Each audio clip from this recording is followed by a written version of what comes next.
Alright, this will be better. Hello everyone. Is the chat working? Yeah, you did see me for a little bit. I forgot to make the lights a little bit better. This thing on top of the YouTube thing is kind of annoying me. I don't know how to put it away. How do I make that go away? That's so annoying.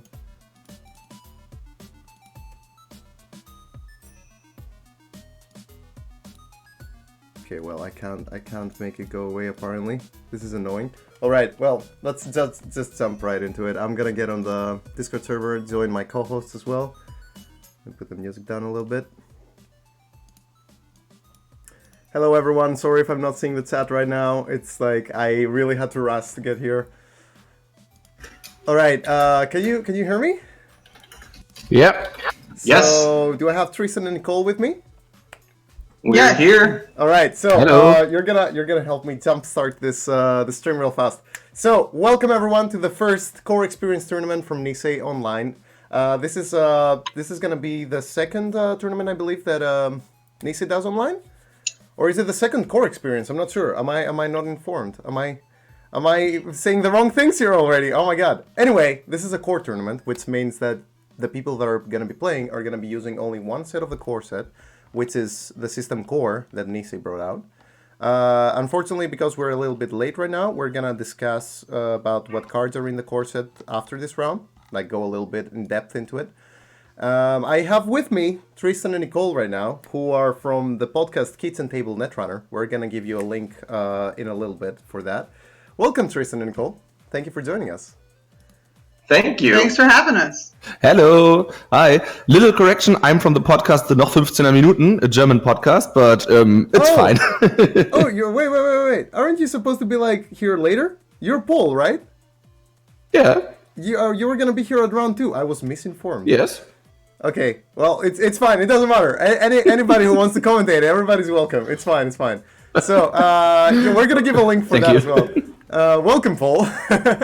So, before we lose any of the action, you guys want to pick a table? And we just jump right into it? Okay, let me see. Something interesting, I don't know. Something non-anarchy. Yeah.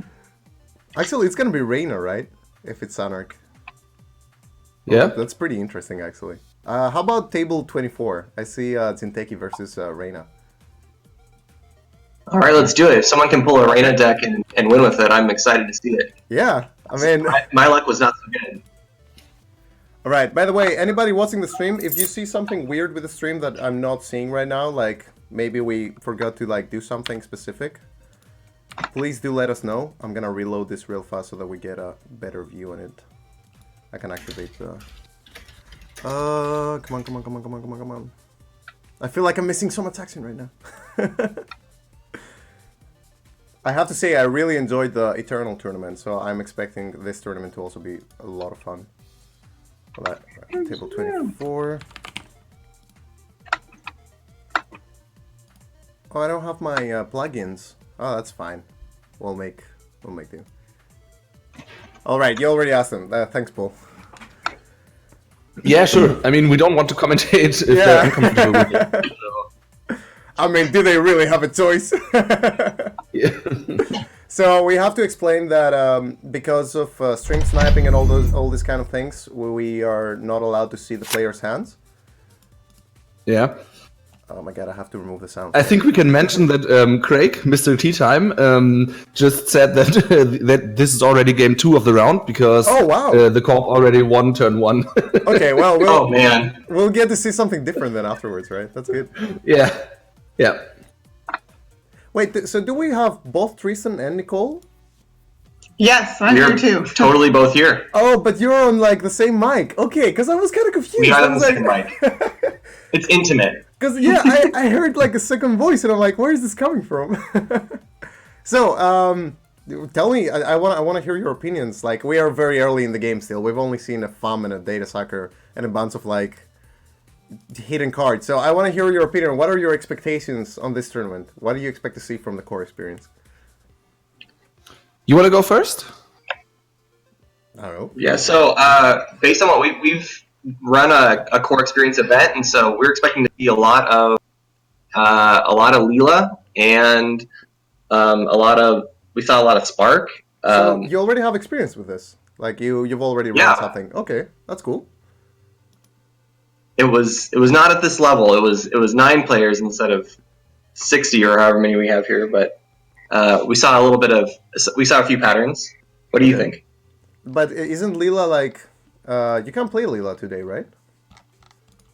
Yeah, she's in the. Oh, she is in the system core. She's the advanced ID. Okay, okay. See, I'm very not informed in this. The first time I saw the system core, I was just like, okay, this and this card are still in. This is fine. that's all I cared about, and then I just looked away. All right, so a lot of Leela. Nicole found out on the cast that Magnum Opus was taken out, and there was quite an emotional reaction from her that we played up for effect. I've gotten over it now. All right, so I'm indeed expecting a lot of Leela. If this is gonna be like if she's actually a legal ID, then I can see how in system course is gonna be really good. Well, she's a really fun matchup versus Blue Sun because there's cards coming on and off the ball the whole time. Yeah. And also, I feel like with the first core, like whenever we had like a core tournament, it was always Gabriel that did the most work because the criminal cards just worked so well. I would say it was because of account siphon back then. I don't know if it still works the same way and it still works as well, but you know.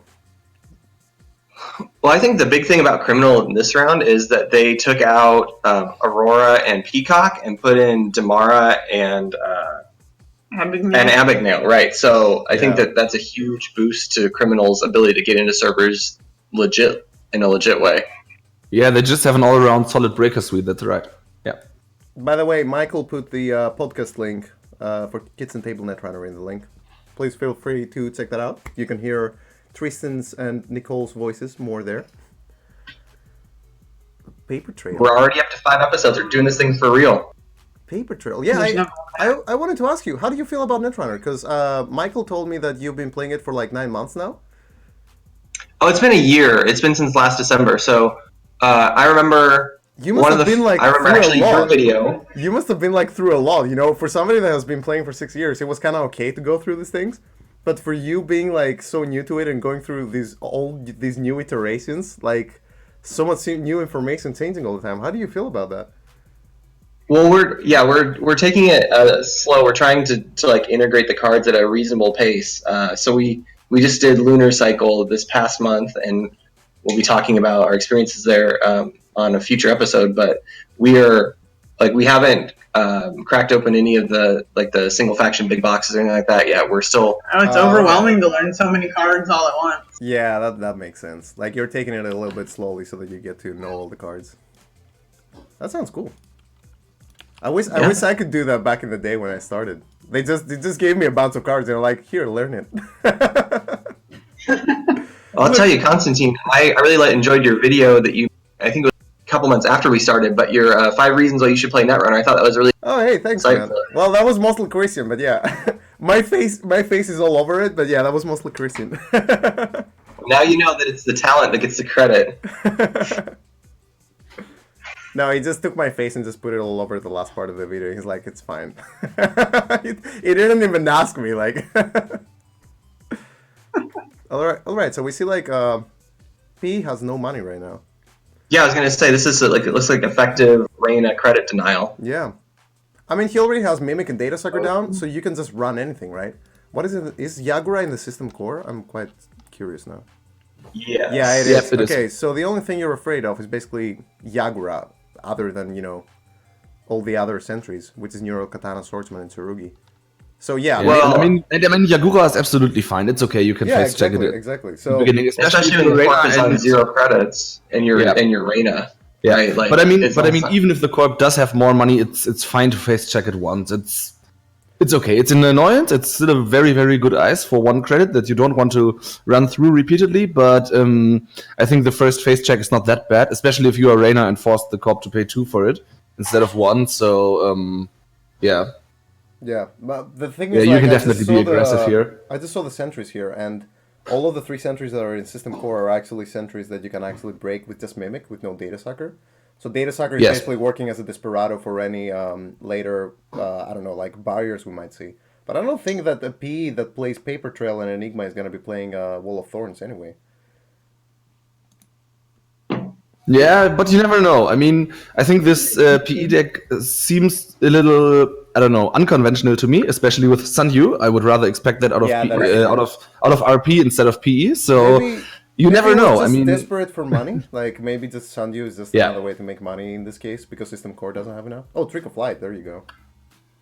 So yeah, okay, it is a bit unconventional. Yeah, that's to distract the runner. That's right. But I still think that Sun Yu is very clearly an RP card. That's much worse than other IDs because with RP at least you never lose money when you play it in PE because you will always get the 2 back on the first turn of the runner. So with PE you don't have this advantage. You res it, and if the runner runs it on the first click on the next turn, you don't get any money, and they can just trash it. Yeah, depending on how much ice you have, right? And so on. But yeah. Ooh, clicking for credits. By the way, any Terrorist in the chat says Archer, which is a very good observation. I guess they could still run Archer in P. Seeing a 2. But on the other hand, the question is, Archer, do you really want to sacrifice those 2 points for an Archer? That's what I just said. Like I saw a 2-point agenda, and I'm like, I don't know if they would do that. It's kind of weird. Yeah. Oh, IPO is in System Core. Okay, they don't really need that much money then. How many IPOs can they play though? 2 IPOs. There's 2 of them. That's fine. Yeah, that's fine. Yeah. 3 pass campaigns. Yeah. Okay. Sun Yu does feel a little bit weird now that I see the full pool. Yeah, I mean you have hedge fund, IPO, pet campaign. That should be enough. Also, Jinteki. Yeah, I mean you can play a little cheaper ice. So. By the way, Paul, what's your? I don't know. What's your online handle? Like, is it Herbert, as I see it on... yeah, it's Herbert Klopstock, yeah. Okay. Oh, Klopstock. Yeah. Oh, there we go. Okay. Because I recognize your voice from somewhere. We've talked before. Yeah, definitely. We did, for example, at the 2017 Dutch Nationals. Yeah, we did. Yeah. I recognize voices, but I'm like, I can't put a face to it here. And I've heard some of your podcasts with Felix and Dome. Nice. That's nice. I understand. We also just released our first English episode, so if the listeners want to check that out, they can do it. I mean, Michael will probably put the links somewhere. Yeah, he's already there. We have Peter Dinja as a guest, and we're talking about the state of Wayland at the moment. So yeah, it's definitely a cool episode. Percomis is also one of my favorite people in Netrunner, so I need to listen to that. Yeah. Excited to see I'll be downloading that too. We'll have to dip shortly, but delighted to see this form in action. Welcome to all the new people, by the way, joining the stream. Yeah. Okay, here we have another thing that I think is a really questionable play by Crazy Nuts here. I mean, I don't know if I would have rested Lotus Field. It's 5 credits down the drain, and I don't know, just to deny 1 access. I'm unsure about that. Yeah, that was very. He missed it. Okay. Damn. This is one of the things on Jinteki.net that was not immediately obvious. I really feel sad for Lotus Field, by the way. Like, it used to be such a good card. Now it's just a card. Yeah, it's just. I mean, without Yogg, it's without Yogg in the meta as the omnipresent code gate breaker. It's oftentimes just not worth it anymore. But I think, on the other hand, in System Core, you have such a limited choice of ice that it can be worth it here. But yeah, I mean, in standard and the normal play, you pretty much. I remember it was like MVP in every deck when Silver was still a thing. Yeah, I mean, there was those one worlds. I mean, it was 2016, I guess, the one where Chris Dyer won with CTM, where some people just played what's the name of the agenda? Encrypted Portals, I think, which increases the strength of... I love that card so much, man. Which increased the strength of code gates by 1, so Lotus Field was at strength 5, and they couldn't break it anymore with Yogg and Net Ready Eyes, and that was hilarious. So, Tristan, Nicole, you should be very happy that you never got to experience Cipher. Like, there's some things that are better left unexperienced, you know? Yeah. I mean, I would say Cipher is not the worst card that was ever designed. I think Salvage Vanadis Armory takes man. that honor, but In my opinion, Cipher comes pretty close. I hated Cipher the most. I personally hated it the most. Okay, so what are these? What kind of upgrades do we have? Is Hokusai in the system core? Hokusai is in there. Yeah, also got There's Hokusai Mason Grid, Bellamy. We got Mason Axe as Bellamy's well. in there. Red Ash. Herrings, Red Herrings, and Herrings is Ash. pretty good. Red Herrings is pretty good Yeah, in this deck. yeah, Red Herrings. I mean, this environment is pretty money light, so Red Herrings. I think it's a pretty good card. No, you 5 could credits is do a a lot. lot of work. Like you could just put like Yeah. a couple sentries there, and just you're good to go. Like a Tsurugi alone would actually would really Yeah. do the work here. There's also a Chrysium grid in the core, which there is. you much more likely see on a central, but it is there. Yeah, that's true. That's true. But I mean, Chrysium Grid normally, I would put it only as a bait into a remote server and not Yeah. together with another upgrade or anything. I think that like with multi-access somewhat limited, right? You've got things like legwork that you're going to see a lot in system that's core, right. so Yeah. it's decent against that. It's a one-of, so you have to Yeah, be thoughtful about it. yeah, but it's fine. I mean, you can play Chrysium Grid, of course. It's a good card. I feel like this double server Jinteki is a little bit questionable. Like, knowing that you only have 31... You have a lot of cards left, sorry. Like, 31 cards left in the deck, and you're not seeing your money in your 5 credits. Do you really want to be building 2 servers and bluffing out things? Like, they can just get a code gate breaker and just run R&D right now. Yeah. I'm not sure about this. Like, they could even just, like, face check the remote, knowing that there's nothing bad there. And just, I don't know. Just make them go. But with the forward. Reina ability, they can't even res an E. Yeah, exactly. Even, So- even better Yeah. so. Like, with Reina, you're even better off. Yeah.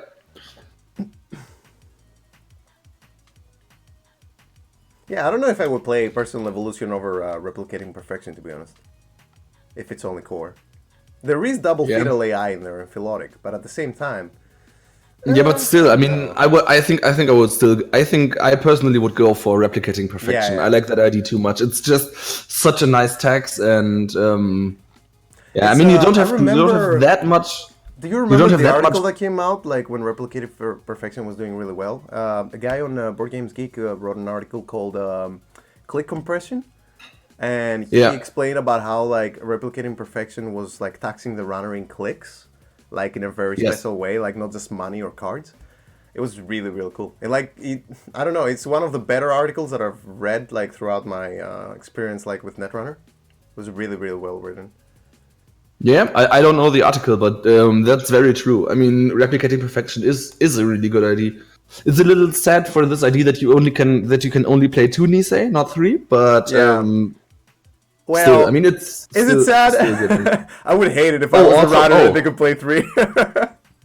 Like a Nisi. No, It's no, a it's limitation. It's 2. Also, what's also pretty sad for RP is that you only have 1 Sanyu. Yeah. Exactly. Yeah. So Yeah. okay, maybe PE seems fine and not RP. Yeah, I was not Okay. able to get much mileage out of RP with when I just played System Core decks. I feel like that one Sundew is really crippling. So I think Yeah. PE is a pretty good choice. Yeah. Okay, here we now have Craig, Mr. Tea Time with the Imp. Imp is gonna be really I think the really Imp is a good. really, really good card because it Yeah. can save you so much money on trashing the Hokusai and other cards. Thraz is an Imp to Hokusai. I feel like forcing the Hokusai res is a really good play Yeah. by the runner here because down to 2 credits is brutal with still no ice res this turn. Yeah, but I mean, I don't know if I would have rested the Hokusai there. The money is really important, and I mean, now if Crazy Nuts now draws a hedge fund, they can't even play it. So Exactly. I don't know. Yeah. I think also they can't fire a snare right now. So Well, that's what I'm saying. It's a good play by the runner. Yeah. yeah, I mean, I don't think I would have rested the Hokusai there. Yeah, as Anarch, I pretty much expect to take 1 or 2 net damage Yeah, anytime I run. absolutely. Something bad's going to happen for sure. Absolutely. I mean, against Jinteki, you always have to factor in that you might hit a snare when you run HQ. So taking 1 from a Hokusai is also fine. That's the one thing I found in System Core is that, especially with legwork and all these other things, that I used to install snares and try and bait the runners into them, but I just keep them in hand all the time now. Yeah. I think that's generally the right play with snares, not just in System Core, but in general. it's most of the time it's better to keep the snares in hand. Sorry, I've been silent because I'm trying to fix something for the stream. By the way, for the people watching, the stream looks really fine on my end. Like the bitrate and everything is like perfect. So hopefully it should all be fine soon. Like maybe just like something weird from the internet provider on my end. I don't know. But yeah, if you can hear sound just fine, then I hope that's fine. So 2 advanced cards with 2 advancements. What? He's playing which one's the agenda so that he can light. How many Doom bags are there in System Core? 2 Doom Oh bags, gosh, okay. 2. 2, okay. 2. It's 2. They could both be Doom bags. No, they're not. I mean, Crazy Nuts just played the Trick of Light, so that's probably NISEI and Junebug. Yeah. You think that Doom Well, bag no is clicks on left. That's a server great chance to go in and trash the.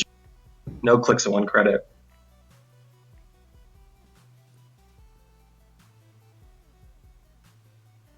Do you just take a credit here? Oh, Trick of Light. Okay. Okay, so one of them was an NISEI apparently. Or maybe it's another paper trail. Would the paper trail do anything? Yeah, it's a connection and job. Goodbye, Scrubber. Well, he only has one thing.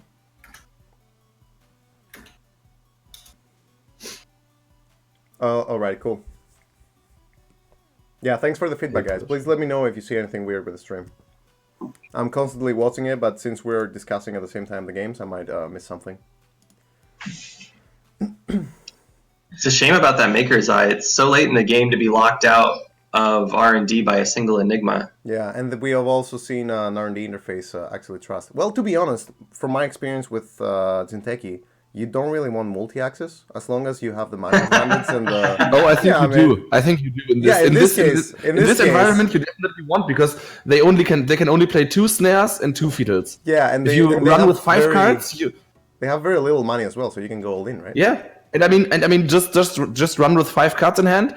Worst case, you hit a snare and a fiddle. You still survive. You can drop and just run first click. Then you have enough time to drop. I mean, with an Earthrise, it's even better. So I think in this environment, you definitely want the multi-access, even against PE. Okay, so we've seen 2, 3, 4, 5, 6. Anything else? 6. Yeah, only 6 influence in the deck thus far. What could the Code Gatebreaker be? Is a Gordian Blade in the thing? Yeah, there is 3 Gordian Blades. So maybe a Gordian Blade for the Code Gatebreaker?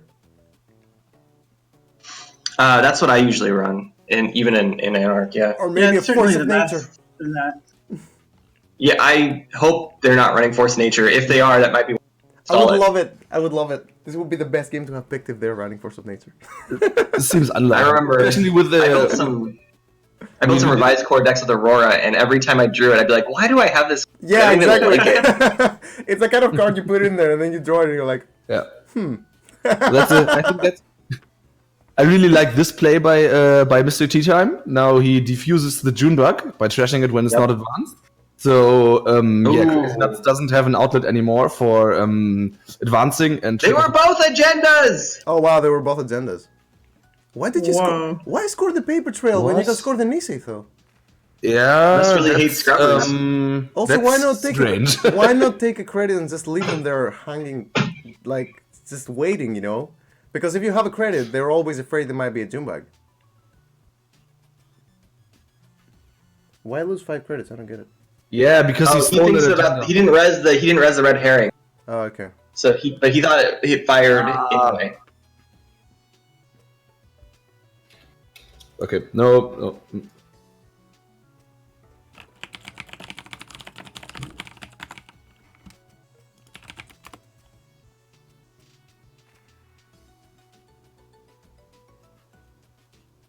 Okay. I'm gonna do a quick fix here. I need to get one of the mods here.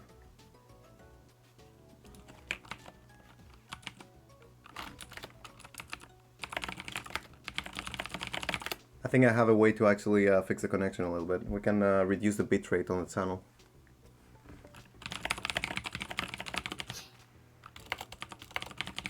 That IPO wasn't coming out for a while. Yeah, but I still think it's a good call. The corp seems very, very money light, so good to do it in advance. Also, there's one less card that hinders his excesses, so I think it's fine to trash it, that situation. Yeah, no, definitely. Oh, it's a bummer he didn't have Maryland out in advance res.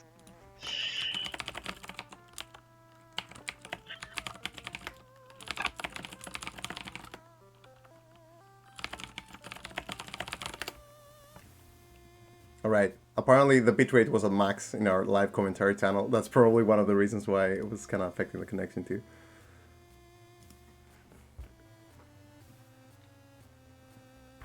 All right. I think this is the point where Jinteki just can't do anything, right? Depends. I mean, yeah, but Like, yeah, you could just probably wait not. for I think credits. in Craig's situation, sorry, it's Mr. Tea Time. I know him personally, so I'm gonna call him Craig from time to time. I think Craig just needs to draw right here because I think pretty much the only way that Craig loses this game is if Crazy Nuts somehow can rush behind Enigma. Yes. All right, you win. It's force of nature. Okay, that plan goes out of the window too. Yeah, I think that's basically the game more or less. I don't know if Craig doesn't do a major screw up. I think this should probably it. Hey, Force of But Nature we'll see. actually breaks Enigma for 3 credits. It's not that Yeah, bad. it's great. Yeah, it's okay. Or for 2 credits because he has a data sacker. What a time Well, to you be just alive. purge. But what does he use the influence for? Oh, he plays Diesel. Ooh, the baby. Oh, wow. Okay. Well, he didn't need Steam Hack. That's cool. Steam Hack and Mimic. Okay. Yeah, definitely in a winning position now. So we can expect another Fetal AI, another NISEI. That takes it to 12 points. Another Paper Trail, maybe? How many Paper Trails can you play? Paper Tray is yeah. also just 2. That's So 12 points. What else? 2 priority requisitions Logic? are out there. Yeah, by so- logic goes up to Philologic. 14 and priority Yeah. requisition. You don't Yeah. even have a choice. You Yeah. just have 20 agenda points So that you all have definitely to winning play. position now. Definitely winning position. Yeah. Yeah, they just... I mean, Craig just needs to find one of the Pyrex or just some more 2-pointers. It's not that, Yeah. Force of Nature, not that bad. It's actually not that bad, yeah. In this situation. But now I'm really wondering what his influence spread is. But okay, there is a Diesel, so... Yeah, okay, Diesel, R&D, I quite like that. Fanfare, Considering the Make us fact that you eye. have no IFED worse in this system core, then Diesel is actually a good way to speed up the deck. Because it's still a 45 cards deck, so... What do you think the line is here? Run both those remotes because he has so I few would. credits. I would, because Yeah, you have all the definitely. breakers. You are you're Reyna, so you're gonna tax them anyway if there is something inexpensive. Like they would definitely Yeah, go. there's nothing bad that can happen there. I mean, Crazy Nuts can't fire a snare because they're just in 3 credits. So yeah, you can just run both of them. The worst If of they that would rest be- some, I mean, they probably can't rest any ice, right? Because then they're completely broke again, and that's great for Craig because he can just Yeah. break the ice. Okay, the cheapest thing they could So rest they is can't a rest? Hunter or an Ice Wall. Yeah, but I mean, even Oh, Hunter, pop-up you window, can break pop-up Hunter window. with the Mimic. You can break the Hunter with Mimic. So Yeah, Doesn't matter they, that they much. Can, they can break everything, that is for sure. But the thing is like and I mean, the Wall thing of is, like, Static. They only pop-up window is the only thing that could have helped Jinteki here. But I'm not sure if he's even. And I mean, even pop-up window isn't that bad because Reyna cancels the credit that Crazy Nuts gets from the first race. Right? Yeah. So it's not even that bad. Craig just pays 1 credit and is through the pop-up window. That's fine. Yeah, no, definitely. Seeing this agenda straight now, I would have definitely played Replicating Perfection because not having enough money, like, and not enough time to actually make the money, doesn't allow you to put cards down like that unadvanced. Like, yeah, it's in a running. Okay. The worst thing that an unadvanced thing could be is basically a snare in this case. Nothing else. No, There's that no actually way would it can be be great. That would be really great for Craig Right. because Crazy Nuts doesn't have the money for the snare, and then both Yeah, snares exactly, are gone. exactly. So And it the can be. snare would be the best thing to hit there, I think. No, I mean, like, generally, it can be a 2-3 agenda, so it's not like you can do anything about it. It's not really gonna help you in any way. What time does the round end? People still playing? 30-minute warning. Okay. So there's 30 minutes left in the round. Yeah, I don't think this game will last 30 minutes. Yeah, no, I think this is pretty much locked out. It really depends on like how fast the agenda show up in R&D. Yeah, yeah. All right, so since we got time, what do you think about the core experience, Paul? I actually haven't played that much Core Experience, but Really, Paul? Shame on you, Paul. Why? sorry. That's the Pyrrhic. Okay, that's a bold move. But on the other hand, what you're gonna do with as Crazy Nuts, right? Keep in hand, then Craig will hammer HQ sooner or later. So yeah. GG, Mr. Tea Time. Let's go to another table real fast. Let's go to let's go table 9. I see MBN versus Criminal. Table 9, all right. And sorry, Paul, you were saying. Oh, this is also done. No. I don't have that much to add for a Core Experience, so. Did I? Why is this bugging out on me? Wait. It keeps taking me back to the same game. Wait, I gotta refresh. Yeah, I don't know. No, but what is your opinion on like the whole thing? Like, I think it's a really cool format for new players because you need a smaller collection to be able to play it, and also I think in a game as complicated as Netrunner, it's pretty good if you have a good overview about what cards are available. So it's much easier to process for newer players if you have a smaller card pool, like in the core set. So I think it's a pretty cool format. It's pretty funny. Especially if you're used to standard decks, because decks are much lower powered. They have much less money, you saying less that tools in every direction, and I think it's definitely refreshing for more experienced players and a really good entry point for new players. The getting used to part, I think, is very important. Sorry? This game does have the hands exposed. Yeah, that's pretty nice. Which one? Sorry, which table? Which table is it? Is it 9? Death Metal Man and Zombie. Ah, okay. All right. You saying that getting used to? I think it's very good from the perspective that since it's like a new core, we get to we never had it as a physical product, so actually experiencing the core like that is actually nice to get used to the cards that actually rotated and all that, like from NISEI side. So it's actually a really nice way to get used to the new cards and the new, like getting Replicant Imperfection back on the table and all that. Yeah, absolutely. This is a very, I like this. I like this hand. It's like, I wonder what the sea source is for. I have some problems joining right now, but I'll be with you in a second, I hope. Pop up window on archives. In this format, though, there's so many resources in the core, right? Like all of the and so it makes a lot of sense, I think, to just have like a value sea source so you can trash a resource or two. Yeah, why not? I mean, also closed accounts. Closed accounts is also a fine card. Oh yeah. If you have a little more money than the runner, you tag them closed accounts. Can be fine, especially if you have a couple of resources ticking that are giving you money, or you have a lot of ice rest. Then I think it can be pretty hard for the runner to climb back up. So I really like this play, by the way. Just Sneak Door Beta just to like force the res on the archives and then just run HQ as well. Very Lila playstyle. But at the same time, like, I don't know. What do they want to actually bounce when they do score something? When I like to bounce the outer ice if I don't know what else to bounce, just because they've already paid a credit to install it. I would always bounce the inner ice, not the.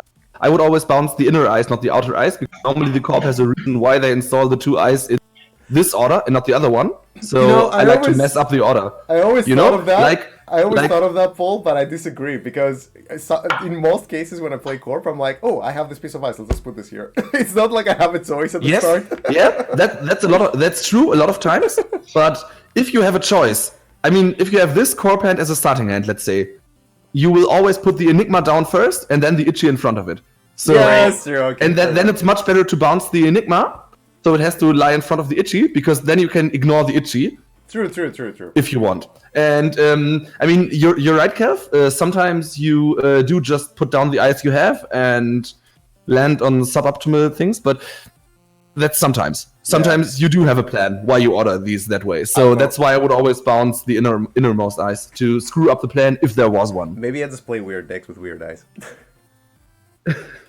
Maybe I've never played Sensei, for example, but you know. Ooh, Hunter. God, I love Hunter. I always thought that Hunter is such a powerful card. Because it's like 1 for 4. Like, the value is just huge. It's out of the range of mimics, so you exactly. that's gonna fire almost every time. Like, who wants to? Yeah, and especially in making news where you can pump the trace, it's nice. It's nice. Also, there are a lot of important resources, so runners really don't want to go tag me here. So, yeah, I think Hunter is a nice text. Kind of a mini Data Raven. So what's in that server? I'm expecting like a red herrings and an ass or something. Yeah, something like that maybe. For anybody who hasn't watched Race 5 before, I can't say the word ass because I'm from Greece. I can't do the SH sound. I'm really sorry. Yeah, no, I'm not doing it on purpose. it's becoming a running joke. So Hunter is enough to stop him. Yeah. Wow, that was cool.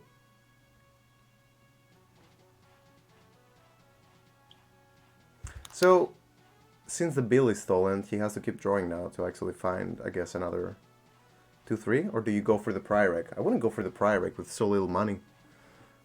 Yeah, I think the Pyrrhec is risky. I mean, he's got Ash and Red Herrings in the server, which makes it really expensive to get in for Death Metal Man. Oh, yes, install pod campaign. I still think it depends a little for Zombie. The problem also is that Zombie doesn't really have a huge ice that he can res with the Pyrrhec. The best would be the Itchy in front of HQ, but I think I would rather wait. Ooh, I would have installed the Red Herrings in the server, actually.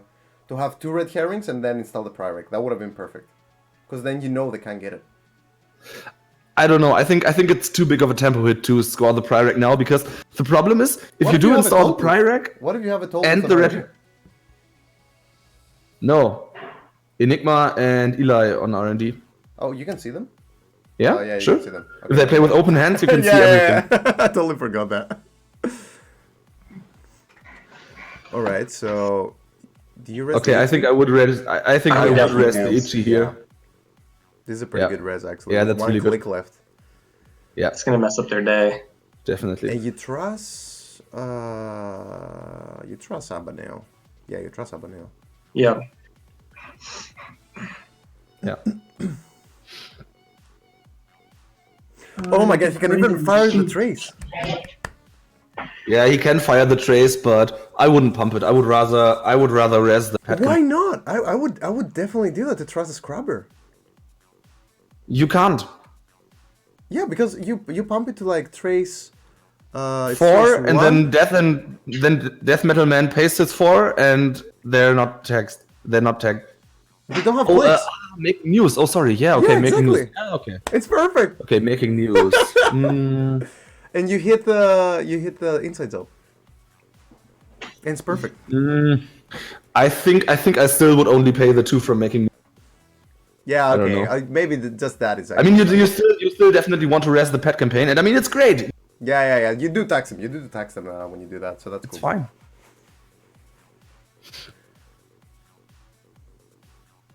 Maybe he's considering right now how much. Yeah, okay. He only boosted for 2. Yeah. Yeah. I mean, I maybe would have boosted it once more, so Death Metal Man doesn't have any credits left, but I think it's fine this way too. No, this is great. This was a very good tax, actually. Yeah. Yeah. And you know it's. Oh, that's a good question. The thing is, I would definitely want to ice the pet campaign here, but you don't want to use a toll booth for that, so. The thing is, Zombie trusts the sneak door. He's afraid. It's like showing you have an agenda in hand right now. Because he's afraid of the HQ interface and like getting in there.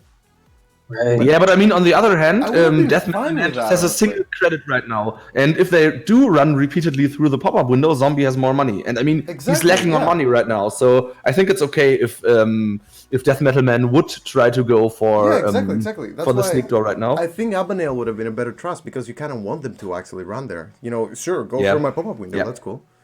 Yeah, that's what I mean. I also would have trashed Abagnale. I mean, he's got a lot of code gates lying around with Enigmas. Yeah. And Okay, he drew the toll booth later on, but still, I definitely would And have it's a trashed the 4-cost card as well. It's not like you're really paying one less or anything. I'd pay one extra into the trace. No, I don't know. I'm not sure about paying one extra into the trace. You kind of want to get to 5 credits as fast as possible to actually be able to score the prior rec. You're at 0 points right now. You need to start advancing. Yeah, but 5 is not enough. You definitely want to be able. Yeah, to rest the upgrades. Yeah, of dash. course. The thing is, like, if you're a 4, it's fine because you have the bot campaign. But at the same time, like, I don't know, you're way behind in the game plan right now. Because the end game, you see Cuddy Jones down right now. You see an HQ interface. You see 2 of the main breakers that they need. And that's pretty great, actually. They don't really that much else. They can just get money and start running. Yeah. And you don't have anything scored. That's really problematic. Yeah. I think the plan for this round would be to install toll booth in front of the node, override wraparound, right? And then that wouldn't be a bad idea, actually. There and play an IPO, definitely IPO, and I would place the toll booth in front of the remote. What's the inner remote ice? We have a wraparound here. It's a wraparound. I would trash that one. Here and an Eli here. I would override the wraparound. Doesn't do much against Demara. Oh well, Demara takes 2 to break it. Yeah, I mean it's kind of okay. It's a 2 for 2, you know. Yeah, it's okay. This way it's a little slower, but it's fine too. Yeah. Toll booth in front, and then double advanced Prirec next turn, I'd say. I think this many upgrades in the server is a mistake because you just give up the agenda and then those all get trashed. No, that's why. That's the thing. It's not a bad idea if you actually install the toll booth, as Paul said, because if you have the toll booth there, it's way harder for them to actually go through just to trust the upgrades.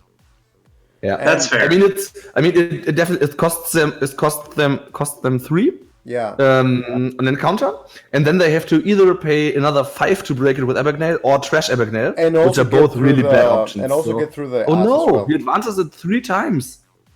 Yeah, I'm not sure about that. I don't know. I wouldn't have. I mean, it's always good to have a click spare. Might as well use it. Yeah, and I mean, putting down the toll booth is great with the Prirec. That's what I would have definitely done. I would have definitely installed the toll booth because you can rest the toll booth with Prirec. Then Lila can't bounce that one anymore. And ooh, bargain. I don't know. I mean, it's okay. It's okay if you have a click left after a score against Lila. That's great. So you can put back whatever she bounced. Yeah, and also but still, I think putting down the toll booth is more valuable.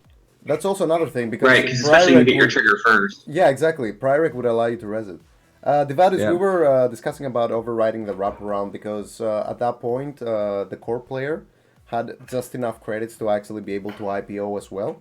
Like if he installed the toll booth and then took a credit and then IPO'd, it was a perfect turn. And basically the toll booth is way more valuable that, but that's what I meant. Yeah, no, it was perfect. I saw the credit count. It is worth keeping, definitely, because they do pay 2 with Demara, but at that point it was just like a good play for the corp to just go a little bit faster. It's like a friend that I have in Netrunner. The guy that got me into Netrunner, he would always just like drag out the games for no reason. I can get more money. I think I mean Zombie can still install the toll booth before scoring the Prirec, and I think that's what he should do. Please install the toll booth. Just toll booth in front of the remote and score the Prirec, rest the toll booth, and then just next turn slam the next Prirec in there. He's got so many upgrades in there that Death Metal Man won't ever be able to get in. He can just score both Prirec. He can just score both Prirec. The only thing that could mess him up would be Death Metal Man legworking him first click and stealing the Prirec. But I mean, that can happen. Really but huge value. That's huge value right now. Yeah, that's like an IPO ahead already. Yeah, that's fine. That's definitely fine. That's fine. I mean, Eli is great. Eli is such a huge tax. I mean, it's still 4 credits with Demara. Exactly. So yeah, I think I would pitch the Seesaws here. Don't think you need that one, but okay. No, it's okay. No, probably not the Seesaws. Sorry, I meant the clearance, the blue level clearance. But yeah. I like Maker's Eye now could end the game. Oh, that's great. That's great. Oh, bank job. Yeah, that's pretty bad for a zombie, but Yeah, I mean, even with 9 credits, you can't really. I think Death Metal Man It's still bad can't for really him from the contest the perspective remote. that they can press through the centrals, not the remote. The remote is kind of done at this point. The remote is like definitely done. Absolutely. Double red herrings and the toll booth. They won't ever get in there to steal the agenda. So they would have to run in there to trash all the upgrades, and then run again. And double run through toll booth. It's just far too expensive. To be honest, I would just legwork first click. Because the Core has been drawing cards for quite a while, and there was a very good chance there was an agenda. And the legwork at this point, I don't know. Yeah, may well be. May well be. I see your point, but I mean that's maybe our knowledge of. I recommend. Yeah, but I definitely see your point. Yeah. Ooh, fun. It's also an option to just legwork. Very good. Okay, Maker's Eye coming in. Yeah. Yeah. 15 minutes left.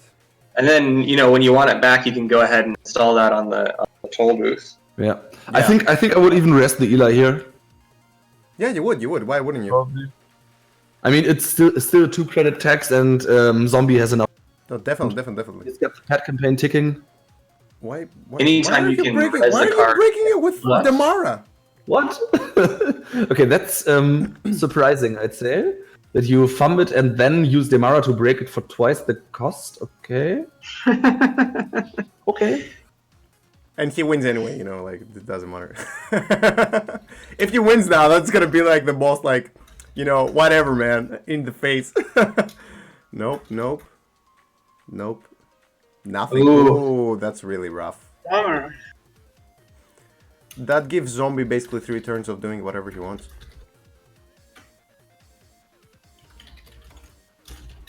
And now there's everything rezzed. Like, this is just, oh my god, this is great. Yeah. Just Lila is in install the huge trouble Prioreg. here. Just install the Prioreg, don't do anything else.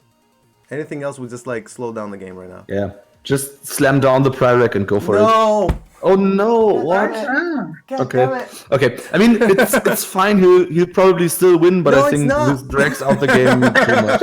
Yeah, this drags out the game much more than necessary. Yeah, I mean, I would just what? Yeah, okay, that's fine.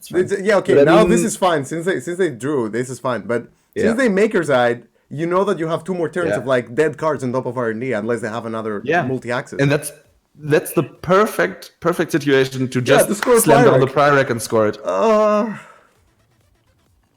And I mean, getting the Prioreg out of the way is actually huge because those are the only 3-point agendas you have in the game. Yeah, if you manage to get the Prioreg out of the way, the runner definitely has to steal 3 more agendas to win and can't win on 2 agendas. Unless they play Notoriety. This is like the one card that I know is in the system core. Notoriety is in the system core. Okay. Yeah. Okay. Maybe. There's a one of Notoriety. I'm like, I saw the one of Notoriety. I'm like, do I know anybody on the NISEI board? Did they do this for me? Yeah, I mean, it's like a one-off exactly. That card has several times made me realize that my It's great. I love it. It's my favorite card. But I mean, still, even with Notoriety, it's still pretty expensive to get through. Yeah, no, of course. And I mean, even then, Zombie is in full control of this game at the moment. So yeah, I would definitely try to. Why would you run that? There's no need to run the remote. Why not? Oh, He's got a Scrubber and a okay. Paragon, so Yeah, Paragon. it's fine. I guess so. Oh, he also has Scrubber.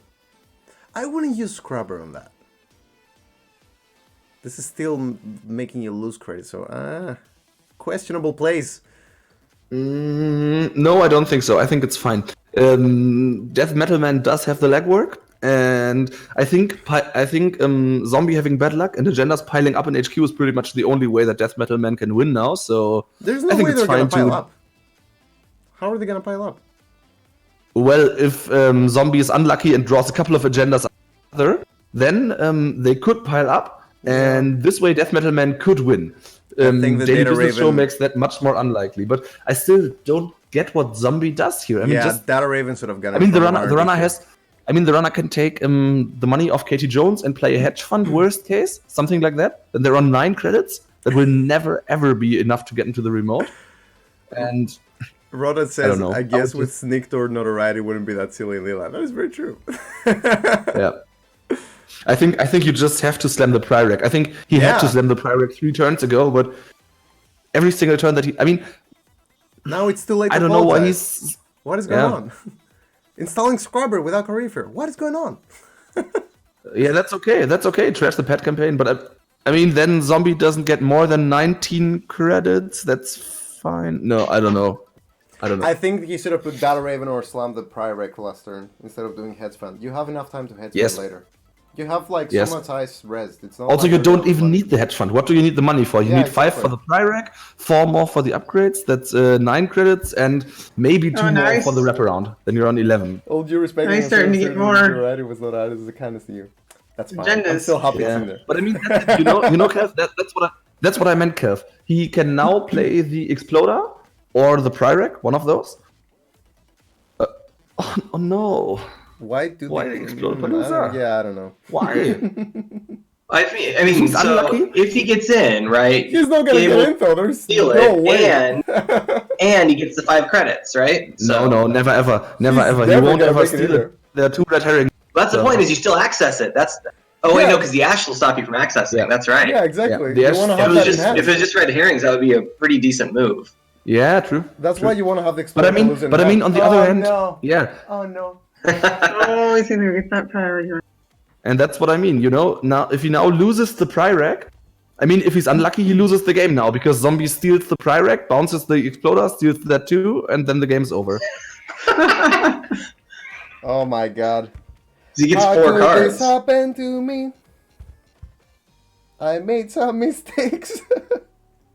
Unless he gets lucky and doesn't find the Pyrrhic. Yeah. I mean, he just has to hope that that Death Metal Man accesses the Pyrrhic as late as possible. Here it comes. Yeah. Okay. First one, nope. Second one, nope. Oh no! No! This is gonna be interesting. Bounces the Exploder. Okay. Lucky. Oh my god! Oh, and this sets him back even harder actually, because now the agenda is back in hand. Yeah. And finds the Scissors. Oof, that was close. Yeah, but still, I mean, even the Scissors, then he loses KT. Look, he could have won the game there, because there was like an extra axis. Yeah. The HQ interface. Yeah. Yeah. Damn. That's what I mean. That was the problem. I think Zombie should have never ever played those 2 clearances, because those clearances there was no more need for that. to play. With more cards come more. What? Charging up Katie Jones? Okay. You sound like Uncle Ben. The thing's gonna get trashed next round anyway. With more agendas comes more responsibility. Yeah, with more agendas are more chances for Death Metal Man to steal them and win the game. So I think Zombie should just have not played the clearances and just slammed down the Pyrrhic and squad it. Why are you tracing? To get rid of Katie? I mean... Yeah, definitely. Kati, sorry. Kati. However you want to call it, but still. What? Scrubber. Yeah. No! What? No. They wiped out the pad campaign. I don't know what you... Okay, this is very weird. questionable. This is very questionable. Another good play that could have happened here is put an Ash on HQ as well. Because you're not going to be raising the 1 in server 2 anyway anytime soon. So it's not like it's going to be sitting there, useless. Yeah, I think the play for next round is Exploder, Advance, and Ash into HQ. Yeah, that no, should be the Ash play. into R&D, not HQ. There's no need to put it on HQ right now. Yeah, probably in R&D. Depends on if you draw another agenda or not. Exactly. You just hope you don't draw an agenda and you put an Ash in R&D. Yeah. You install Exploder Palooza and you advance it once. And you win the game, goddammit. Stop prolonging it for no reason. You can always put Data Raven on R&D. That tends to But slow that doesn't people down. stop them. That's the thing. Even if they do get the tag, they can still access an agenda and win. Data Raven is just scary when you're not winning yet. Yeah. And I guess 5 points is a little different. I think Death Metal Man can now just say,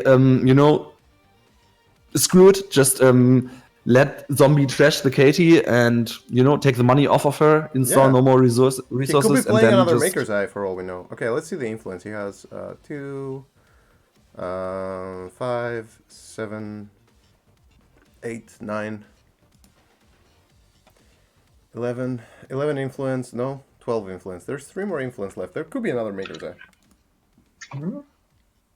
Yeah, okay, so he did put the data raven there. I think the ass would have been a much Yeah. better. Yeah. Or maybe even the product placement just as bait, but professional contacts. Okay. It's not a bad idea. There's still quite a few cards left in there. Yeah, but the game doesn't take that long anymore. Yeah, that's the thing. Core games take a while. Single core. He has to install the ass. Yeah, but He this can't game just leave it already there. takes a while, and I mean, Yeah. he knows that Zombie is gonna score the Explode Palooza now. That's What's in archives? obvious. So Zombie is on 5 points right now. Nothing. He really needs to. Oh, I would have installed the ass in R&D. This is a very dangerous turn because they can go. Yeah, but I way think that straight. doesn't matter because I think Death Metal Man is gonna bounce it anyway. Doesn't matter if it's the Data Raven or the Ash, but Yeah, you're that as well. Oh, he bounces Oh. the remote eyes. Okay. Yeah, that's what I would have done.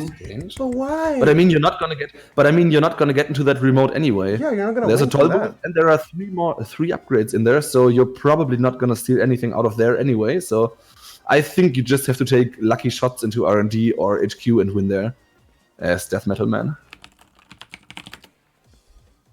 Right, because if you take a run to get in there and trash everything, that takes a ton of money, and then you have to take another run next time there's an agenda in there. Yes, that's the thing. You know, you can run in there once through the toll booth, then you have to beat the Ash trace and pay 3 to trash the Ash, and you know you need 5 credits to trash all the upgrades. 3 is the toll booth encounter, so you're on 8. Then you need to either trash your Epic Nail, which would be pretty bad because you have to install the next one, or pay 5 to break it. You have to somehow deal with Hunter. So that's, I don't know, 15 to 20 credits that it would take to get in there and do everything. Look, Death Metal Man pulls out the fairy. You can always inside job to pass the toll booth. That is Yeah, that's a possibility. That's true. But still, there is the Ash in there. You always have to factor in that Zombie could just boost the Ash trace. And if you just trash the Ash and the 2 red herrings stay there... Okay, going without a Maker's Eye. I would have at least Dirty Laundry or something, I don't know. Forcing a res here actually is not bad, because they go down to 2 credits. Yeah, Zombie is pretty poor right now. Yeah, and Zack out. Yeah, perfectly. Yeah. I think what I would do now as Zombie is putting down the product placement. Definitely one in HQ and probably the other one in R&D. I don't know. Prepare for if you're the broke, that makes a store ton of and- sense. Yeah. This game has. I mean, I think This game has that's- gone on for far longer than it should have. way longer. Yeah, Zombie definitely should have just pushed the Pyrrhec when he was able to. Yeah, no, definitely. I mean, the flip side of that is there's only 10 points of agendas so far, so Yeah, true. there's a fair amount of room for back and forth in that. Yeah, but I mean that's exactly the problem that Zombie faces. Sorry, they know? I don't even know if Zombie is a man. Sorry. Yeah, I would say they know he, Zombie. they. I just switch it up all the time. Don't worry about it. Zombie. Yeah, but I mean, Zombie knows that they have no agendas in hand. Okay, there is one now, but there are still 4 cards left in R&D. So every R&D access is basically 25% for Death Metal Man to win the game. Robert Gray just said, "Jump the Marlin, bait the idea." That would be actually quite cool. He said, "Jump Marlin to bait them." Yeah, no, that's definitely what I would do. not a bad I think I would idea, have done that earlier. Put down the Marilyn into the remote. Yeah. Either a Death Metal Man runs it, then Is it it's an great. agenda? Then you pulled him through this big server, or Death Metal Man doesn't run it. Then you get money from the Marilyn. Yeah, That's that's both true. great. So both outcomes are fine. But I mean, now you do have the paper trail, so yeah, He doesn't have this money. is interesting. The thing is, Zombie needs definitely more money. Ooh, Steam hack. That changes things. That's bad. That's pretty bad for Zombie. That's a nice dirty launcher as well. Yeah. That's you 4. How many beals are there in the core set? 2, right? Yeah, I think so. Okay. As far as I saw. No, 3. 3. Oh, there are 3. Oh my god. Of course, MBN gets 3 of the 3 too. Yeah, that's made pretty this? dangerous. I think Who made this core as set? Zombie I would probably put the product placement into server 2 just to bait the run. Nearly time. Okay. It's almost time on the round as well. Yeah.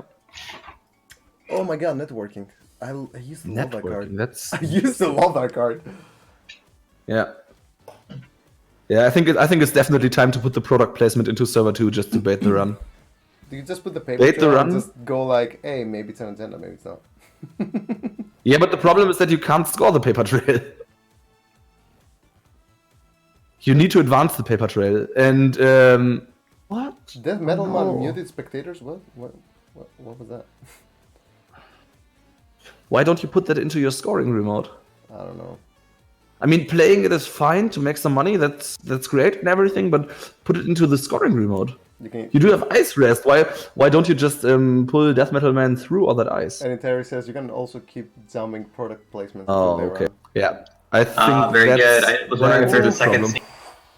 Yeah, this It's gonna hurt. is probably the game, I would say. Da-da, da-da. Because I would definitely take another sneak door run after this. 1 minute Yes. left in the round. This Yes, is gonna be they're very... gonna trash. They're gonna trash everything they access right now, and then make another run. Yeah. Oh, that's it! That's game. GG. What a turnaround! Yeah. Well, definitely. I mean, Zombie definitely 100% had that game and kind of threw it. Like Yeah. I think he kind of threw it. Because if he put the Prior He did. Rake in there, He did. He would have Yeah. stolen the Explorer Palooza would have been stolen. He would have been 5 credits up. He would have the runner would have needed like No, 2 more agendas. the Explode Palooza would not have been stolen because No, I mean with the legwork, with the legwork. No, it wouldn't, because the moment that zombie would have drawn the Palooza, which would have been a couple of turns Oh, later, yeah, the no. remote would already be empty, and you can just slam it into the remote. I mean after that Very mistake. fast. I mean after the mistake of drawing too much. Yeah, you know? that's But yeah, I mean, they definitely got delayed a lot of times. I mean, this is kind of one of the things that you learn with Netrunner, like how fast you can go with certain decks. Yeah. You can't really be used to that from the start. Many times when you start learning to corp, with new decks especially, like you just don't know the speed of the agendas in your ice. You're not sure how safe you can be against certain decks. And you just need experience with that. Like, in this case, okay, we kind of knew both sides, so that helps a little bit. But at the same time, when you see, like, this window when the runner has so few credits, you should be able to, like, you know, just slam it. Yeah, he was possibly too cautious with the prior right, yeah. By the way, when is the next time on the round? Active player finishes the... Oh, okay. When is the next round starting? So that we know.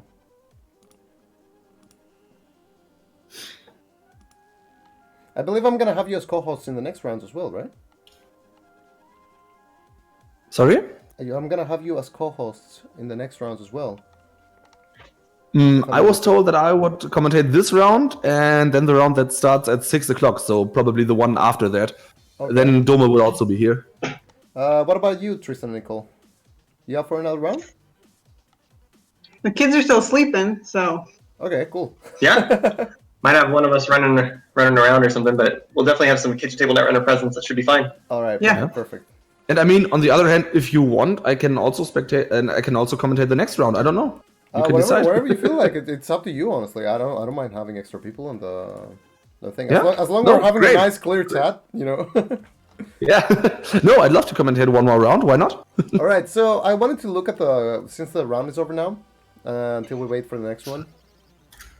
I do have the commentator schedule. I do, Rodas. But I wasn't sure about the first few rounds because Michael said it might be like a little bit all over the place. But it's fine as long as people are here to like talk and they're up for it. I'm totally fine with that. I really don't mind. All right. So I wanted to look at the system core set a little bit. And do like a little bit of an assessment of what we can expect. Like we've already seen Leela, and I think that was a very good call by Tristan. Because Leela is actually, yeah, it does seem really good when you have such a limited card pool. Leela is just gonna work. Like the reason why Criminal worked in the first core set was because of account siphon mostly, but at the same time, Inside Job and all these cards just made the game go so fast. Like it just gave you answers that other factions did not have. Okay, in this case, we still have the Steam hack, which is great.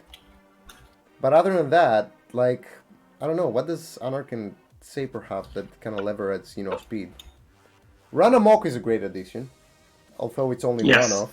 It's only a one-off, which is kind of problematic. Data Sucker and Imp. Okay, Lamprey, I wouldn't really put it as a speed card. It's just like kind of annoying. That's it. Right. So, okay, I would say Run Amok, Liberated Account, and Steam Hack on the Anarch side. Criminal has only one career fair? Oh, that's sad. That's really sad. 2 Inside Job, 2 Legwork, that's amazing. 2 Special Order. 2 Paragon, Paragon is really good. Yeah. 2 Bank Job. They have fair. Bank Job's great because there's a lot of pressure from the corp. There's just like all these assets, that often you'll be installing. There's like all the pad campaigns and all that. So it's hard to protect everything. Yeah. And Saper has Diesel, 2 Diesel. Ooh, why only 2 Diesels? Right. Damn, only 2 Diesels. 2 Modded, 1 Test Run. And that's pretty much it. I don't see anything. Oh, yeah, well, I mean, Professional Contact. Tinkering's a speed card, right? Because it lets you get into reliably earlier. I don't know. Like, it's... I wouldn't say reliably. Like, it's okay. Like, if you have Gordian Blade down, you could just, like, tinkering the thing that you don't know and then get passed through things. Right. It also, though, stacks with Maker's Eye, right? Because it works all turn. Yeah. It's not like a run event. And then on the neutral stuff, we have John Masanori as well back in the pool. Totally forgot about that.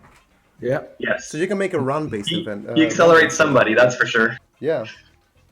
But run-based, would it really help? Okay, if you make... Okay, John Masanori is already making Criminal better here because of the Paragon and the Bank Jobs and whatnot. Right. So that's great. Earthrise Hotel is also a good addition. Carrie Jones, I mean, I like Carrie Jones, but it's just kind of like the I build a lot kind of like card. Like, I mean, she slows you down for sure. Yeah, if you're gonna have Carrie Jones, you need to have something to leverage your early game. Because if you don't have stuff to actually win the early game, then the corp can always go really fast. If they know you don't have the answers, they can just go really fast. And having Carrie Jones is nice, but not something you can actually rely on. So on the corp side, Stronger Together in Cedar Laboratories. I think summarizes that pretty accurately. Yeah. I think though that like in the universe of ice that exists in the core set and like the breakers that exist, the Bioroids getting +1 strength is not bad. Like you get Eli, you get Victor. Those are a lot. You only got 5 Bioroids though. You'll literally have only 5 Bioroids. 2 Eli, 2 Victor. Yeah. Oh no, 6 with Heimdall. It goes to 7. No, he has 7 Bioroids. 7 Bioroids. That's not worth it. That's really not worth it. I mean, Itzy goes to 5. Okay, that's cool. Eli goes to 5. That's really, really cool, actually. Heimdall, you're gonna res like once. They're just gonna break through it with clicks, and you're gonna be the saddest person ever. And yes. Victor is like, they're like, okay, I'll break 1 with a click, and I'll take a brain damage because I don't really care. Like, if they really can't break it, it's like such an easy to go through piece of ice. No, I wouldn't play it Stronger Together. Cedar Laboratories would actually make more sense if you're playing Eli and Heimdall. That's really nice. The other thing about Cedar Laboratories is since Punitive is in the game, it's a great way. You can like just run the Punitive when you're going to get 2 damage or something and hope that you might get a chance for them to steal the Stronger Together once you got Archive Memory, or once you got the Archive Memories in hand too. I don't know if I would use it for Punitive. I would use it for something like, I don't know, like the upgrades or the money things like Adonis Campaign or Marlin Campaign. Yeah, just recurring a hedge fund is already great. Yeah, exactly. Yes. What's the neutral corp stuff? Okay, there's not the Valley thing, kind of that makes you res things for cheap. So yeah, no. I don't know if it would be worth it to make the whole red codes kind of like thing again. So 3 projects with Vitruvius though and 2 successful field tests already makes like a deck on its own. Like you can make great things with that. Mason Bellamy is not very reliable, although cool. But when you have only 1, it's kind of like I don't know. Like I feel like HB was just put in this core set to just like give 2 of Ash to the rest of the corps. The way I'm seeing it right now, like, and I haven't even seen the rest yet, I think that RP is the strongest one in the entire box. Even with 1 Sundew? Yeah, because you can just import the rest of the stuff. Like I tried it a few times. I can never make it work. An RP deck did now. Like, okay, Blue Sun sounds nice with 2 oversights, but you only have 1 Hadrian's Wall. Okay, you're gonna import 2 toll booths. That's cool. Yeah, the toll booths make a big difference. You want to talk about what your favorite cards are in Blue Sun that make it tick? Oh. No. Spark Agents is cool. Sorry, what do you ask? Sorry. I think Spark is the most fun ID in the core set for me on the corp side for sure.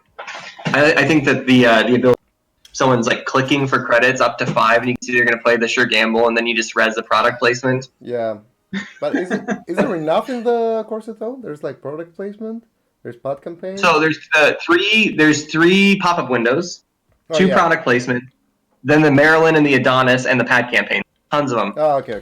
So that's enough. Yeah, that's plenty. Yeah, that's not bad actually. I don't know if I will pick it over Making Use, because Making Use is quite annoying. And you have things like Data Rave. Oh, you have Flare. You have a 1 of Flare. That's enough to play Making Use. I don't know why, but it's cool. And the Ash and all that, those are all good Making Use targets. Oh, by the way, the round started. We can get into a new table. Oh. So, which one do we pick? Should we go for a Wayland game? I'll be back in a minute. Wait a second. Let's go for... Table 15's a Blue Sun game. Okay, let's go table 15.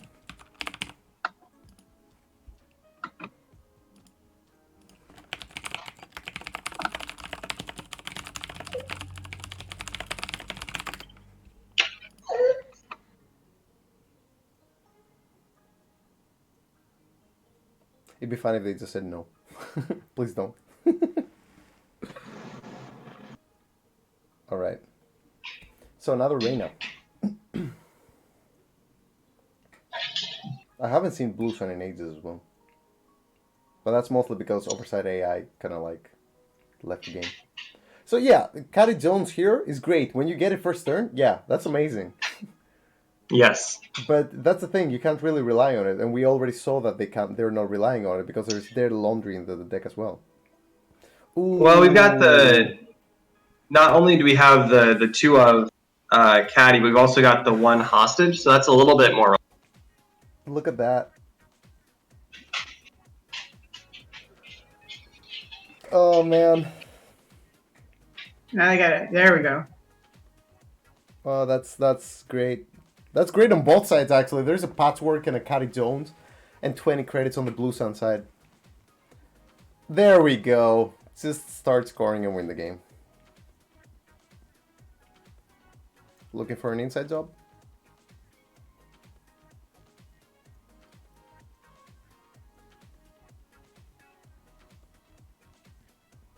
I'm really wondering, like, what do you do in this case? You just draw more, right? You need to get your breakers. Yeah, it's also fine. Is it an Atlas? Wayland has 3 Project Atlas, 1 Octan, 2 Hostile Takeover. Okay, cool. That has to be an Atlas. Paper Trail. Oh no! Oh no! Really? Do you pay for the trace? I would pay for the trace, actually. Yes. You do, right? You can't afford to lose Caddy here. Oh, is he gonna boost it? You gotta pay for that. I don't know, boosted by 2? You're basically taking the risk here as a corp. Do they have another one in hand, or is there one coming out soon?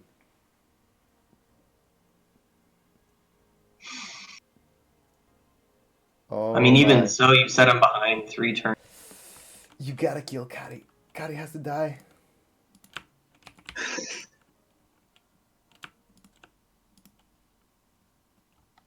Caddy has to die. Definitely.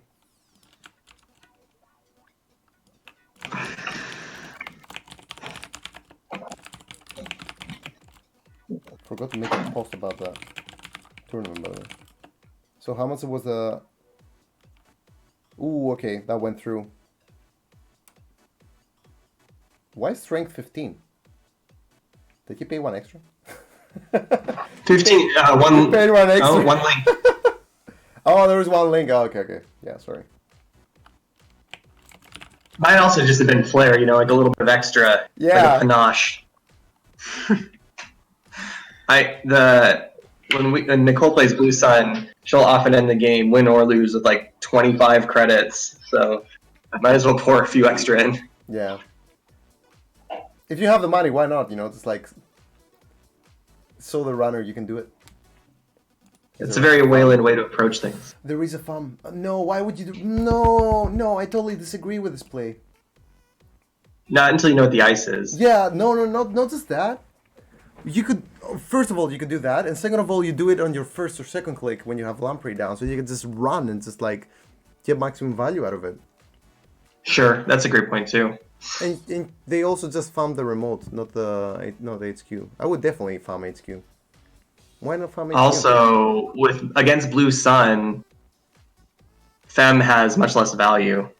Right, because they can just bounce it. So it's not, exactly. Yeah, you don't do it forever, right? You do it on the one turn. You're like, oh, you. But I do. This was just weird, just doing it on the last click as well. I don't know. There's not even anything in the server. I'm not a big fan of that.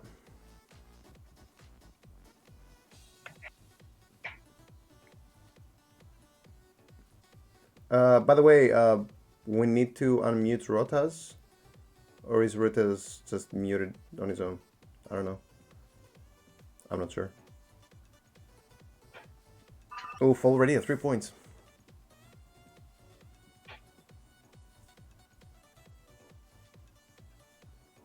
Drawing very aggressively on the runner side. Kind of forced to be honest. Yeah, looking for answers. Oh my god. This hurts so much. Running on your third click and losing your last one. Okay, you're muted. Okay, cool. But you do have access. Hey, Captain Nice, by the way. How's it going?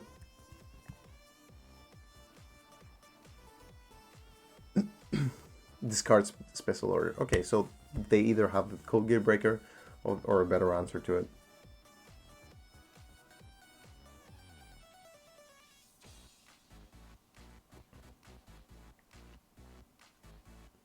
So basically right now, if Blue Sun, if Mark has agendas in hand and another piece of ice, they're just good to go. Or they can just do that. Yeah, that also works. They don't even have to like go on the FAM server. I thought that they could do it on the FAM server, but there's no need to actually.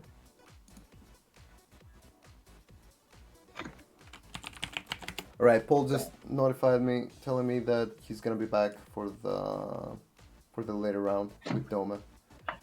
So that's cool. Hortum. That's pretty good as well, making some money back. Because why not? Yeah, in the core, I've never seen it triple advanced, but otherwise it's a good card. You don't really need the triple advance, right? That's the one that you can. No. The one you can break with AI. Oh my god! Oh, there's another one. 2 for 2. What is going on? That costs like 3.5 to break. Well, he's gonna get in the server though, right?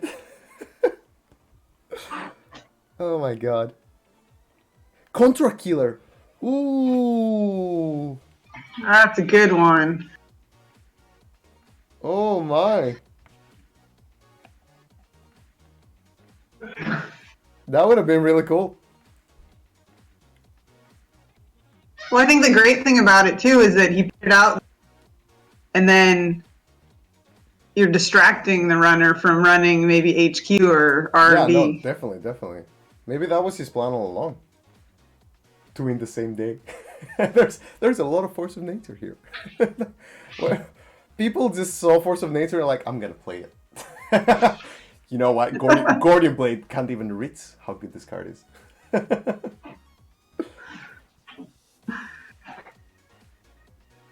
I have legit never seen that much force of nature in like a month. Not just a day or like 2 rounds. A month. Yeah, I don't really see that a lot either. 5 credits for a code gear breaker that breaks 2 code gear subroutines. I mean, with 1 strength. Okay, runner is kind of coming back into this now. And considering the fact that they have 1 bad pub, they know that they can get into R&D with... I don't know why they didn't go in R&D. I would have gone into R&D because it only costs 2 credits. Might as well take it out, right? Yeah. Force of nature equals sleeper card of the format. Well, we saw the last person using it win a game, so you know, you never know. Yeah? Yeah, that's a good move. Well, they're not really hurting for money. Well, I mean, they are. They will eventually. Because if the corpse is 1 more oversight AI, they're really gonna be in good money.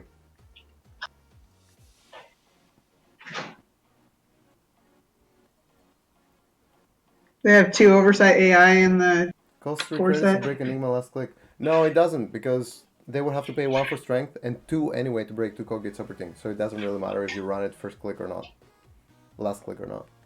And 1 goes off in Yeah. the bad pub, so they would only pay 2. So that was the toll booth, right? Maybe did they put it back there? They probably did. I would, and I'd put it on the outside too. Yeah. Ooh, punitive. Ooh, and the lamprey is starting to do work. If the toll booth is there now, that's really gonna hurt. Yeah, why not raise the Enigma earlier? You know they I have don't a know. lamprey. Didn't you know they have a lamprey? Why not raise it? Here comes the force of nature to save the day. I get rid of that 1 last credit the core had. Oh, that is so good. Oh, that is so good. Maker's Eye. Come on. Wait, what? Oh, install R&D interface. Oh, that's perfect. Oh, that's brilliant. They're gonna win with Force of Nature. I'm telling you. Yes! Oh my god, justice! There's only 2 hostile takeovers, so that's a big hit actually. Oh yeah, and hostile takeover is great because it allows you to res Archer. Do you consider purging? Yes, you definitely consider purging. You have to. That was not the agenda you have to take. Punitive in hand doesn't really do anything when you're at 0 credits. You need to be on at least 1 to do something. Yeah. You have to purge because they have Arminta's code busting down. They can just money up and just go in again and just take your credits. Like even if they do 1, 2 and just run there, it's not bad. Oh, they're also Blue Sun. Yeah. Never mind that.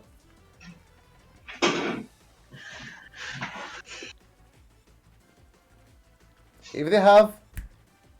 No, never mind. Boredom. I was thinking if they have 3 punitives in hand. No, that's not enough. No, you can never pay for all that. Yeah, I was thinking like Heads Fun and punitive, but it's not enough. Had they stolen a 2-pointer and they had 2 punitives, they could have won the game if they had a Heads Fun in hand and 2 punitives. Oof. Yeah, that's gonna help win the game. What did they trust? I want to know what this is.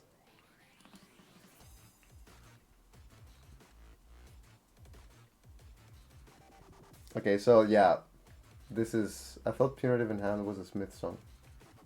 What? Is that your follow-up album?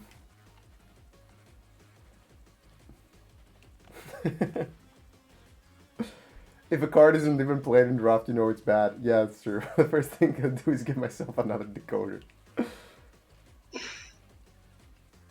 Ooh, what's that? Is that a 3-pointer? Yeah, it might be like a priority requisition. And you raise the Hadrian's Wall? Wait, But I'm surprised they didn't put the Hadrian's Wall. He pulled it back into his hand, but then he never put it back yeah, out. that's true. Yeah. Because they installed advance. Because so the Hadrian's Wall is not out. Maybe that's a toll booth in front of it. I would actually I just hope so. try. I would just try running R&D again. Just see 2 new cards. No, why? Oh, there's the archer. So that's pretty safe.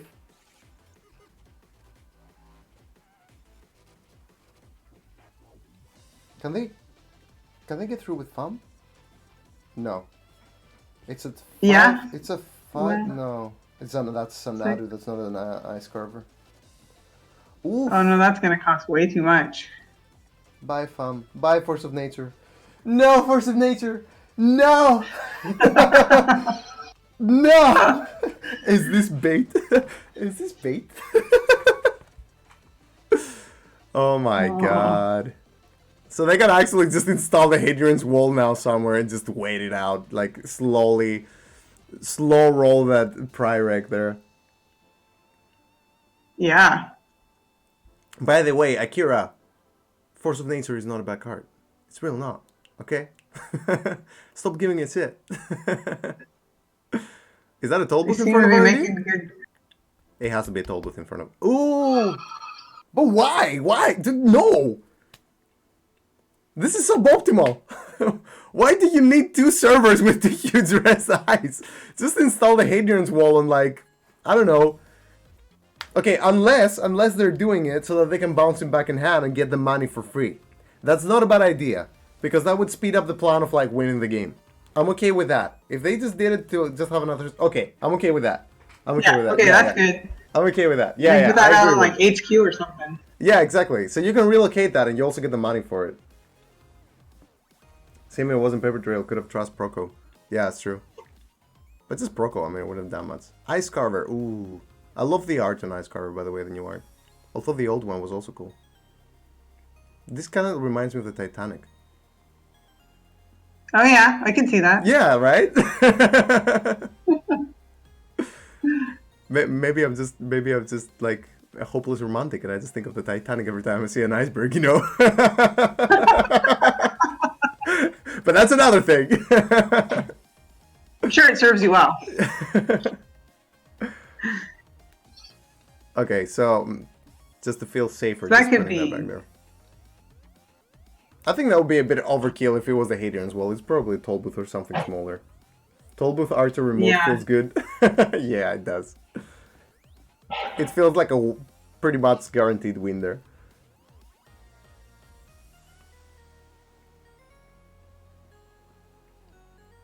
Yeah, so that's New the Force of thing. Nature. I would have. That's a third force of nature. Oh no, seashores. Yeah, no, this is GG. Well played. This is just. This is over. Because you seashores now and you trust the Proco and the Ice Carver or the Xanadu. Yeah. Yeah, I mean, yeah, obviously, yeah. You just pay 1 now. Oh my god, this is perfect. Did they just pump Force of Nature? They did, but we can't really say anything. Yeah, it is Strength 1. It is Strength 1 because of the Ice Carver. But we can't tell them that they messed up. Because we're just spectators. I really want to tell them. I'm the kind of person that will be watching games like this and I'm like, no! I just want to help out. Yeah! Don't do that. But nobody likes this kind of people, so you do your best to stay silent. Yeah. Does he have anything to shuffle cards back into R&D? System Core has anything to shuffle back in... I'm not sure. Is there anything in System Core to shuffle cards back into R&D? There's Maryland campaign. Oh yeah, Maryland campaign. I think that's the only one. Daily Business, so yeah. Kind of like putting them back. No, that's the only one actually. Yeah, that's the only one.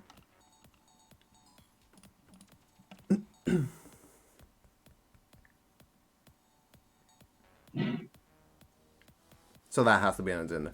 If that's an agenda, it's game over. Because you can even... Oh, no. Oh, Elizabeth Oh, Bell. my.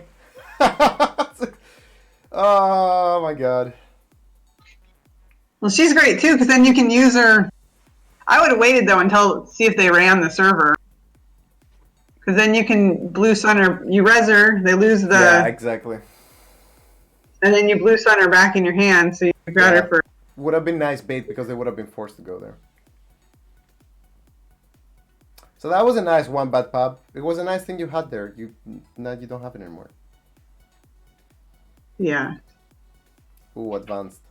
That's another paper trail.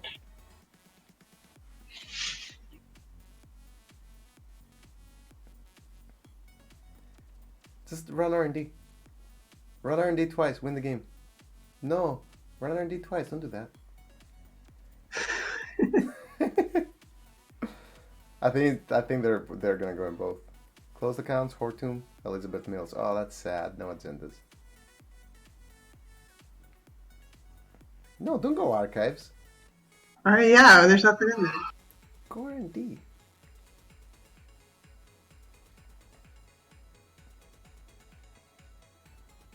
Yeah, it has to be paper trail. Impersonator is pretty good. It keeps getting better, Akira. There was nothing, yeah. What was in there, actually? Just trust about Sophies that they didn't need. Makes sense. Triple advance score? Don't tell me it's another contra killer and you win the game by mid damage. Because that could work as well, actually. That's just such a slap in the face. Oh my god, it's a reverse account! Come on. Come on, seriously. Oh my gosh. Okay, we know this is not the Elizabeth Mills. No, don't draw cards. Right. Win money and just run. Yeah. What are you doing? Okay, it's a Project Atlas. Yeah, thank you. No? Okay, yeah, it is. Okay. Yeah. Okay. Yeah. This was starting to get. It was just like a ruse trip. All right, so it was Rand All and Mark. Let's try to find their game for the next one. It's gonna be table 15 again.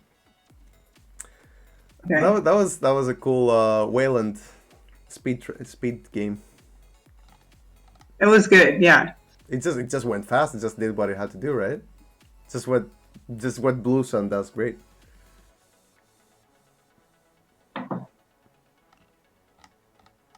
They're probably making the game.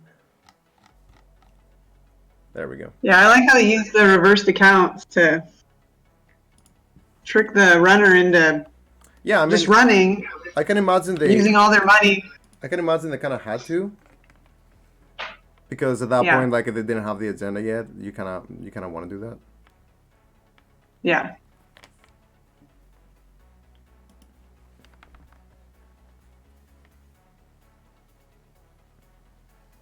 I just realized that my phone went on the internet and suddenly, like, I have 1,000 messages. Where are you, Constantine? Why are you not replying to anything? Why has Netrunner taken over your life again? Because it's worth it? I mean, yeah, last 6 years of my life.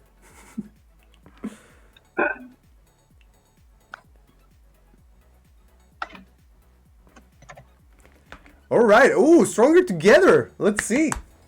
I'm actually quite Hey, Circle Master, how's it going?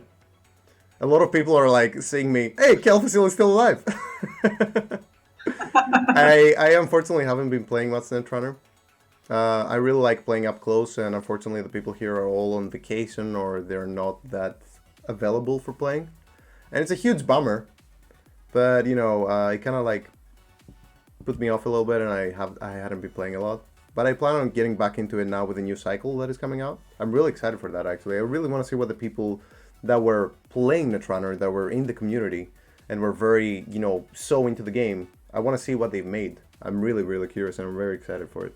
They better have made some Psy cards. I'm gonna tell you that now. If they have not made Psy cards, I'll be very disappointed. Click for the last. Okay. Yeah, that's really good. Don't have to care for ET. Find an agenda. Ooh, how many biotic labors are in System Core, actually? There is 2 Biotic Labor, so you can fast advance 2 Project Vitruviuses. That's actually pretty great. That's all you need if you can score a Prirec. It's not about res, actually. It's really not about res because they had a lot of money. And since they have a lot of money, you don't really care about putting an ET early on there. Like, yeah, sure, they can run, but them wasting 1 click every time is actually not that bad. And exactly what Rhoda said, and what I was about to say, worried about Leela bounce. Resing ice early against Leela is actually always great. Always. Doesn't matter if the ET is like the innermost piece of ice. They will eventually have to install programs in order to get in your remote, so... Yeah, this is great. Right. This is really, really great.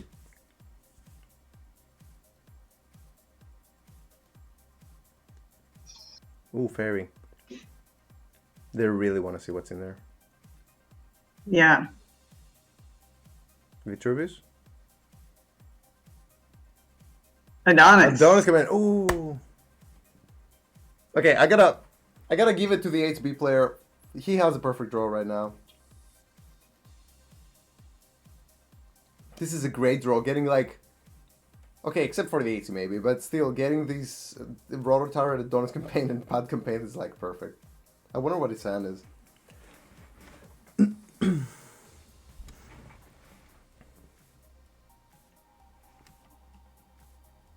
Okay, let him keep the pad campaign.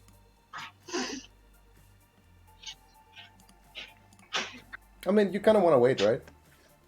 You don't want to trash it before it's rezzed. Plus, he gets a credit for running it anyway, so I guess it's not that bad. That's true. Oregon. Did they mulligan or keep? I think they both kept. No, wait. Oh my god, I'm trying to see. Mark mulliganed. And Rand kept. I managed to see it. Oof. Ooh. That would have been an amazing score, actually, next turn. Yeah, it would. Because that sets you up for just biotic laboring the other two. Before Doombag.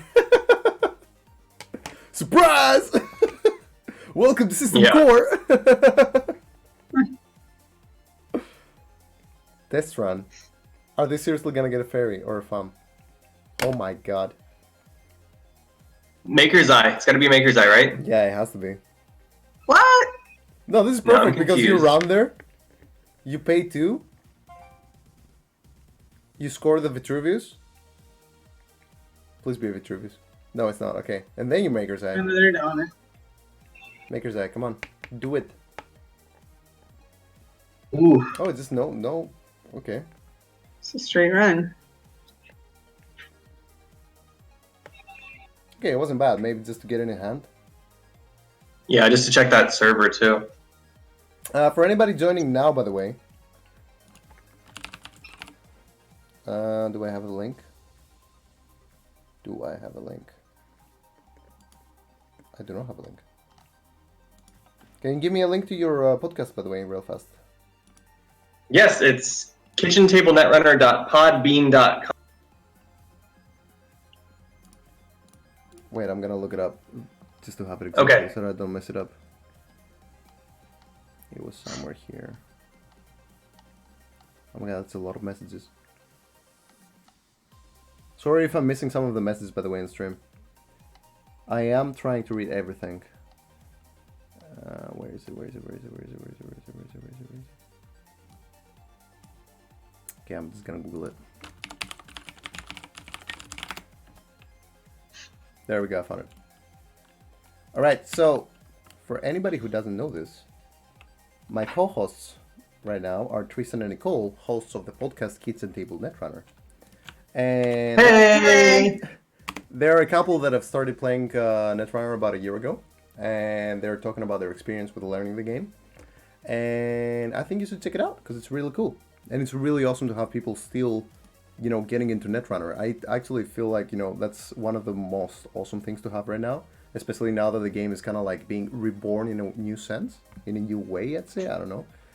But it's really cool to see like people still excited about this game, because it's still an amazing game. And I think what you're doing is really awesome because that's the kind of people that we need right now. Not just like, the veterans, but people that are still excited the way people got excited with Netrunner when they first got into it. Because it might be like, discontinued and all that, but that doesn't mean that it's no longer a good game, That's right. Yeah, and I mean there's so much depth to it that we're still working our way through the card pool and exactly. trying to understand all the options there. So there's years of content for anyone who's thinking about jumping on. Which is awesome. That's why exactly I think, it's so good to have people like you doing that. Thanks. Increase the trace strength to 1, okay. Wow, apparently it didn't do much after all. Maybe it was a sad res. Yeah. Ooh. Oh no. Oh my gosh. Okay. Lucky snipe. Well, I mean, 2 cards left in hand. It's not really. Yeah, fair enough. If you're checking every card. And now he top decks an agenda. Aww. Maker's Eye. Please tell me you have Maker's Eye. Aww. Yeah. I'm not saying I ever built a great Leela deck, but my Leela core was very much around not being able to tell what server I was going to be into, and so I pulled in the Maker's Eyes for sure to, and it'd score the agendas, and I'd be like, well, I can where I want, and then go in for it. It's quite funny because I used to be like the kind of person that would only play R&D interface. Even in my Silhouette deck, I used to play like 2 R&D interfaces. And then R&D interface got rotated, and I was like, oh man, what do I do now? And then I started playing Maker's Eye and Smoke. And apparently, I got so used to playing Maker's Eye that I can't go back to R&D interface. I tried playing R&D interface, it just feels weird. It just feels like not speedy enough, not fast enough compared. Like in the meta where all the corps go like so fast, like MTI and whatnot. Like, okay, MTI is no longer a thing, but even like with MBN and whatnot, like it's still not fast enough to have R&D interface. Maker's Eye just feels like so much more, even with Christian grids around, like it just feels so much better. That's a good point. I think in core, I like it a lot because it helps, it even accelerates Maker's Eye, right? And yeah, no, definitely. You can get a lot of mileage out of it, but there's a lot of times when people are spreading their ice reasonably thin, and so you're just gonna start catching those extra accesses are gonna start to add up. The one thing I would say is that that Maker's Eye has the surprise factor, where you get all of your extra actions when they're not expecting. This is 100% ZZ. Is it? Yeah, it is. Take a credit first. Why not take a credit first? I would have taken a credit first. How does the math add up? Wait, you pay 4, you go to 7. They will pay 2 to res the ass or 3? I don't remember. It's 3, right? Yeah, I think. Oh my god, I don't remember. How Ash is 2 to res, 3 to trash. I am terrible. Why do I not remember this? Okay, it's 2 to res. Jesus Christ, I haven't played this game in a while. Yeah, mine needed a second. Cards. I played this game way too much, man. Way too much. I should have known this. Oh, it's a red herrings. Oh, it's still, not bad. Still GG. It's still GG. Well, that was a bit silly. GG. Oh, that was fast. Damn, Pryrek again. Yeah, after the first Pryrek, it just went to shit, basically. But, I mean, that was quite lucky on Lila's side, because there are 30 cards left in the deck, and they just go to fairies and a test run and a retrieval run, and that's all they needed. That was perfect. Yep.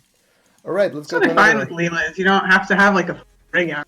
That's nice, getting the fem out for a test run and then back with the run and just like kind of never paying for it. Let's go to table 11. There's a Saber versus Jinteki. Ooh. Oh, I gotta refresh again. Why is Jinteki all buggy? Table 11. Oh yeah, we have the same thing. Maybe it's because they have the same password. Yeah, probably. Oh, it's another personal evolution. I was expecting replicating perfection actually.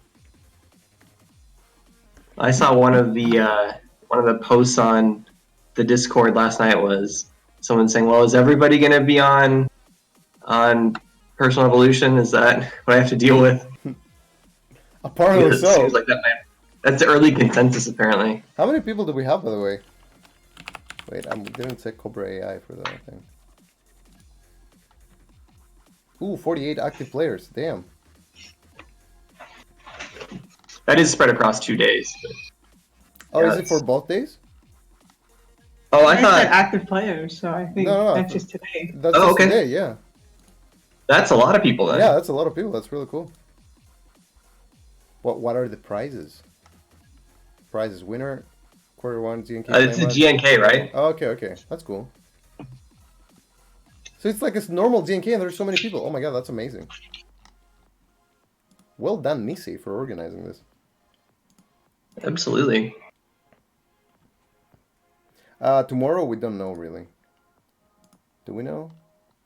No, we don't know for tomorrow. Maybe one of the NISEI people can tell us? Can I get a Cobra link? Yes, of course. Give me a second.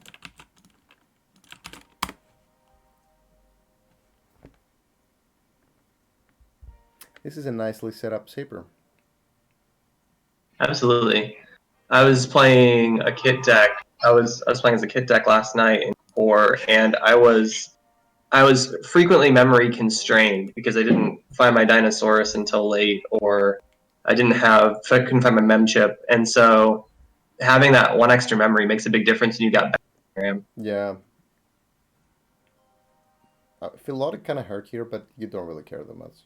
As long as it's not killing you. I'd imagine a lot of people from North America will be playing tomorrow. Yeah, exactly what Rhoda said. I was actually, the people from NISEI were telling me, like, you know, if I wanted to stream the first day, basically, instead of the second one.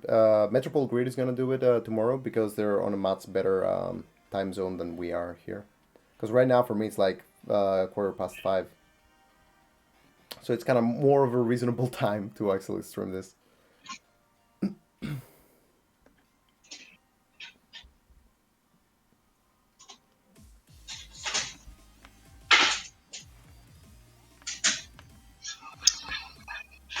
So I wonder though, like, if they don't really find agendas from R&D and HQ here, the remote is starting to look quite good. How much would it take for a battering ram to actually break the Wall of Thorns? 2 and 2. Oh wow, just 4. Okay, never mind. The remote is not that great. I take it back. Unless they have a toll booth there or something. If they do have a toll booth on the server 1, then that's pretty good. But if they don't, then I don't know. Is that a NISEI? I mean, you never know. There could also Another paper trail? No, there's only 2 paper trails, right? there's 2 paper trails. Yeah. There's an archer. I don't know that I want to give up a 2-point agenda for it. No, there's no way. I wouldn't think so.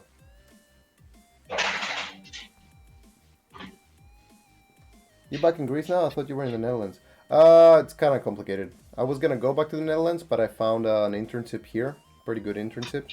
And I figured, you know, let's just stay here and just like be close to family and friends for a little bit longer. With battering ram down, I'm not super convinced of Atman 3. Yeah, I don't know. I don't know why Atman is a 3 actually. 4 or 5 seems much better, yeah. Yeah. Credit, I guess. Otherwise, not sure what use it is. Yeah. Yeah, with Mimic out, Atman 3, I've gotten a lot of mileage out of an Atman 4 in the core set. Okay, this is starting to be problematic now. Ooh, they can't remove the tag. Oh no. Oh yes. Oh no, they might die. Well, If that's a Ronin, it's game over. yeah, I think Ronin looks most likely. That's what my guess. Why else would you advance it 3 times? If it's a June bug, you just don't run, right? GG, well played. Oh, it's a Ronin! Ah!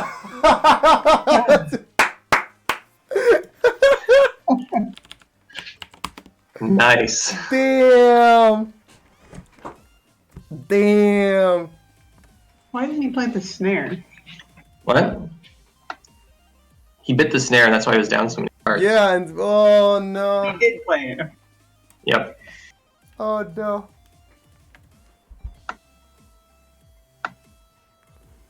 Damn. All right, was that their first or first game? Probably their second game.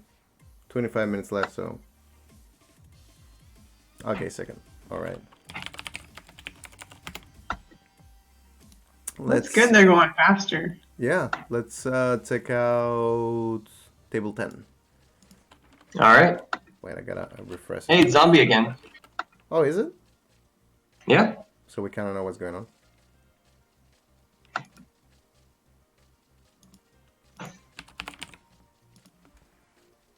Boy, I feel like if your username is Hadrian, you're kind of telegraphing your ice choices. Yeah.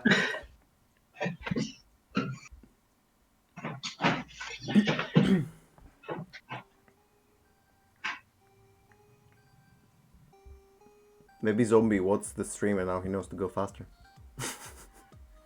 He's like, it's all advanced, just go. Yeah, I'm saying because I'm seeing only one card in his hand.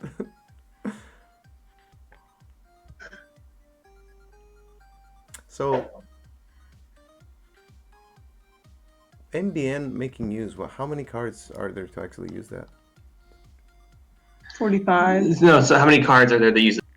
So there's Oh. Ash, you got 2 Ash, you got 2 Paper Trail. Nicole. There are 45 He's cards. early Alright, so there's Seesaws. Right, Seasource, yeah. Data And Raven, there's Flare. There's right. Punitive. There's Caduceus. Caduceus is a really great ice. Sure, Punitive's a great one. Caduceus. Yeah, is I mean, the amazing, ice- actually. The ice is interesting because like a lot of the ice, you're just not gonna, you're just gonna break the subroutines anyway, so you're never gonna see Yeah. that trace. But like Caduceus is one where you will see Yeah. the Caduceus and Hunter are ones where it really kind of changes the math on it. So that's basically like 1, 2, 3, 4, 5, 6, 7, 8, 9, 10, 11 cards that you're gonna use a trace on. Looks like someone's playing Notoriety. Is yeah? Really? Where? Oh! There. Oh! Yay! Oh yeah, IT as well. That's true. Flare is great, but it's only a one-off. Yes, Also, who the heck raises Flare? that is. You've got to maybe Spark, right? If you got a ton of money Wait, and then those advertisements. I don't want. I don't want to type it in chat. It's gonna be weird if I type it there. I'm just gonna look it up and then trying to be Oh, the paper trail. You can use the trace. 9 cards Yeah. to res. Oh my god.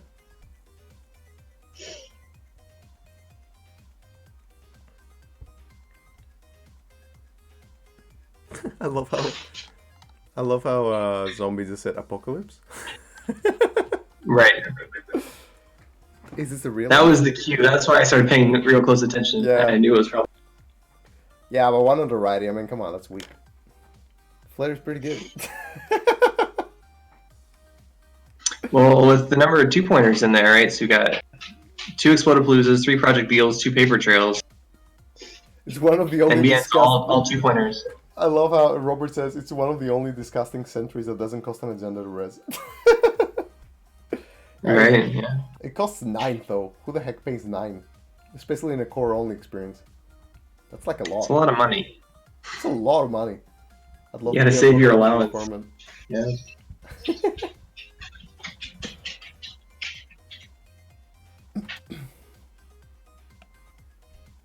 That's great. With Data Sucker or in a Mimic, you're not afraid of Archer anymore. You're safe for running, face checking, whatever you want. it. Yeah.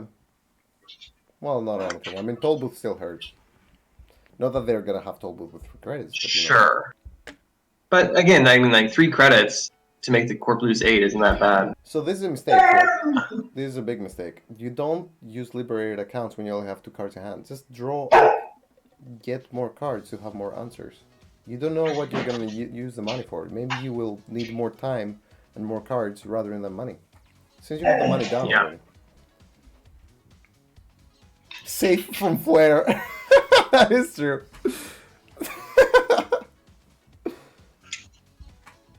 Okay, we've seen two Force of Nature. One of them actually installed twice, and we've seen a notoriety today. Now, what we need to see is a flare. We need to see a flare. You know, this shaper has only Anarch cards now. Yeah. Well, it tells you enough about how good honor cards are. Yeah. I love how I think it was what was his name? The first designer of Lucas Litzinger, I think it was. Lucas Leitzinger, Yeah. He said that they feel like Data Sucker should have been printed with or a higher cost or a higher influence, and Desperado was also a mistake. They should have printed it like with a higher cost or something.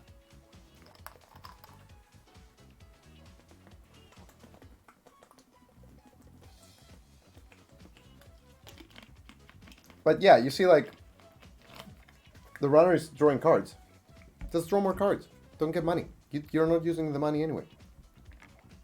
Yeah, like, what's that? Why? I don't get it. Yeah. If Chaos Theory plays Force of Nature, then it's the end. That would be hilarious. Right. That's a sign that something has gone has gone either very wrong, or you've got some kind of secret master plan for your. Yeah, or like we don't know Netrunner for shit, and they just know how really good Netrunner. We're like, what? Okay, you know what? Teach us. Yeah, we're missing something important. Ooh, hard clicking for credits. Why though? Just drop cards. Do you feel safe? I don't know. It makes me think that there's a specific piece of ice. There's never a good enough reason to just click for credits when you have 35 cards left in your deck. Surely you can draw an economy card or something. Or you don't play any more of them? Like, what's up with that? You played a Headsfun and a Beanstalk. Surely you played two other Headsfuns. Maybe there's an IPO in hand. That's the other guess I have. Why is Ice Analyzer in the system core? What? Ice Analyzer? I mean, in my experience, it's mostly there as something that you feed the Aesop's pawn shop if you What? Ice Analyzer. Netrunner was a mistake. Let's look at Litzinger. Netrunner was not a mistake. You have Marlin taking over too. Yeah, exactly. So why not just click for credit for cards? He's currently working on Optimus Prime as a runner ID. Super installing balanced Daemon. Oh my god, I remember that, Akira. I remember that. Did he actually say that? I don't remember that. I do remember them saying something like, Cipher is an okay card. That when they made it, they were saying that, it's actually, we made it considering like a lot of things in the game and how it would actually make sense. And then I was like, what? Maybe they don't want to sell flat. Yeah, that could be a reason why they didn't drop more. Maybe they just want the Marlin to take over and just then install something, but that's giving the runner too much space and too much time to actually do things. Yeah. Yeah, there's something going on I don't understand here. I love an Ice Analyzer. This is so unique. Hey! See, I told you that. Hey! Cool, wasn't sure if it was well, insert pets at 70. I think Damon said the balancing factor for Faust Cipher was supposed to be made damage. Not sure how much better that would have been. We would have had the whole Vanatis thing much earlier.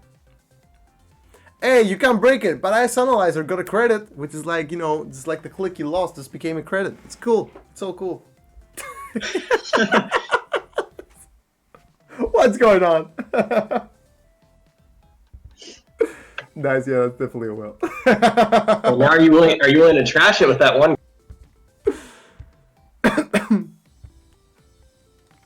I played my last round. 3 usable credits is better than 1 not usable. Yeah. Well, they clearly have some more programs to. I mean, yeah, there must be more programs coming down, right? How do you install Force of Nature if you don't have Ice Analyzer? Don't be silly, come on. Okay, so that's begging definitely the corp to res their ice. You can afford it. That's definitely 2 red herrings and an ass there again. So next turn, hopefully we see an agenda in there. We don't. Zombie is not gonna delay it for the rest of the game again. I sense no sincerity, Kelf. At least Ice Analyzer is Greek card. I mean, what else could it be? Oh, if it was Honoric. Oh my god, if it was Honoric. Would it have been good? Oh my god, it would have been good. It would have been amazing with the Conspiracy Breakers. Oh my god, thank god it's a green card. That is very true. That is very, very true. Hey, Gordian Blade installed with only 3 credits. What up? Yeah, getting real value there. Not enough influence to import good cards, so you have to play your bad in faction 1. Ooh, Maker's Eye. Oh, did we have Buyer down as well? Okay. I would not. It's kind of risky knowing that you're going to spend. Oh, I guess you got the data suck, the Eli. That's exactly why I would not have installed Corroder. I would have just like run and just clicked twice. Yeah.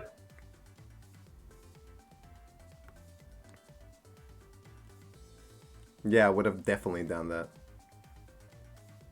And now you would have had 1 more credit to install Corroder. That's right. Hey, see, like I all the wonder- value. Yeah, I think maybe that's the strategy as a corp, is you keep resing ice so that they're just afraid to throw away their ice analyzer. Wait, break only 1 subroutine? Don't they have to break 2? Yeah, okay. Maybe feared. Those on the runs though, the binary subs, it's hard to remember how many of them there are. Rotas, what? Build your own Kate Mac. Value wall of Alright, force. only 6 points to win here. That's all he needs. 3. Oh gosh, I was joking. I didn't. Just 3 more, come on. Was that it? Oh, that was it. Well, it is on game point now if they do find a prior egg, so.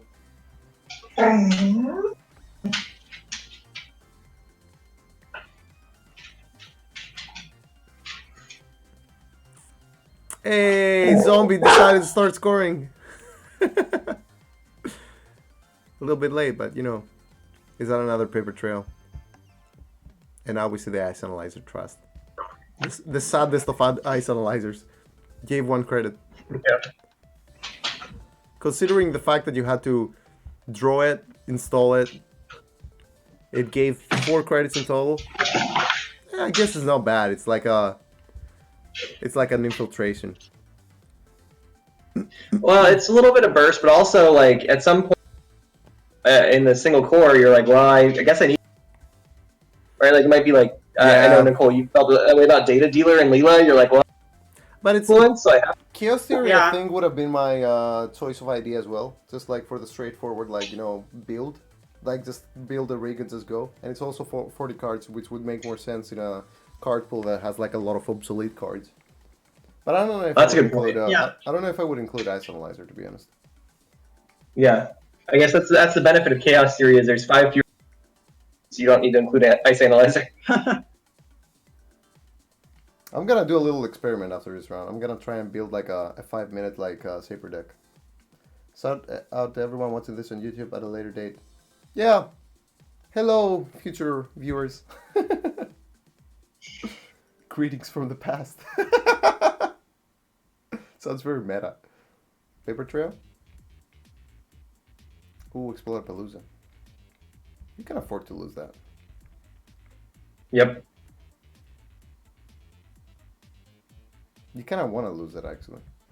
Well, your best case scenario, right, is that you have it with a red herring, so they can't steal it, but they have to access it. Yeah. But you're 1 Maker's Eye away from losing. Right. And Zombie really needs money right now. Credit install. If you have the Pyrrhic. Ooh, that's also nice. Install the Pyrrhic. If you have the Pyrrhic.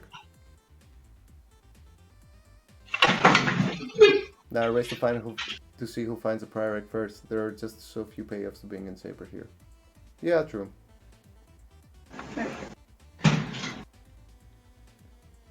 Even if that's a Pyrrhic, that's not game over for another 2 turns, so that's fine, I guess. There's time for the Saber to do things.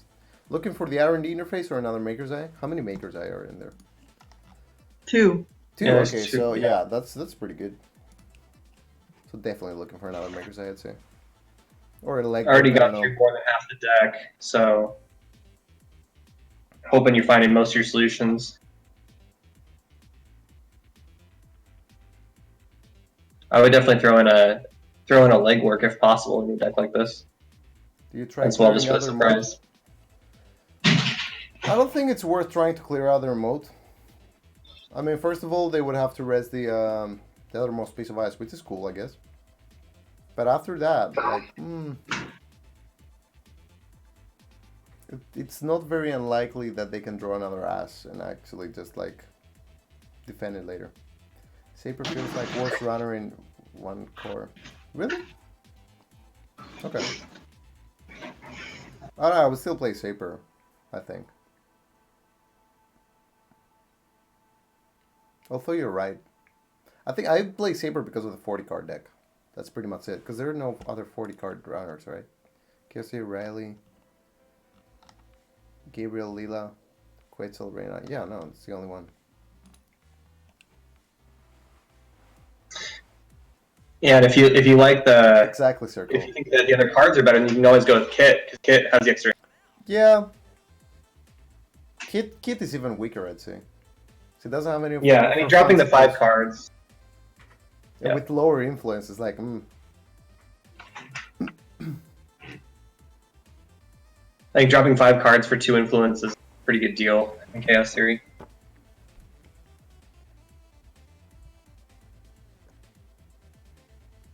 Extreme thinking time.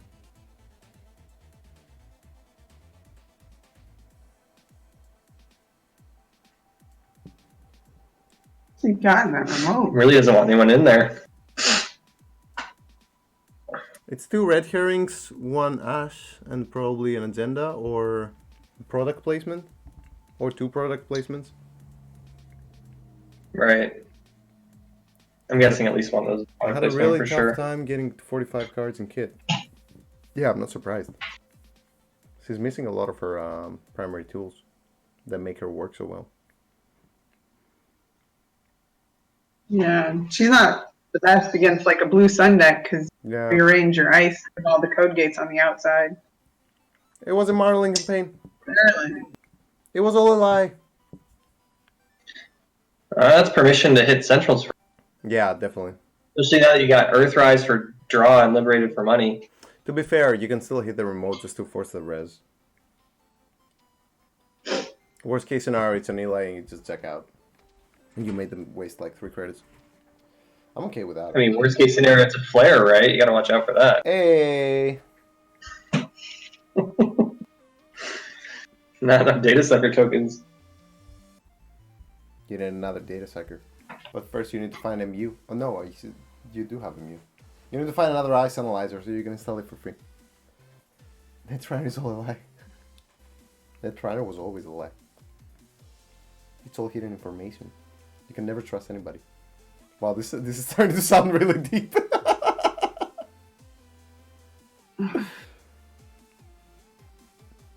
Icing up HQ, why? I think if you're planning on having Maryland out, then there's a fair amount of reason to worry that you're going to be piling up agendas. 4 strength? Yeah, 4 strength. Mm-hmm. Getting R&D for Especially 5. with data sucker, then you can bring the big ones down. You're good to go. I'm not sure about these rounds without Maker's Eye or anything. I mean, you do need only one Pyrrhic, but still. Yeah, I mean, this would be a great use case for R&D interface. It's really not. Well, I think 5 credits for 2 access is pretty good. And a data sucker token. Explodapalooza! Oh, that's actually great for a zombie. Yeah, everybody wins. Yeah, no, that's really great for a zombie, actually. You need to draw the Pyrrhic now and just win the game. Just win the game.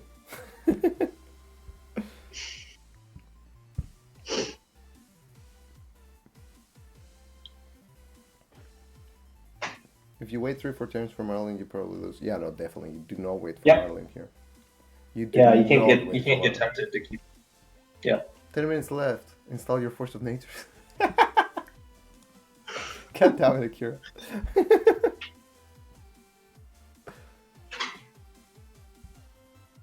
Speaking of lies, time to sit out a second on the right for the win. You can't. There's only one off in the system core. I mean, Okay, here we go. I'm not gonna nag about it because, you know, I'm okay with the fact that they actually added at least one. So it's still a legal card.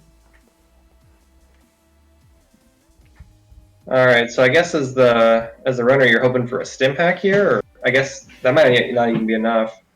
I don't think Steam Hack is gonna be enough. Because there are 14 You just credits. want a Maker's Eye, probably, right? Steam Hack takes you to 13. That's not enough. No, actually, it could We be. got liberated for another 4. Yeah, it could be. Yeah. That's why it's sitting it out. Hence the term too. Yeah. Okay. Oh, Fair enough. Fair guess enough. not. Ooh, that speed value. Ace of Spawns Yeah. opening your liberated account. Unexpected. No, I don't like that either. I would have actually just like trust something like Corroder or whatever. Because, you know, what's the worst that they could be playing? Like Wall of Static? I don't think they're on Wall of Static. Well, they could have Wraparound, however. I don't know, Trust Mimic? What's the chance they have Flare? Splash a Heimdall in there, you know? You never know. They have Data Raven, but that doesn't really matter. Do you call it... Where are you guys from, by the way? Oh, us? Yeah. We're from Portland, Portland, Oregon. Oregon. Oh, wow, you're in the US. US. Oh my god. We are. What time is it there? When we woke up, it was before 5 o'clock in the morning. It's 7:40 now. Oh my god, like in the morning. Here's the thing. You Enough guys are small crazy. children and, like, on the right schedules, and Damn. Thanks for doing this, by the way. That's really... It's really nice of you waking up. like glad we that. could come. Thanks for having us. I'm missing a little bit of sleep because I work with American companies and I have to work at like 3 to 4 at night. Like, Oh yeah. so I feel you. I feel you. Oh, no Just a Maker's Eye, just straight going run. straight. Yeah. Well, he smells the wind coming. Well, either that or just like really unlucky. Yeah.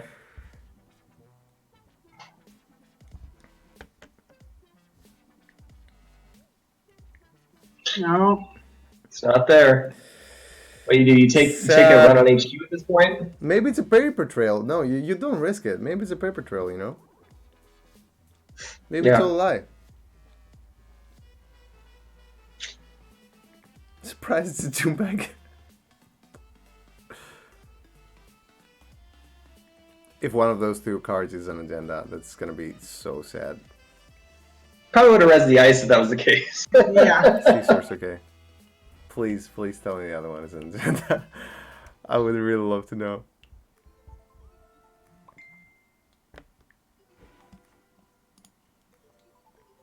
Oh, that's it. Oh.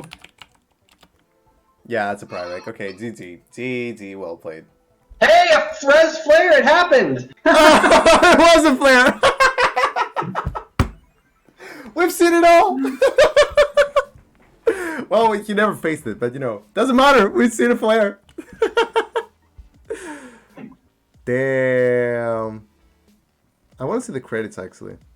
Runner credits spent 75, credits gained 83. Credits gained 56, credits spent 50 on the corp. Wow, okay. Cards 15 clicks for credits too. That's Cards drawn by click too. Cards drawn by click 14. Oh my god. and in Shaper, right? You got Diesel, you got Earthrise. Yeah, exactly. Wow, that's a lot. But hey, it tells you what you need to do to win the game, I guess. Absolutely. Damn. All right. Well, thanks for joining me, Nicole and Tristan. I really appreciate the company. It was real nice to have you. Again, everybody who doesn't know this, Tristan and Nicole are from the US and they have a podcast called Kids and Table Netrunner. They have been playing Netrunner for almost a year now, and they do various episodes where they explain how they go through the game and how they learn it and all that. So it's a really cool experience trip to join them and listen to. So I would really advise, like, you check it out. I think you would like it if you're into Netrunner. So yeah, we're gonna put a link in the... Wait. Oh my god, I lost the link again. God damn it. There we go. I got it. All right. All right. Thanks so much for having us, Constantine. It's been great No problem. commentating. Thanks for joining. Yeah. It was really fun. And anytime, like, just feel free to like poke me for like streams or whatever, and poke NISEI again, anything. Like, we always love having people on and just like commentating and doing stuff like that. So please feel free to join us again if you feel like it. Great. Awesome, Will do. All right. Good luck, everybody. All you Europeans, have a great time. All you Europeans, you have a good sleep. Bye-bye. Bye, guys. Bye. All right, so I'm gonna do this little challenge thing where I'm gonna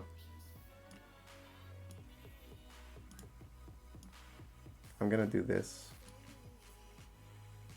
until the next round starts. I want to build a quick Saber deck just for the heck of it.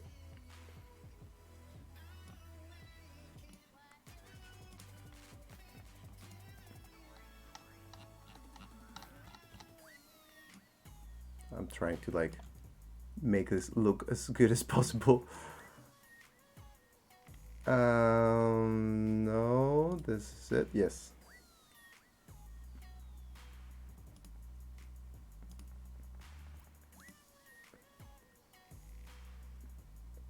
Brian has 37 players. Thanks. Well, just leave me out. What? More streams. Yeah, I really want to keep streaming. I really want to stream again and again. I've been thinking about it a lot lately. Life has been very hectic. I actually moved to my own place and all that. But it has been very, very hectic, honestly.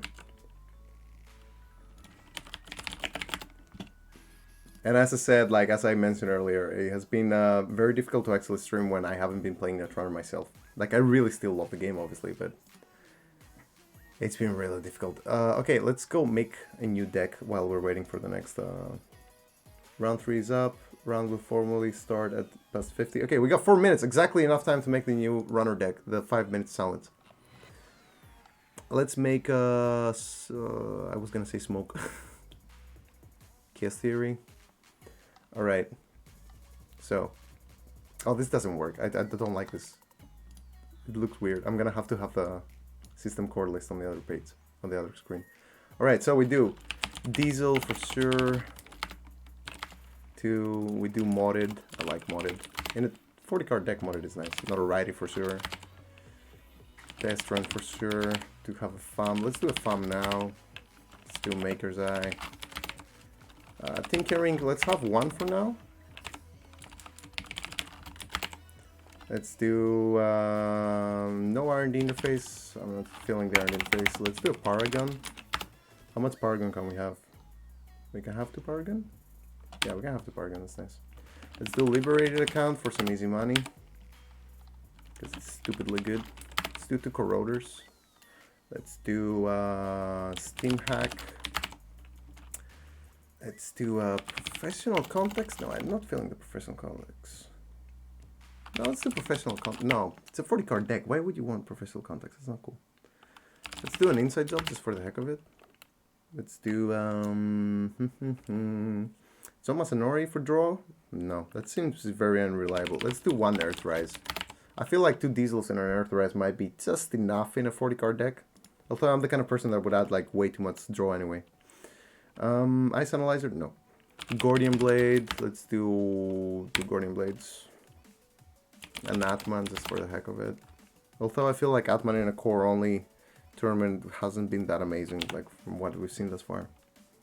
Let's do a Fairy. Oh, we don't have available influence. That sucks. Liberate account. Costs a lot. Let's remove the Inside Job. Although I'm not sure about that. Only 1 Corroder maybe and add Special Order. How much Special Order? Is it 1 or 2 influence? No, it's 2 influence. That's not cool. So we do need a good Sentry Breaker, which would be Mimic in this case. but then we don't have... This is already problematic. We would have to do one less Paragon. We'll only do one Paragon. We're Chaos Theory anyway. Why do we need Paragon? Whatever. Let's do 2 Data Suckers. There's 2 Data Suckers, right? Yeah, okay, cool. We have 2 Influence left now. We can still do stuff. Sir Gamble. 24 cards. Oh my god, how do you fill up the rest of the cards? Cady Jones. Okay, you might be right. Maybe Shaper is not the best one to be playing. I'm really not feeling it right now. Let's do Professional Contexts because we don't have anything else to add. Am I writing it wrong? There we go. Let's do R&D interface because there's nothing else to add. Is Nictor Beta 3 influence? Yeah, it's 3 influence. Let's do more money. No, not more money. Not more money. We have plenty of money. Ooh, this is cool. I like that. 10 cards left. How do you fill up the rest of the cards? Armitage, I guess. Dirty Laundry.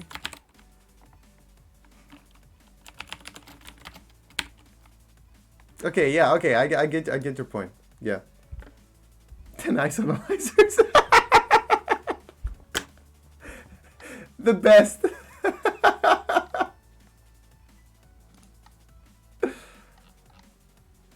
Yeah, I don't know. Like, okay, well, sure, let's add an Atman, but it's still, like, it's kind of a dead card, I feel. I wouldn't install it.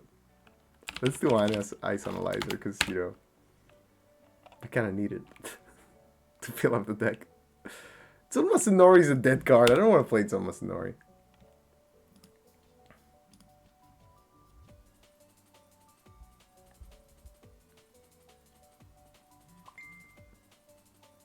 These are all weird. Deus Ex for the occasional snare. A battering ram maybe? Maybe remove one corroder and do a battering ram. Just to have options. And then that gives us more influence, which means we can actually do something like Retrieval Run or Run Amok. How much is Retrieval Run and how much is Run Amok? Retrieval Run is influence 2, Run Amok is 3. Okay, so we can just do a retrieval. It's not bad. We still need one more card. We do another tinkering. This is a good deck. It doesn't feel like a good deck. Too many. Oh my god, too many icebreakers. I would install like 3 of those, maybe 2. Farm is occasional. Yeah, okay, we would install the Data Sucker for sure for Mimic, but yeah, okay, I get the point now. Crypsis deserves more love. I don't know. All right, I have been informed that the round has started, so we should get on to that. I will need Seamus here soon. Let me tag him.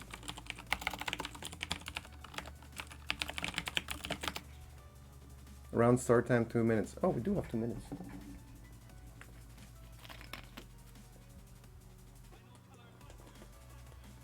Hey, Constantine. Seamus is just trying to unmute himself. He's working out the interface, so give him Yeah, sure. 5 seconds. Did you actually unmute him though?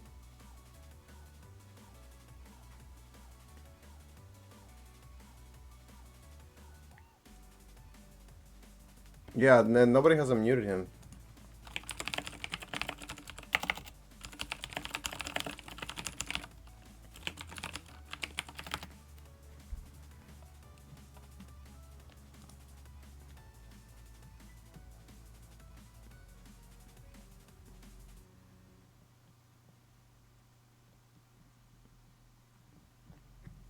All right, Seamus, can you hear me?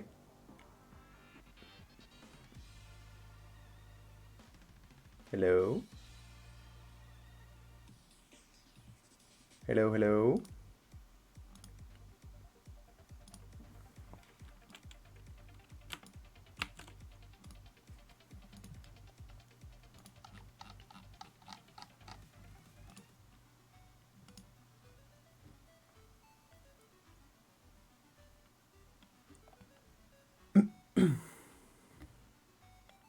there with us, folks. Just having some technical issues.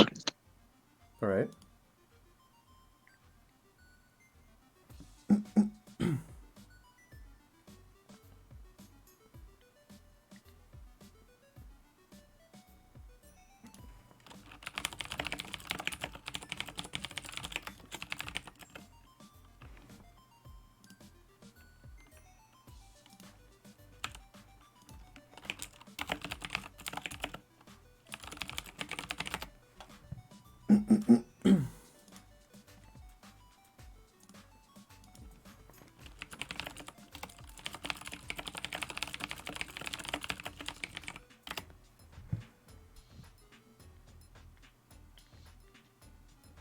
If I wasn't singing a nobody, I'd ask to be in voice for a Trace 5 stream. You're not a nobody, Circle. Don't say that. Let's see table 1. Yeah, that's a good idea. That's a brilliant idea.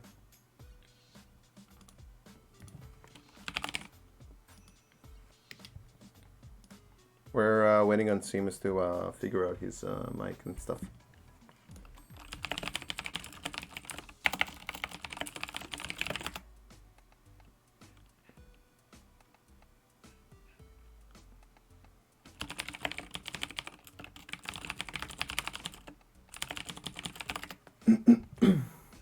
Right, so we got Spags versus Sishu.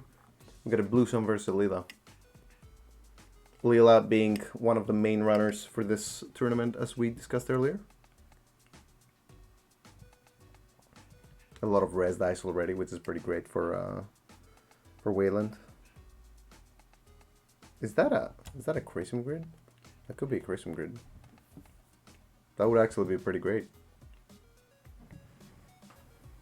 And in Blue Sun, you just res it for the legwork, and then you could just relocate it on R&D by picking it up. It's pretty great.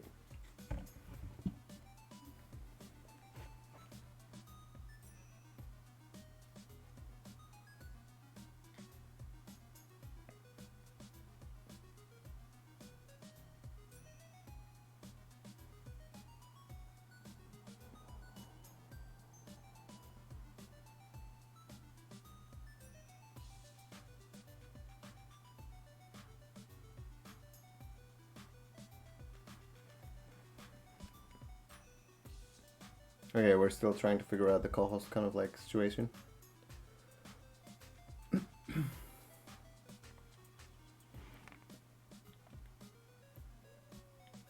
Yeah, this is pretty great. Like, okay, Spax is losing like 2 clicks here, but at the same time, does it really matter? Increasing already doing work to nullify Paragon and Data Sucker. Public support, nice. Didn't trust either though. I would have trusted public support maybe. No, I don't know. Maybe just wait for that to be rezzed, I guess. Sims is busy installing ice analyzers. Yeah, maybe.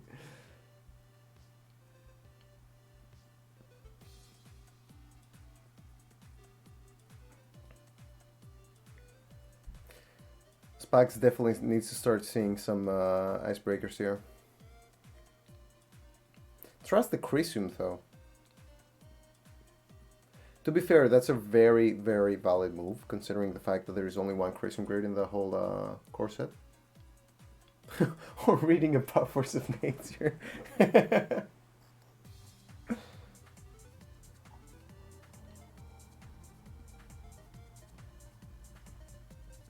And bounce the archives. Oh, that's great. That's really great. Data Sucker fires, Paragon fires. HQ Hello. is gonna do work. Hey, Simus, how's it going? Hey! You came the moment that Spax is stolen agenda. That was perfect. Great. I will just find the game on Jinteki. Sorry about the we're on table issues 1. there, everyone. Yeah, don't worry about it. By the way, whoever doesn't know Simus, he's a very cool person from Scotland, right? Where are you from? Edinburgh or Glasgow, actually? Edinburgh. Okay, Edinburgh. He's from Edinburgh, and he's running this awesome podcast called Theophilus Bagpiper. Bagpiper. Very, very important. Very, very important. You can take it out here. Sorry, what table number are we on? Just so I can Table see one. this game. Table one. Table 1. Okay. And in case you didn't know about Seamus, other than this cool podcast, he has been playing Netrunner for like 5 years or something, like 6. We've been playing for quite a while. Yeah, quite a while now. Yeah. He has made you made like top 16 twice at Worlds, I believe. No, only once. Only Would once? have liked to have done it twice. Okay, but, well, hey, maybe this year. Let's just say twice for now. Sure. I've already repped you. Don't ruin it. And he's a very active member of the UK competitive meta. Like I see you all over the place all the time. Like I'm not a very active member, but from just the pictures that I see. And yeah, he's been playing for quite a while. And I think this is like the second time that we ever talk. I think. Yeah, I think we met at Euros. You met at Euros, yeah. I came over and said hi, and that was it. That was my moment that I had with you. But yeah, how's it going? All right, so let's look at this game. We've got Blue Sun versus Leela. Blue Sun has an Atlas counter, which is pretty nice, but Leela's on 4 points. Spags, bit short on breakers, but yep, Eli on HQ is clickable, and a legwork could feasibly end the game here. I love how you went all in the game. Like I love how you just like went full on.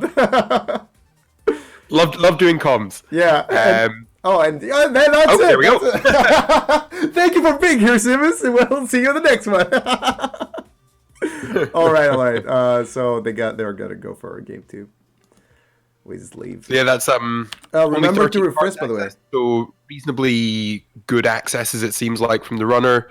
20 cards drawn by the Corp, and there are 3, perfect. 6, because 10 cards, 10 agenda points. So not hugely flooded or anything, but a high number in the game. And Spags also trusts the only Christian grid that Blue Sun had, so he knew that nice.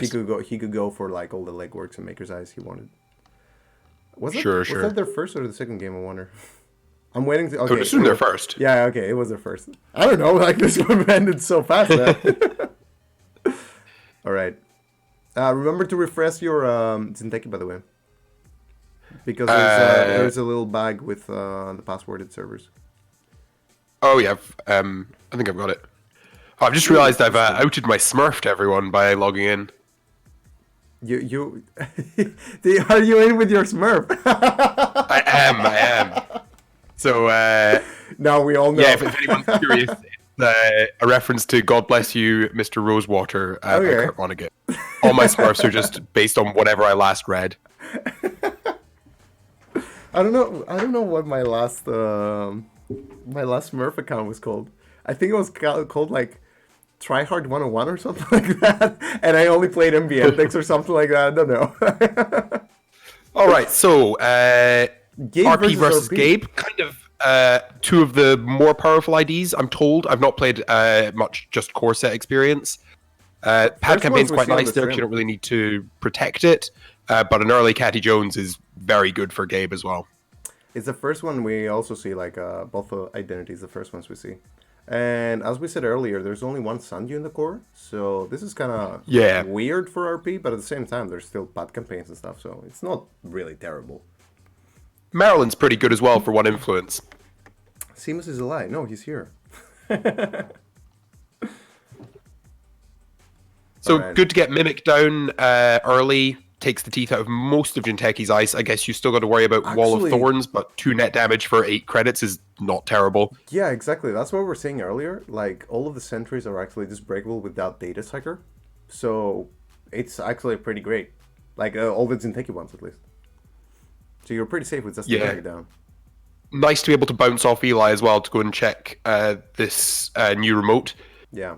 Clicking through for a single access on R&D. Kind of expensive, but I guess you can put money on Katie, and that's like not a terrible turn. Yeah. Katie on the first turn is actually great. Wait, interesting. You call it? What is this card? You call it Katie? Why do you call it Katie?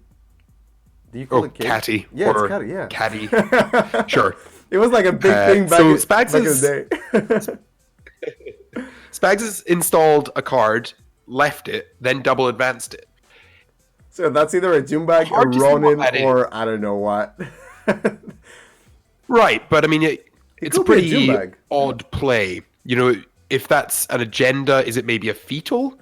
But, you know, you'd be happy to pay 2 credits and 2 cards to take the fetal, unless he's maybe on like a weird punitive build, but that seems I am guessing odd. It's a June bag, and in Spags is just playing Trick of Light. Junebug seems an odd choice to install and not advance and leave for a turn, because if Shishu had... oh my god, that's a pretty good hit on the snare. Fairy Corroder. Well, you know, the snare was going to come at some point. That's fine. Corroder's a bummer to lose, but you've probably got 2 Corroders. And you don't really want to break Eli with Corroder anyway, so it'll save you that pain. Yeah, true. But what about Wall of Thorns? With the presence of Snare, I don't know how much that tips Spags' hand in terms of what kind of build he's running.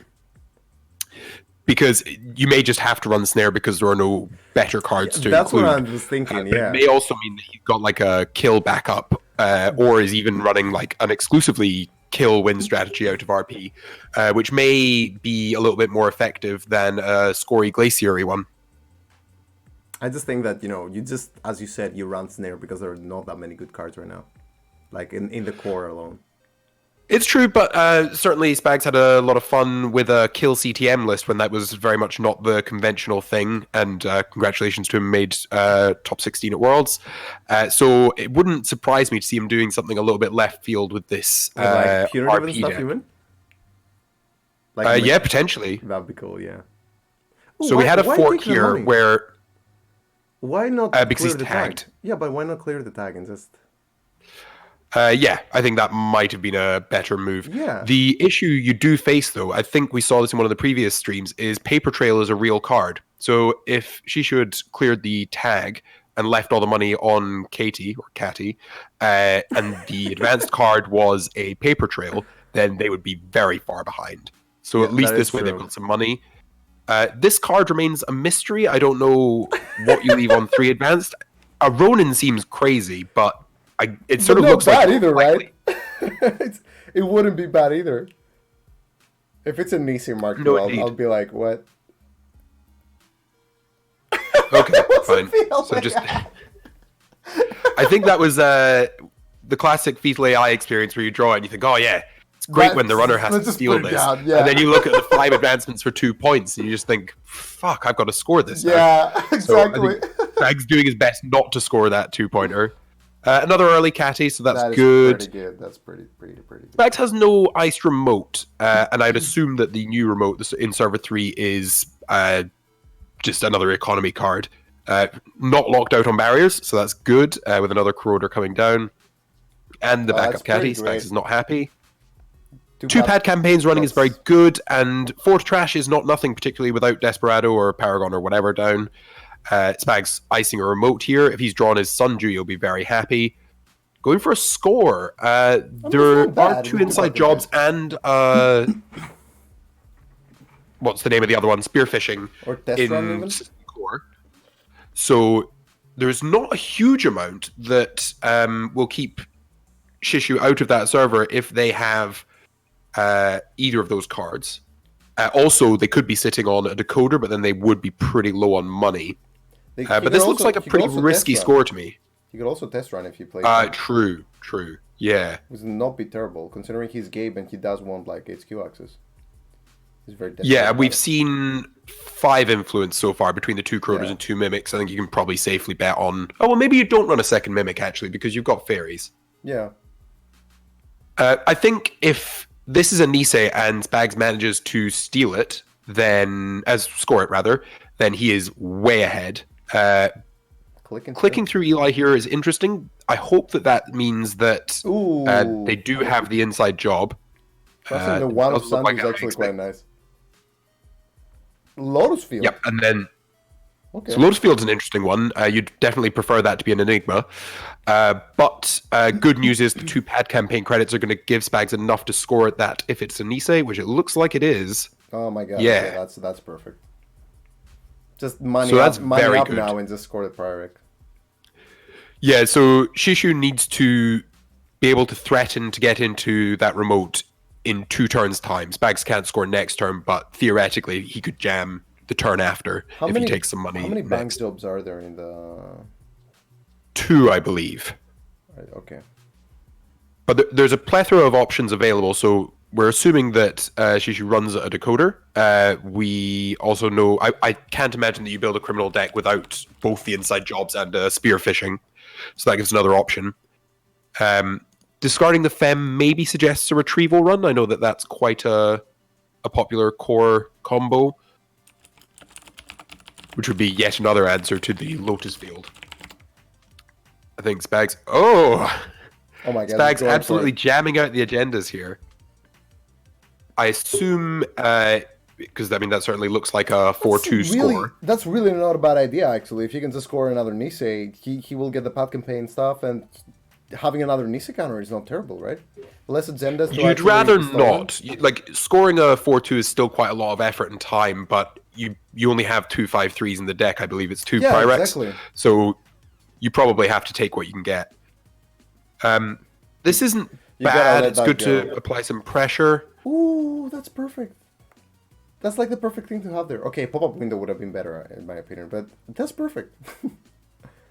And got rid of a spicy imp include. That is really good. The secondary effect of being able to look at the top card of R&D is pretty nice here, because if Spags is digging for an agenda to finish up this game quickly, he can. Or if he's got the agenda he needs in HQ, he can consider burying stuff. Neural MP, okay. We see a Neural MP from hand. So this does suggest that either by choice or just by necessity, Spags does have a reasonable number of kill cards. And I think, again, we saw the money come off Catty there in fear of a paper trail, which is exactly what it was. That was pretty good. The base trace on paper trail is trace 6, and that would kill, in fact, just did kill Catty and Armitage. I think that might have been worth paying into, to be honest. Yeah, that was worth it. Well, it's tricky, though, because that was if you pay 6 credits... than it was to get another Nisei, actually. Because having another... Knowing that they won't have another Catty now is actually pretty great. They can base runs into the server. For sure. I think it's fair to say Spags is... Spags is in a very, very strong position now. Unless he's completely flooded, I don't think the HQ interface is going to be enough. I think you need to... If Shishu has any hope, you would need money and you would need an answer to that Lotus Field. And the fact that they are running through a Yagura and taking net damage suggests they don't have the answer in hand. Emergency Shutdown's quite nice. Spags is poor. But, you do still need to draw probably 3-4 times next turn just to get yourself moving again. Archive Memories just screams like double punitive or double neural MP or something. I don't know. Like, it just I don't know. It just feels like... Well, you only have one Sundew, and Archive Memories for a Sundew that you can definitely protect is also not bad. That's also really good. With 24 cards drawn on the runner side, you would expect them to have an answer for Lotus Field or indeed the Enigma on HQ by now. Not being able to run HQ basically at all this game has been pretty tough for Gabe. The criminal decoder is Abagnale, which is fine. There's 2 special orders as well. Fine. It's fine. How much does it pay for Lotus Field? It doesn't matter. That's game because with only 2 clicks, they can't challenge the remote with a Nisei token. Yeah. So well played, Shishu. Unless, of course, it could be a Ronin or a Junebug, but I think it will be the agenda. Tough breaks, getting all of the centrals iced up early and the 2 pad campaigns running unchallenged was really good for Spags. Scoring out really aggressively as well. Enigma and Eli was just perfect. It was exactly what I needed. Yeah. I sort of wonder if bouncing off Eli rather than clicking through would have been better, like using those clicks for things other than single accesses on me. But yeah, there's absolutely nothing that HQ can do for Shishu now. Yeah, okay. Yeah, and Nisei ends the run, so that'll be game. And for anyone not following the Jinteki chat, apparently Spags has had a new fridge delivered. So congratulations, Spags. I hope it's good. Congrats on the games. Congrats on the Fritz. Okay, let's check out another game real fast. Let's go to table 2. It's actually just below. Oh, wait, I gotta refresh first. No. Table 2.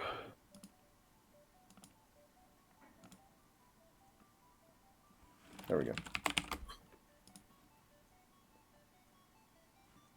What? Oh.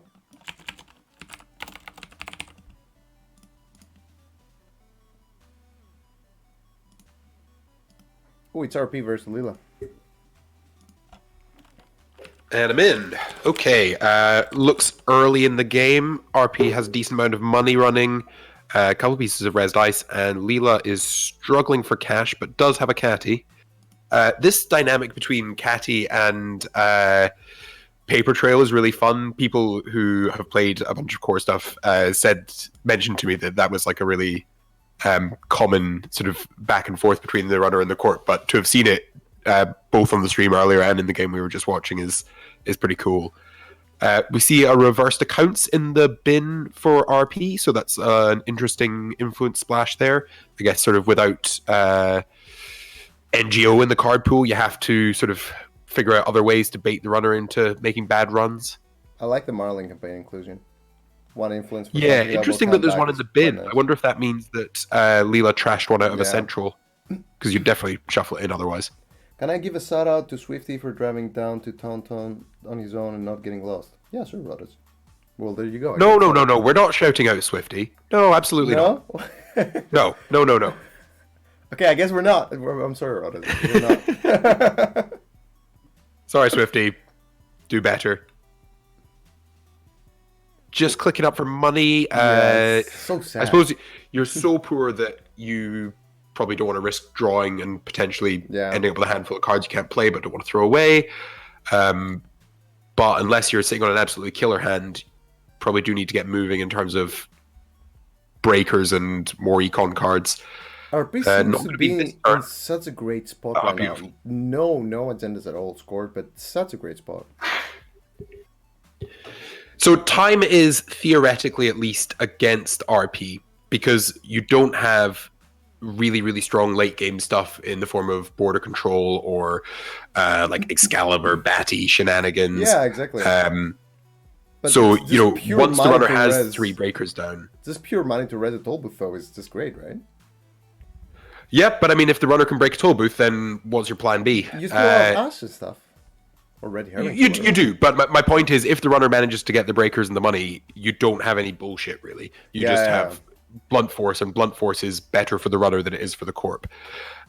We see the money come off Catty, probably partially just to Hunter get their economy running, but also in case that agenda in the remote is a paper trail. We see a spicy Hunter res as well, which you'd expect that RP isn't doing anything with tags, but Eniteris, who's our Leela player, isn't taking any risks, is not going to go tag me, probably just to protect Catty, but ooh, and an inside job on this remote. You have to assume that upgrade is Ash, so it's probably not going to be enough to wall of static. That's sad. that classic piece of ice, wall of static, doing such work. It has dented RP's money a little bit, but with 2 pad campaigns running, that's gonna trickle back in, and Catty is now empty. So Leela is going to struggle to really put a lot of pressure on, even following this score. Spearfish. Oh! And we see the spearfishing come in on the remote. Is there going to be enough money, though, to get past the upgrade? Yeah, no. But it does force the res and the paying into the trace. So that's decent. But I don't know what Leela's next turn is. Why so you trash the Ash, you got 2 credits. It's pretty tough. You will get a Leela bounce, but yeah. So Ash pays into the trace. No, doesn't pay into the trace. But I suspect Leela was worried it was a fetal, which she would not have been able to steal if she had paid into the Ash trace. And it is the fetal. Pryreg? It's not. It's the Pryreg. Oh my goodness. God. Oh my. And Tsurugi's a pretty good res. There's not Yeah. a huge amount of very expensive ice, so 6 credits is decent. That's actually great. Oh. It's covering the remote, really? Okay, wait. So John Mass is a tricky install here because you've got a lot of res dice. You can't break a lot of it, and you really can't afford to take a tag with your entire economy relying on Catty. I guess you can break Enigma for the Cyber Feeder credit. Yeah, so that's what we're doing. We're taking a poke on HQ, and that'll get a draw and an access. This is the That's first John fine. Masanori that we see today, actually. Interesting. I was expecting to see a lot more. Now that he's back, but I guess it's... Yeah, we tried him in like the full card pool, and with border control particularly, we found he was just tagging us a lot, and it was quite bad, particularly if you're relying on turning wheel. But obviously that's less of a concern here. We see a celebrity gift. Again, this RP has a Neural EMP in it, and I suspect that this probably is just because you are limited in the cards you can take. Also a bunch of ice, no agendas. And R&D is looking very, very safe, so that is pretty happy times for RP. And they've got the DBS digging there for when they are ready to score another agenda. Leela finds an Armitage, which is good. Definitely one of the many things they were lacking is money. So that does put them a breaker or two away from being able to challenge stuff again. But I think it's... Yeah. I suppose legwork's value goes down if you know you can't challenge this daily business show, because it's incredibly unlikely the RP's ever going to get flooded. True. That is true. But what do you do then? Do you just wait for them to like put something in the remote then? I think you can. I think if you draw enough money, you can probably get away with just remote camping, because as long as you can beat an Ash Trace, you're good. Yeah. You're 2 breakers down at the moment, though, so challenging that remote is a way away. If the next agenda that gets scored isn't challenged and it's a Nisei, I think that's fair to say pretty much game. Yeah. Because between a toll booth and a Nisei, you can probably keep the criminal out. There's only a single stim hack in Core 2019, and you've got to assume that every runner is running that, but it's a one-off. Oh, damn it, Rodas.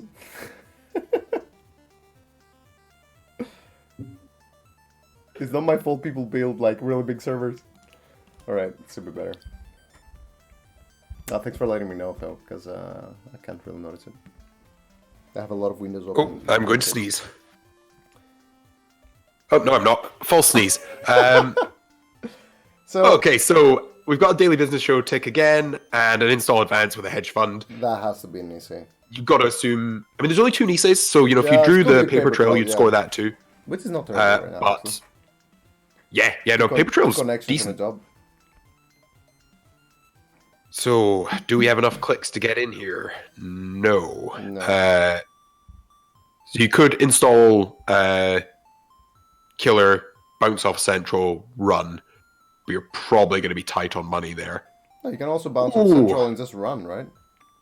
And that's another itchy, Never mind. Oh, that hurts. So yeah, has to click through the itchy, which is not ideal. Can pay this trace. I don't think the corp gets too spicy and dumps all their money in it so they can kill Catty, because it would give a tag. But that is sometimes tempting to do. But I think probably a mistake in this case. But they are thinking about it. Oh, they just increase it a little bit. A little bit? 5? Well, you know, it's not 13. Yeah, no, of course, but still. Oh, okay. So I think this is probably a miscalculation. So Leela is hitting the hunter, letting the trace fire to get an access in HQ. Is it an access in HQ? No, it's not. It's just archives. Yeah, I think that's bad. Just for John Masanori. Yeah, Jack out because John Masanori. Yep. So that John. He's a fun card, but he's a bad man. That was sad. Yeah, that was a tough run, and John really showing himself to be a liability in this situation. The thing is, if it's a paper trail now, that's gonna be sad anyway. Yes, paper trail's really bad here. I think that well, to be honest, paper trail or Nisei really end this. So unless it's a Ronin, no, it's a Nisei. Okay. So we get a bounce of HQ. That means you can get a cheap access, but Daily Business Show is going to be keeping that pretty clean. You also have to assume that because there wasn't a Sentry Breaker install before that run on Archives, that Leela does not have access to one. So that means that the Corp has a giant scoring window here still, with DBS draw to find the agenda and 2 credits coming in from those pad campaigns. I think we could see this game be over in 2 turns, unless Leela is able to do something incredibly spicy.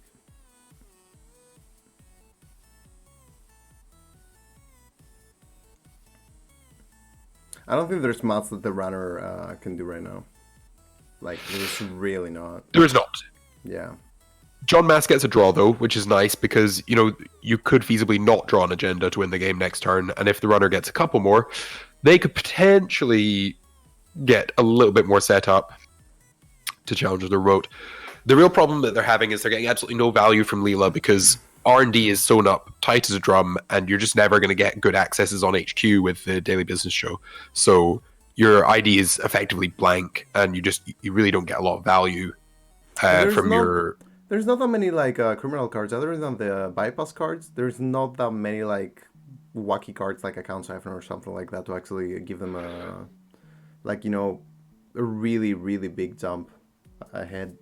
Yeah, we've certainly seen that this game. You know, HQ has been the only weak point, really, and that doesn't really. If you were able to play something like exactly, and as you said yourself, like DBS doesn't allow them to flat or like have that many things that are of value in there. So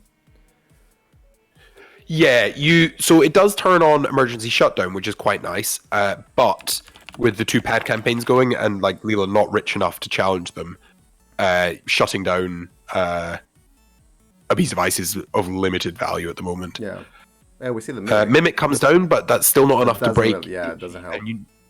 And you need to be able to break Itchy twice probably with the NISEI token. This looks very, very tough. You're going to need an MU before you can put a Data Sucker down, assuming the deck's running Data Sucker. And you're going to need to get the Data Sucker tokens from somewhere. There is a Fairy, which is quite nice. But you need to be able to break Itchy twice is the problem to get into that remote. Because you go through once and then the NISEI token.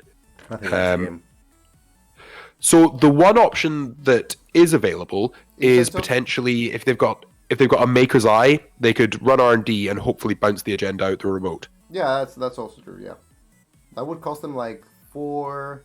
That cost them a lot. Well, yeah, but it's that or lose the game. So yeah, how precious are your credits? I wouldn't go HQ. This run on HQ is too expensive, and you're done. I think. I wouldn't go HQ honestly. Yeah. No, especially since we saw a celebrity gift just to absolutely confirm that there isn't somehow an agenda in there. Oh, Ice Carver's nice. A bit late, unfortunately. GG. It has to be surely. Yeah, the only way we wouldn't put an agenda in there is if you didn't have one. Yeah. With DBS. Okay. Yeah. It's easy. Yeah. So again, if you just look at the cards accessed, it's only 10, and you have to get pretty lucky to win the game off 10 accesses, particularly if you can't access the remote as well, so you don't get to sort of snipe/remote camp. You know what I like to Tough see? one for Leela, I think. Like, I like seeing the credits gained on the Corp side and how much they spend. Like, it's perfect seeing like how they gained 94, but they only spent 91. That's like so nice. Sure. Keeping it like perfectly in balance, like having just enough to actually, like 8 extra credits now. That was perfect. Yeah. Asset strategies. I mean, although RP's not like asset spam, seems pretty strong. Runners seem to be struggling to have enough money to challenge things like pad campaigns. And in both the games we watched, just that little take of a couple of credits a turn has been really strong for the Corp. Yeah. No, that was good. All right. How much time do we have left for the round? 40 minutes left. We can. What's another game? Let's go to table 3. No, you choose one. You choose one. I'm happy to go with whatever you like. Who have you got? Find an interesting matchup. I don't know. Like. Should we have a look at HB? Yeah, sure. I'm curious to see. So we'll do table 3. Yes, sure. Yeah, found it. You're gonna have to excuse me for just 2 seconds. I'm gonna have to go upstairs and check something with my modem. I'll be back in like 2 minutes. No problem at all. Table 3 is done, so we will move on to another. Yeah, let me move on to another one as well. You said HP, right? Yeah, sure. Table 18? I think HP is... Table 18, did you say? Yeah. Perfect. Okay, let's have a look. All the HPs are pretty low. I'm not surprised, to be honest. The HP doesn't sound like a very good ID for this tournament. Alright, I'm gonna leave it on the game, and I'll be right back. Sure thing. The stream can still hear you, by the way, if you want to commentate it. Yeah, good stuff. Yep. Hello, stream. I have not yet joined the game that we're looking at, but I hope you're enjoying it, and I will hopefully be there in a second. Table 18, there we go.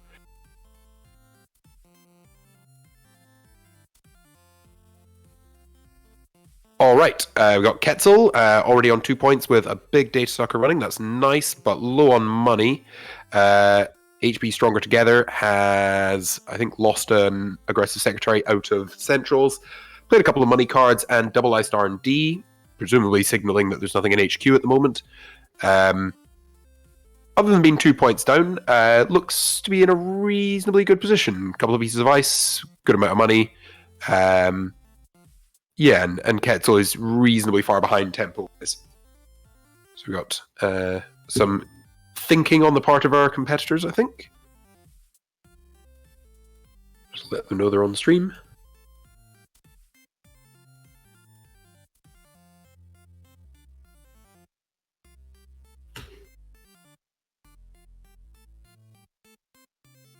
Got a couple of draws from Kelfecil, looking for some money, you'd think. What do we expect to be in a Kelfecil deck in System Core? Let's have a look. Start looking at runner cards rather than Corp. So we've got some fun cards. We've got Queen's Gambit, we've got Quest Completed, Run Amok. These are all exciting big play cards, so hopefully we'll see some of those. Lamprey would be really nice in this situation, actually. Punish Stronger Together for not icing HQ. We see the Imp of a Hadrian's Wall. Hadrian's Wall, an interesting include in an ID that rewards you for playing Biroids, but I guess you are limited in a single core set. So you have an Archive Memories. What are we going to be picking up? Money or Ash, maybe? If we see an Archive Memories for Hadrian's Wall, which we do, okay. Crucially, I guess, it does have 2 barrier subroutines, so Kelfecil will not get past it using her ability alone.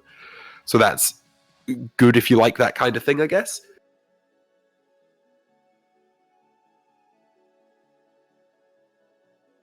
Stronger Together draws a card. And we see Kelfecil still digging. They're down to 1 credit after the Imp install. That's annoying to come back from. But if this is a Hadrian's Wall res just to keep them out of HQ, that will feel quite good. Yeah, so the Corp is now also incredibly poor.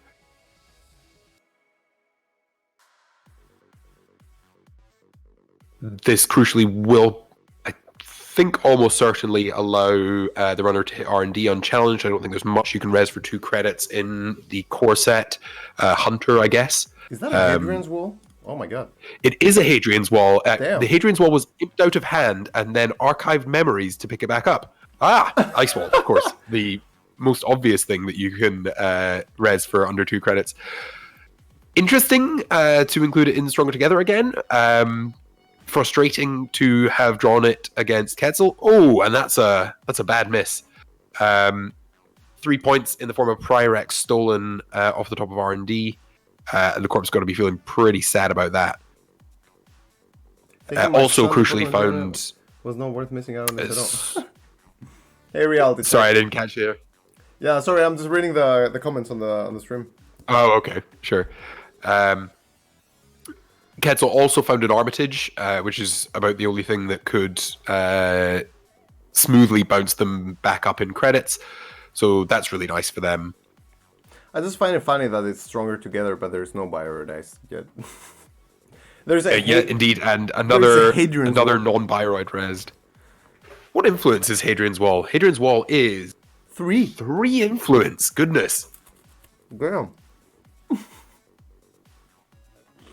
So Rotor Turret will cost Kelfecil either the Imp or the Data Sucker. You imagine probably the Data Sucker.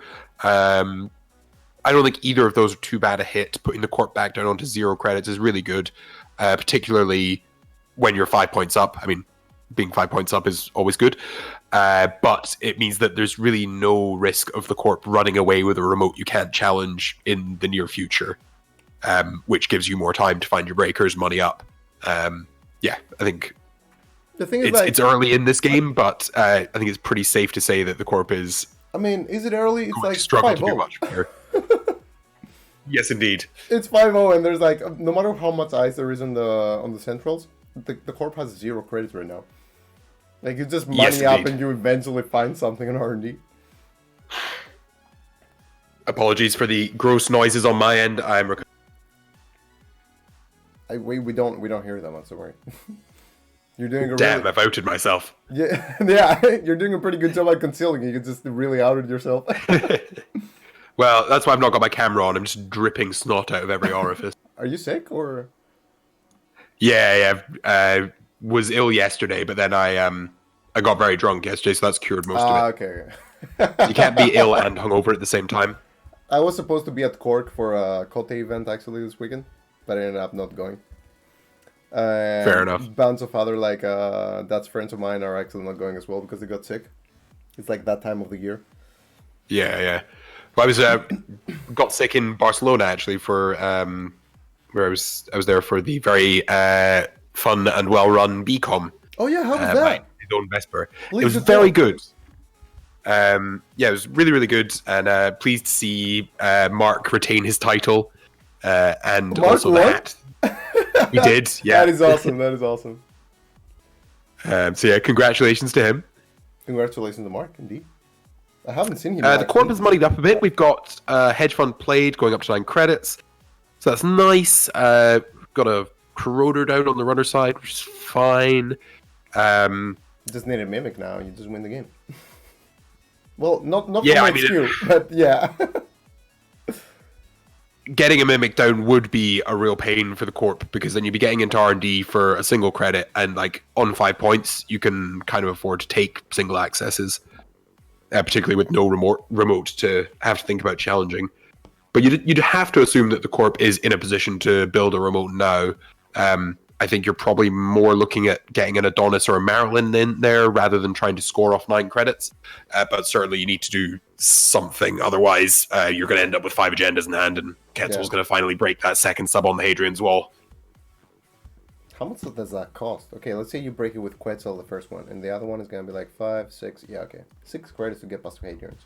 Yeah, so Kelfecil only saves you a credit because you still have to pay for strength, so you probably save it. I mean, I suppose if you're only going to make 1 round a turn, you might as well save the credit, but it's not amazing. You just go on R&D. Ooh. Yeah, this is fine. You can absolutely afford to sit back and money up at this point because, even if the Corp got a remote going that you couldn't challenge and scored out of it, you're still an agenda up and you still only need to see 1 more. So I think this has confirmed why we're not seeing many HBs. Certainly when I looked at the card list and the 2 IDs they have access to, it looked pretty underwhelming, and I think it's fair to say that this Stronger Together player is struggling a little. We've actually got 2 face-down cards in archives as well. It'd be interesting to see if Kelfecil decides to check those. You'd hope that they're not agendas, because that would be game, but it might be interesting to see what the Stronger Together player has had to discard.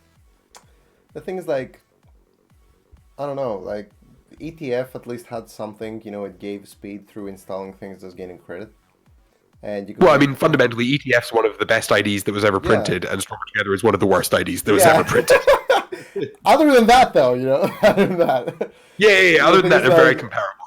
Yeah, no, I mean, like, HB as a something that comes out of the core box is something that you really can't do much about, it's just Glacier and just a little bit of fast advance. So in this case, when you don't have ETF anymore, which gives you like hella lots of speed, then you don't really have much of a choice. You just try to Glacier up and hope that you have enough time to actually money up at the same time and keep it going.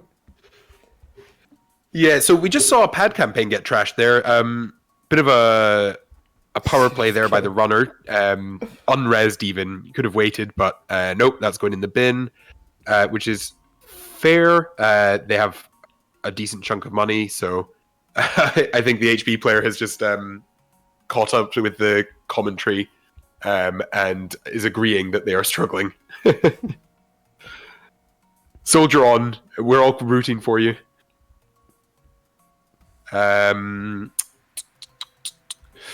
So Should they be watching the commentary, by the way? I'm not sure. It's kind of iffy. If you're playing a game, by the way, please don't be watching the commentary on stream. That's not really good thing to do. That is probably true, yes. Yeah. All these data sucker tokens are going to be nice here against the Hadrian's Wall. Oh yeah. Just click through the Victor. Oh, that's so sad. Someone's for being stronger together. I think the saddest thing, although the new Victor art is sweet, the old Victor had like a little suit and tie on. Yeah. And a space gun. So it was like, I'm going to my office job with a space gun. I feel like I feel so like nostalgic for the old like Bioroid art. The new art is amazing, but of course, there was gonna be a ton. Okay, so yeah. It wouldn't surprise me if there's 3 or 4 in there. You had your HP game, Sims. Are you happy now? Yeah, it's definitely it. Yep, that was Let's go to a high table. Like let's go table 6. There's a criminal versus NBN. Yeah, I'm curious to see what NBN are up to. It's actually not bad. So you got Making Use and Spark, right? Oh wow, that's like and this is Spark. We haven't seen a Spark today either on stream. Oh, exciting! So this is a nice setup. Runners on game point. Couple of lovely product placements, Res there. A red herring's in the remote untrashed. Oh, I guess it was probably pre-res to avoid the Leela bounce. Yeah, probably. What are we going to see on R&D? Plenty of money. Fine.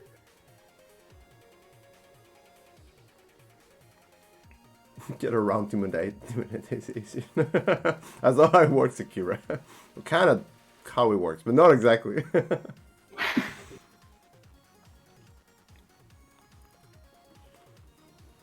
Oh, there we go. That's that game. So that was also fun. Leela rips and explode off the top. There's 25 minutes left, I believe. No, less 20. All right, we can watch. All the high tables are down. How long are the rounds? I think 60 minutes. Oh, okay. People are just playing quick. Yeah, well, it's core experience, to be honest. Like, you either win faster or you just drag it out without having any money and just waiting to find agendas at some point, I guess. Let's go to table 8. 15 minutes left, like Kira says.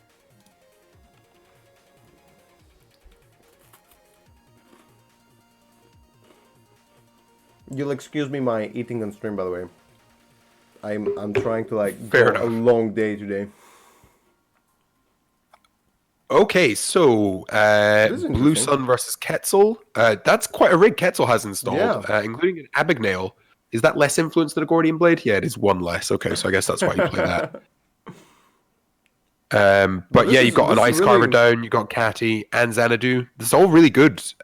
Blue Sun has some ice res. This is really has interesting Atlas, because no token. It's one of the few games that it's gone for so long. Like there's so much on the board and it's only 0-2. Yeah, I wonder if they had a long first game. Yeah. Yeah, you think like they just had a long first game and now they're just like, let's just build up. Let's just take this slowly. Quite possibly. Let's go over the So, agenda. I think we may be about to experience the quote unquote the corp problem, where Blue Sun's position is really not bad, but they don't really have a great line to leveraging the decent ice and okay money situation they have into a score. Kelfecil can get into just brute force it with money. Almost anything. Yeah. She can't break, or they can't break an archer at the moment. Ooh, an archer res here would be pretty bad. But there is one in the bin. How many archers are there in core? Oh, I can't see it. There are 2. So there could be another archer. And this pause makes me wonder if maybe thinking, I think it's an archer. Please be an archer. Now, is that going to be enough to really set Kelfecil back? There are no double breakers in the bin, so it probably only slows them down rather than ends the game with a lockout. Oh my. Yep, so we get a hit. So what do you trust? So you take probably... Abanale? Corroder? Yeah. You could take... you could go with Corroder and Mimic, and then jam an agenda in that remote next turn. What's in the heap? But if you're playing a longer game, then you probably take the Abagnale, because if they've splashed influence for it, it probably... Oh, well, of course, the Corset Anarch breaker is Force of Nature, which is famously a bad card. No, it's really good. We saw that today. Oh, right. Didn't realize. Netrunner has nothing to start with. Pretty good for Blue Sun. I think you bounce either Eli or the Toll Booth and jam something in that remote, ideally, next turn. If you can roll, if you get another Atlas to get you some tokens, presumably Blue Sun is running Punitive, so you could maybe then go for the score of another agenda following the Atlas with the threat of Punitive as a kill. I think you definitely take the Abanale. Definitely. Because of the reason you said, like its influence. And it's also really good right now because there's the Toll Booth. And you could potentially put something in a remote as well. But we haven't seen any. Well, so Abagnale is irrelevant for the remote is the thing. So if you only care about the remote, you want to take Mimic and Crew. And I think there is definitely an argument to be made that you do only care about the remote, because if you give the runner time to draw their backup breakers, this has only slowed them down. So maybe it would be worth it to actually take both Corroder and Mimic here. Yeah, I think that would be what I'm leaning towards, but it does depend what's in the Blue Sun player's hand. If they have no agendas, then you probably take the Abagnale. I don't like Eli Bounds. I need suckers for Mimic, so I want to make that hard to achieve. Kelf, why didn't that Saber deck have 2 of... Ooh, I don't love taking the sucker there, actually, because farming sucker counters at the moment is really hard. Yeah. No, definitely take a breaker. Yep. It does mean that the remote is theoretically safe this turn, though, but no Ice Bounce to fund a score. I mean, you could still... nice! Oaktown, the perfect solution. I'm not sure about that still, because one Mimic install is just so easy. Yes. I think it was definitely correct to take the Corroder rather than the Mimic, but if you're going to res that Archer there, you do need to take advantage of the window it buys you, and trying to score here is how you do that. So the Oaktown Jam, love it. The taking Data Sucker over Corroder, don't love it so much. No. And yep, that's bad. That's sad. This may be why the Anarch player was willing to risk eating an Archer. Oh, and that's a flex using the Kelfecil on one sub of Eli. My ID ability reads gain 1 credit when you break a barrier. And the Blue Sun player has commented, "Oh no.jpg." Yeah, I'm trying to find the little skits. Put it on the stream. How is Kelfecil for money? Yeah, they're fine. They're definitely fine. They are low on cards, though, actually. If the Blue Sun player is sitting on double punitive, they honestly could. Could they? Found the perfect no skit. It's going to be... So it's going to cost them 5. The Blue Sun player can bounce Toll Booth for additional money. Yeah. If the Blue Sun player has double punitive, this could be a really amusing kill. Alright, back to the game. I just pulled up a little oh no comic real fast on stream. Right. So yeah, we see the Oaktown. So they've got the Corroder. Yeah, the Blue Sun player realizes they should have taken the Corroder, which is correct. Oh, and the Anarch player uses Imp to trash Oaktown, denying any punitive. That's so good.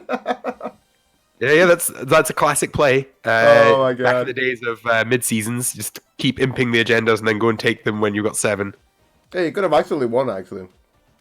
Because he's at 9. He pays 3. Yeah, he can bounce Toll Booth as well, Yeah, so yeah, double exactly, punitive yeah. would have definitely... Yeah, double punitive won him the game, so... Yep, but the runner was clearly alive to that possibility. They are a little bit short on money, but patchwork is nice. Oh no, you Catty. couldn't? Oh, damn it, okay, here you go.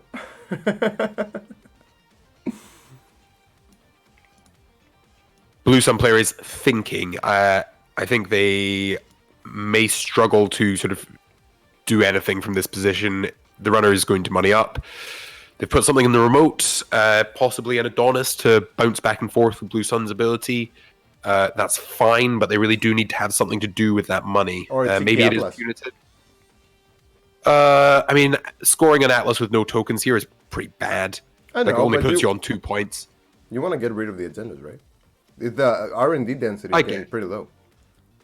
Yeah, it's true, but it basically means you're in a worse position next turn than you were at the start of this turn. Because 2 points does not win you the game, and you're now 3 clicks and 3 credits poorer. Yeah, no, but the runner appears to be on Maker's Eye for. Sorry, go on. Something that somebody said on the stream, that pointed out on the stream. There is no way to shuffle cards back into R&D. So even like, just trusting it there with Imp, you're just sure you're gonna go get it later. Like, you don't really care, honestly. But actually saving yourself from punitive doesn't really matter. I mean, it really does matter. Oh, it was an Atlas! Oh my god. Yeah, so like we said, though, now the Blue Sun player is on 7 credits. They can always bounce this toll booth, so it's not the end of the world. Yeah. The runner's multi-access is probably just Maker's Eyes. I suppose you probably do have the influence for legwork. We've not seen much influence other than this Abagnale and a single Maker's. So it's hiding somewhere. It's so late in the game, and there are so few cards left in R&D. This could be a situation where a legwork gets you 6 points, and then you just go and take the Oaktown from the bin. But I imagine they're being cautious because the last thing they want to do is score 5 or 6 points and then get punitived. Although that is getting increasingly unlikely as the corpse money... Oh, that's a very late game install of Professional Contacts, but okay. I suppose if they draw the rest of their deck, that's still 13 credits, so fine. They do have time, even if the Corp were to install Advance here. It's a gain of 9. It's not that big a pressure on you. What is the math for Professional Contacts? When is it worth installing? Where more than 20 cards left? I mean, I guess anytime there's more than, 6 cards? Is it worth it then? Really? I don't know. Because it's still a click. Yeah, because if you're gonna draw all of them, then you're net up 1 credit, I guess. Yeah. Not allowing for the time value of credits. Yeah, exactly. I don't know. I wouldn't do it if there are 10 cards or something. No, but I mean, you're just under so little pressure here that Yeah. It's just not that big a deal. I assume we'll see... could be a Fem on the Archer, but I wonder if it's just Data Sucker. You think? Maybe. I mean, it doesn't seem like a very high-pressure retrieval run, to be honest. I would have probably just taken money. Okay, yeah, Fem. Ooh, okay, sure. That's pretty nice, actually. Well, not really, because you only got 2 clicks to exploit it, and then the Corp will just pick it up, and then your Fem's useless. Yeah, that's true. And there's also the risk of, if you take an agenda here, you potentially open yourself up to... You don't have to make it punitive. Hey! That's the last Atlas. So you just leave it at that, and you just take credit. So we've just had a note come through on the Discord. There are only 3 minutes left in the game, so I might inform the players of that, because it's going to be relevant here. Or maybe it's 5 minutes You don't have left. to tell them. They have to be checking it themselves, right? Okay, fair enough. We're spectators, theoretically. Sure. Imp Trash's Biotic Labor, probably limitedly relevant with all the Atlases accounted for now. You can't use that to score out of hand. Triple punitive. But there's only 2, right? I believe there are only 2. So theoretically a play could have been Biotic, Punitive, Archived for Punitive. But that would be quite the hand that you've been sitting on, and I don't know if you have the credits. You probably do have the credits, actually. Yeah. That would be That would've been sick. 7, 10. Yeah, no, you had enough. You need 13 to do that. Yeah, so this is bad. No, 9 and TM 4, for the Corp. 13, 16. You need 16 to do that. To kill him. Another card goes in the remote. It's not advanced. All the atlases are gone. So if it's an agenda, it's not getting scored this next turn. I suppose it could be a hostile, but you probably just score that. Maybe out of they hand. just put the priority rec there and they're just trying to bait for the double punitive now. No, playing on time. I don't know. Yeah, that's a good thing to do. Go and get the Octown actually. You're quite safe at 5 cards, so might as well. Yes. And it also just means that when time's called, you're not going to get caught short. Yeah, exactly. Because, there is like the crazy play where the Corp has one turn before you get your last and they just like pick up a piece of ice, jam it on archives and you can't get in.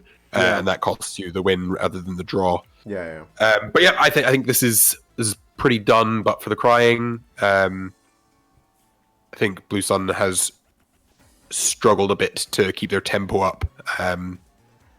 We didn't get to see Queen's Gambit played. Oh. Anarch has so many fun cards in System Core. So yeah, Bounce of Maryland campaign. It's no big dice. Presumably we're going to see an advance on this card. Yeah. I can't imagine that the runner's going to struggle to get in there. I suppose they're not rich. Queen's Gambit was the only reason why I ever over-advanced the Brain Trust. It's only time. So I think the runner's just going to money up and run this to chase that win over a draw. At 1 advance, Junebug isn't going to present... Oh, running HQ. Interesting. I guess maybe just to try and drain the Corp's money before running the remote. No, Krunkaf, you need 3 for the first punitive, 3 for the other punitive, 4 for the biotic, 3 for the punitive, so that's 13. And then you need 2 credits extra to land its punitive, so that's like 13 plus 6, that's 21. So you need 21 credits. So the runner takes an access on HQ, leaving the remote, and it looks like the Blue Sun player may get to squeeze out a draw after all. Oh, wow. Really? I guess time hasn't been called yet, so we may still see some more accesses. But it looks like they've got away with it, and they're going to get to score this agenda. And if it's a paper trail, they're going to really, really put the runner behind in terms of resources. I mean, it doesn't really matter that much. Kati has nothing, and professional contact is... No, but I mean, Oof. now the runner only has 6 credits and has to click for them. That's a reasonable setback. Oh, where do you get the rest of the points? This is sad. Well, the Corp only has to draw a hostile takeover, and there are 2, I believe, in the core set. Let me check. Yeah, true.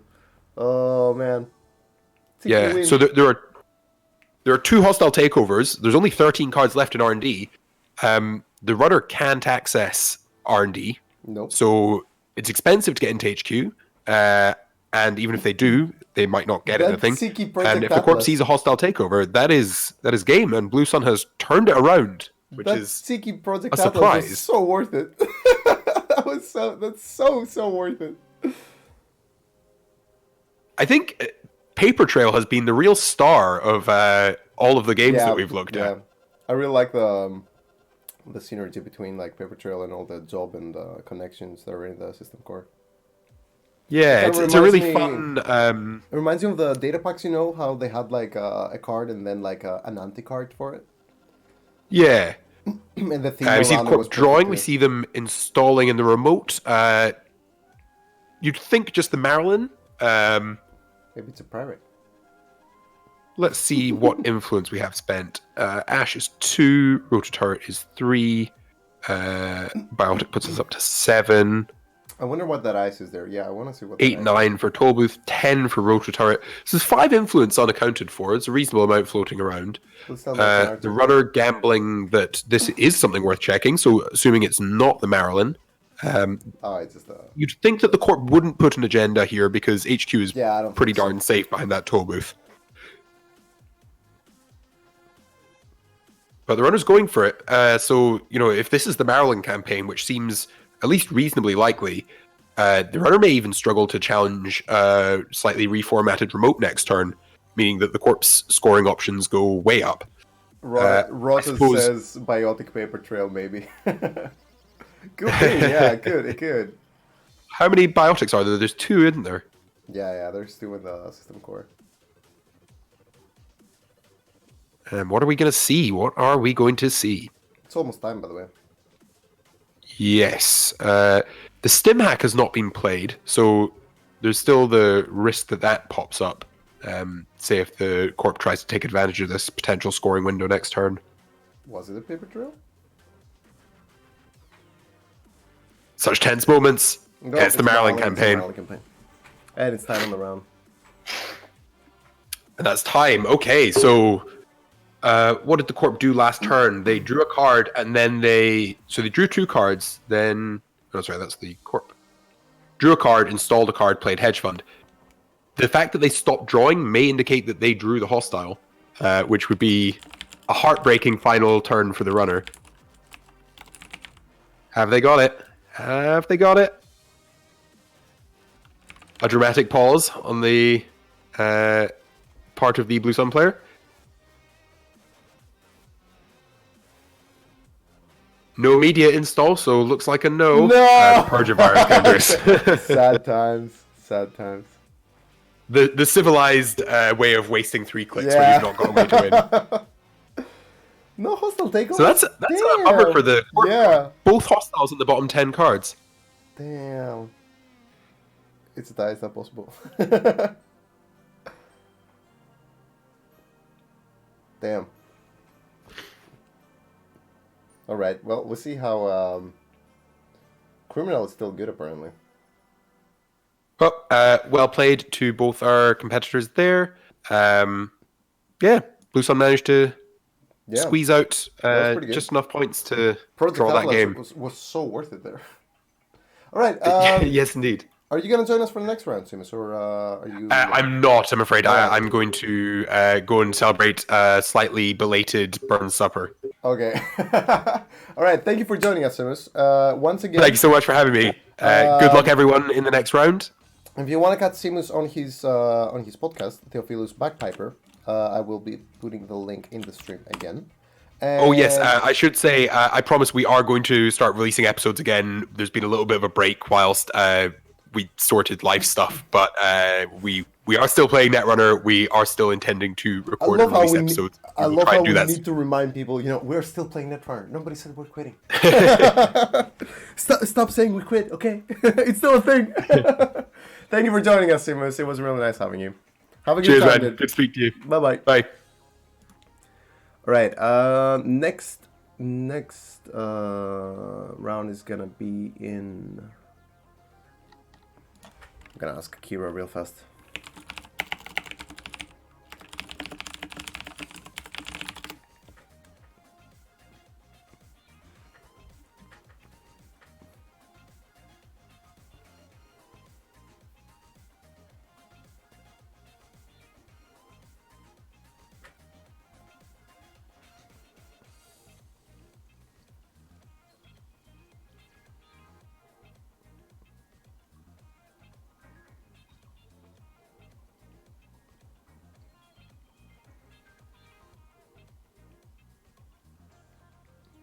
Waiting for the results, okay.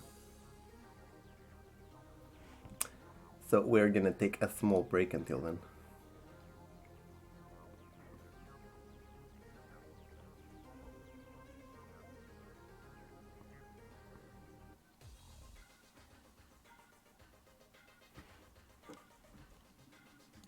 Wait. Yeah.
I'm gonna put the music a bit louder while we're taking the break.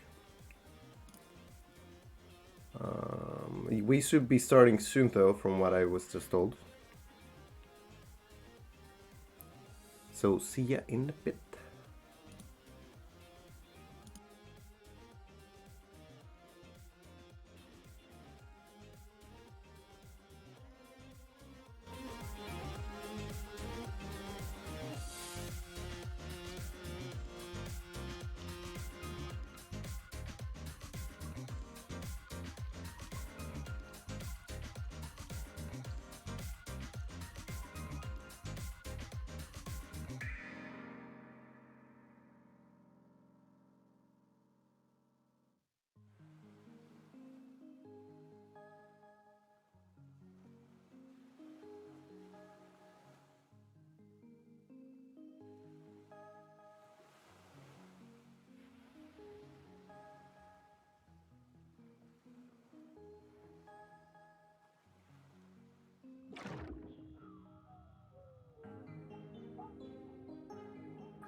Right, we're back. We are back. And I should be having my commentators with me soon. Hello, Doma, Paul, are you guys here? I'm here. Hi. Hello. Oh my god, you're real loud. Why are you so loud? Sorry, I can get the mic a little. No, don't worry. I'll fix it. Don't say anything. Okay. Hello, here's Doma. Hey, Doma. How's it going? Long time no talk. Hey. Yeah, long time no talk. Yeah, it's alright. Everything is fine. I'm in the preparations for my community tournament in February and everything is well. Nice. Cool. I think Thank we you. should advertise it because it's a really cool. We will. Of course we will. Obviously we will. This is why you're here. It's all for advertising, man. Yeah. You think we're here to comment on this tournament? No. All right. You guys pick a table. Tell me which table you like. Like I don't know. Like I don't mind. I'm fine with either table. I think we should pick table 14. Okay. But Domacon will be at 14 days, so we could pick that one. Yeah. Let's go. It's table 14 then? Yeah. Let's go. Okay, give me a second. It worked. Okay. Oh my god, it's another HB. Oh, it's Randall again. Okay. And he's losing 6-2.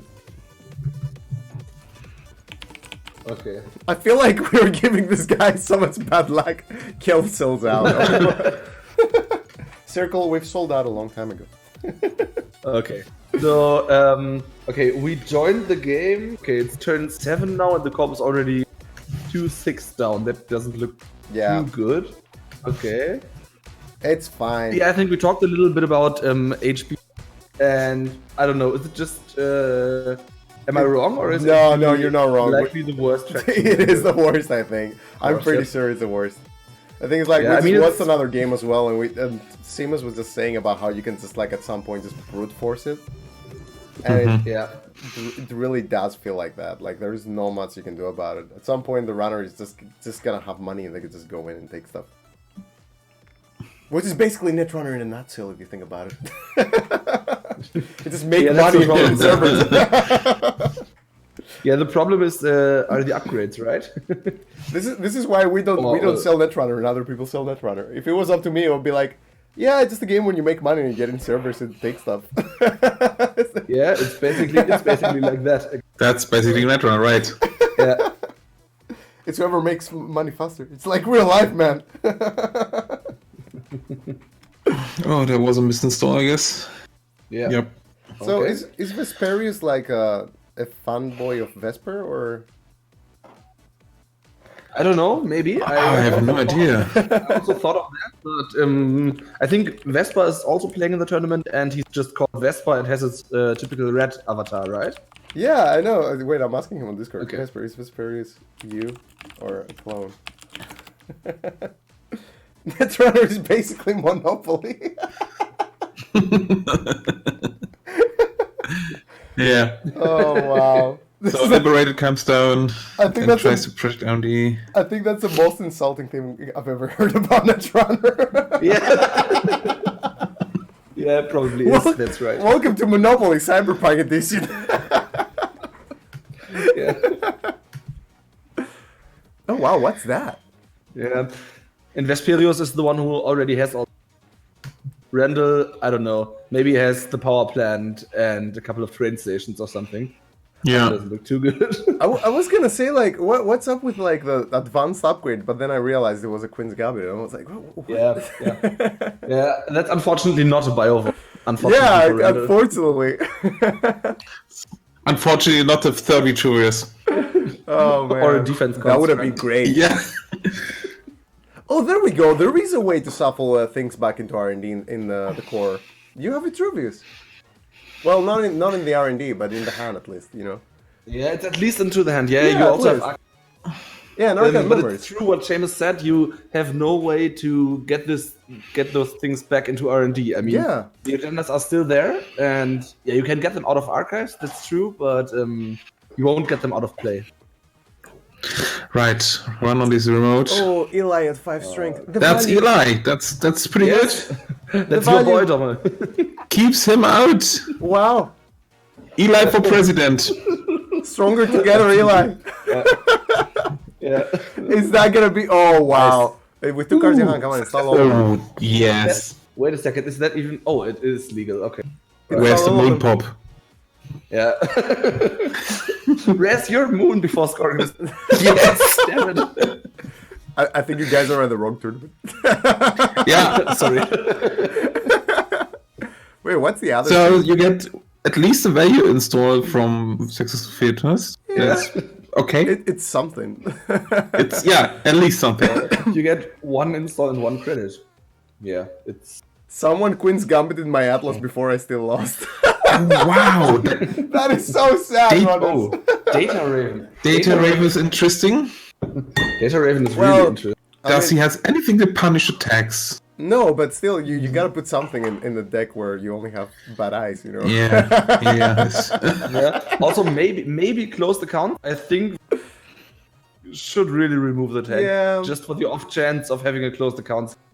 No, you should That definitely would be remove really that. bad at the moment. You know they have 1 operation in hand, it could be that. Absolutely, absolutely. And what I'm really surprised about is that, you know, people know that there's not that much economy in the core set, but Yeah. there is 3 pop-up window. Why don't they play 3 pop-up windows? Back in the Yeah, day, pop-up windows. These are nice. That's a really, Yeah. really good question. back in the day, we used to put pop-up window everywhere. Because- Yeah. Yeah, that's true. Yeah. And I mean, these decks are really like the we back in the just, day. we just put it everywhere because it's like it was the only way to actually, you know, make money when everything else wasn't working. Yeah, and pop-up window is great. Absolutely great. Ooh, Xanadu. I love Xanadu. Xanadu. I really like that that it's in the core set actually. Yeah, I think Oh, Xanadu wow, is fine. synergized so well with Reina as well. Yes, absolutely. Then even pop-up window doesn't look so good. Yeah. Yeah. Yeah. Well, still, I mean, it does something. Yeah, It's sure. not You terrible. still want to res it, of course, but it hurts. It hurts when you even lose money to res it. So With Reyna, oh my Rick is God. fully installed. We have Abagnale Yeah. and a Kuroda with 6 data circuit token. That looks very decent for the runner. Absolutely. We're at the point where they can just brute force anything now. Yeah, absolutely. Also, And you can't just jam because runner is good and has so many data circuit tokens and is yeah. it's also And- match and- points. So Yeah. Also, you can't win with Vitruvius right now because Randall 6 points with it, and Yeah. he definitely has to advance something in the remote to win the game. I see. And Yeah. yeah, that's. I mean, maybe he could use would the say second trigger paper Bryrick. with a biotech. I mean, with a red herrings and an ash in there, you could actually you Yeah. know, do something. I don't know. Yeah, it's not that's terrible. true. That's true. I mean, that's the good thing that Vesper. But it doesn't matter now because Vesperius is going to win. I don't know. He found R&D. Easy? No. I think I don't think Vesperius already won the game. Randall has a pretty good chance of getting back into the game. No, definitely, it does. I think the interesting thing is what kind of ice does Randall have there on R&D that he doesn't rest when he's on 13 credits? I think that's really interesting. Is it something really big like Tollbooth or Heimdall or something that he wants to save the money on, or Maybe it's a Hadrian. I mean, we saw a Stronger Together with a Hadrian as well, by the way. Don't be surprised. Adrian's wall. Okay? But then again, why would you put that one on R&D? Dobby's like, why did I walk into? Yeah. welcome to Netrunner 2019. We're back to the beginning. Yeah. I really like it so far. It's, Yeah, no, it's it's really fun, interesting. fun. Having a limited card pool is always fun. Actually. I think what I could imagine happens now is that this, but I think it's really interesting what the second ice is there on the remote. If it's another barrier.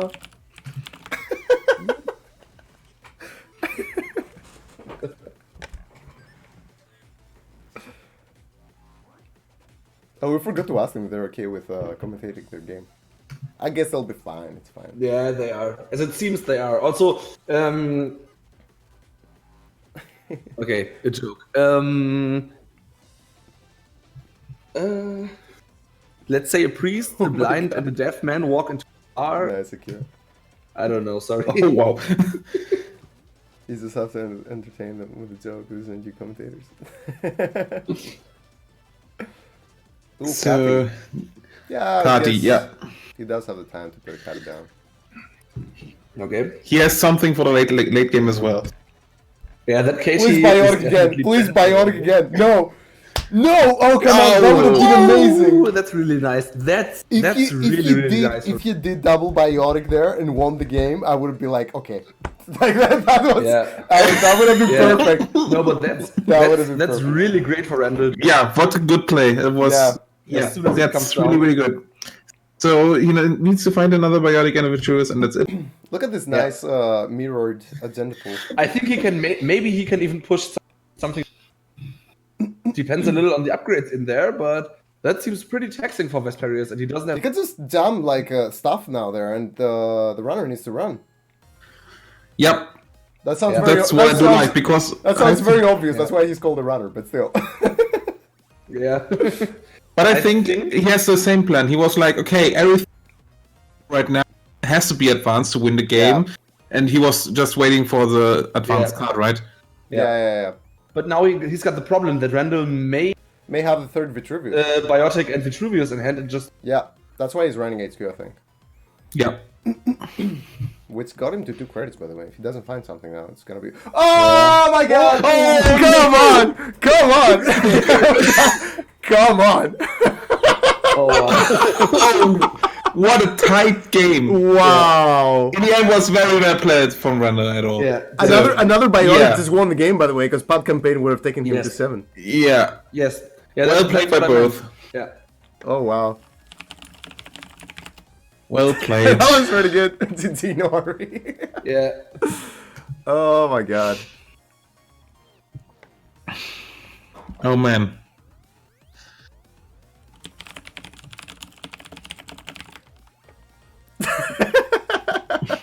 Okay. All right. What a great Yep. They're all great. Yeah. You're great too. So it was a very interesting game, and I'm looking forward to have a rematch. Alright, Active which table were they? Table 14, you said? Table 14. Yeah. Okay. Yeah. I think that was a great game. let's Yeah. wait. Well, let's wait for them to make the second one.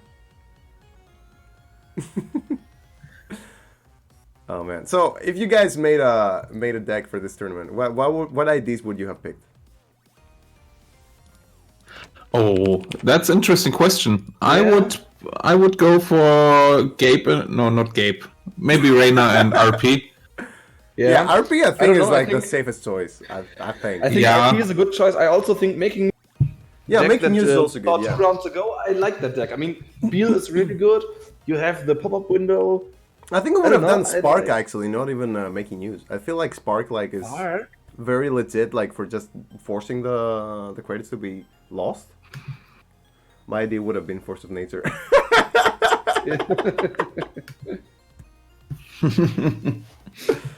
They have illegal core experience decks. Okay, probably they pick card different core set or. I don't know what I would have picked. I went to we'll build see. like a Chaos Theory and it looked like shit. Yeah. I mean, I think I don't know. I think I would probably go N. And yeah, I think Lila. I think Lila is a good choice. Oh, Tollbooth. That is perfect. No, this sucks. Lamprey. Shit. Oh yeah, This- Lamprey. That's really good.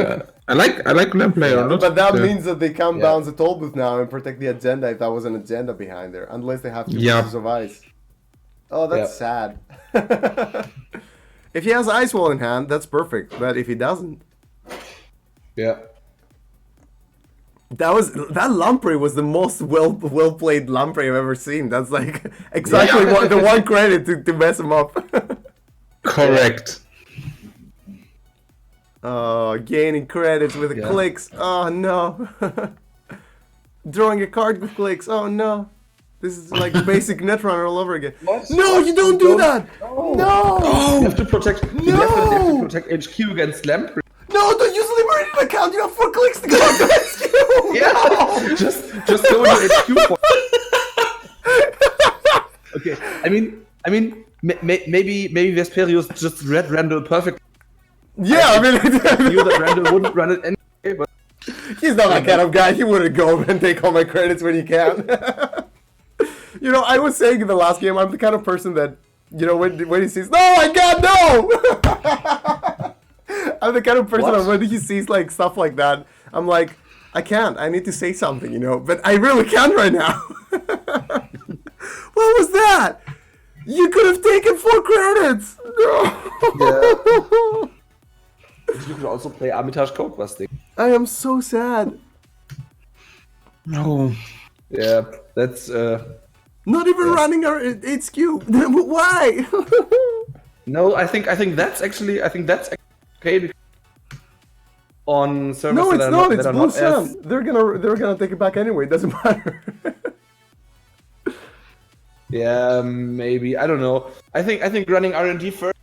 Oh, this is so sad.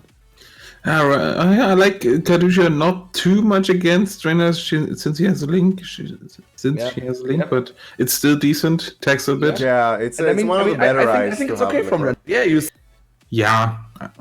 And now he's not resing. What? And lose a crowd from Lampe. Yeah, but it's hard for. Oh no! I think I would have ran. Oh my God. That's okay. This is beautiful. Yeah, I mean it's okay. Yeah, gets a crowd back. Yeah, and I mean now Randall can just run HQ. Please run again. HQ. Please run HQ. Yeah. No, don't think it's don't okay. use Armitage Code Busting. Oh my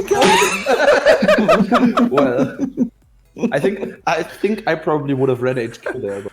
I'm seriously losing it here. This is the first time I freak out so much this game.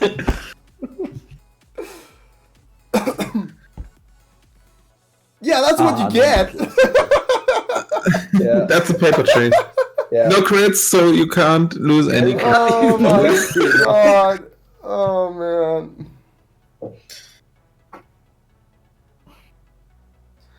Interesting. Yeah, definitely interesting. Now, I think Randall should set up. I mean, just draw a little bit, find some breakers, and then just get in there. Mm-hmm. No, you don't pay for the paper trail. You just let it go. Yeah. Yeah, absolutely. Just run HQ. Oh my God. Absolutely. I mean, monopoly colorized. You know, Akira, not colorized. That was absolutely the right move. Paid. But you would have needed to click it 5 times. So yeah, you would have to absolutely click the it right 5 times. It was really unworth it. You were basically saving like 4 credits on it, which was like worth 5 clicks. Do you really want that? Yeah, I mean that's the thing, you know, if you pay for. Had you installed Professional Context earlier as well? After you completely empty it, but that's it. Yeah, no, but oh my God, he had so many better plays. I think it's okay. Dropping the Proco now is okay. I mean, he wants to drop because he definitely needs a decoder and probably the other breakers too. Yeah, correct. Later. So, No, I think I like the Proco here too. Yeah.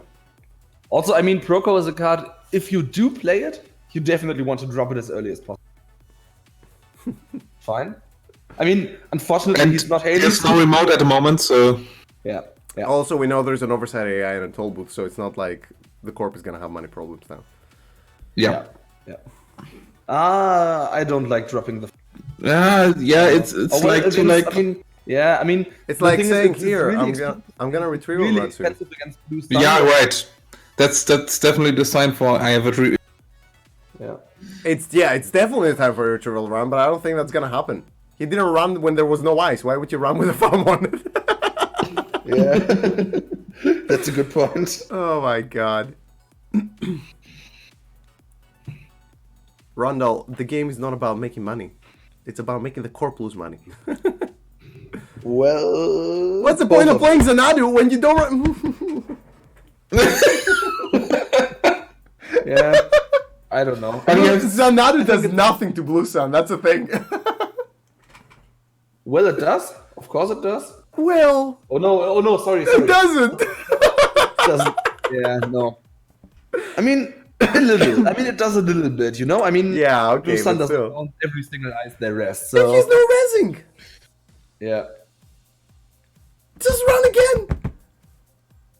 I don't get it, man. No, I'm gonna stop now. I don't know. Yeah. I mean, I think Maybe he wants to run just one or twice per I just don't. I think just that's annoy him. lamprey.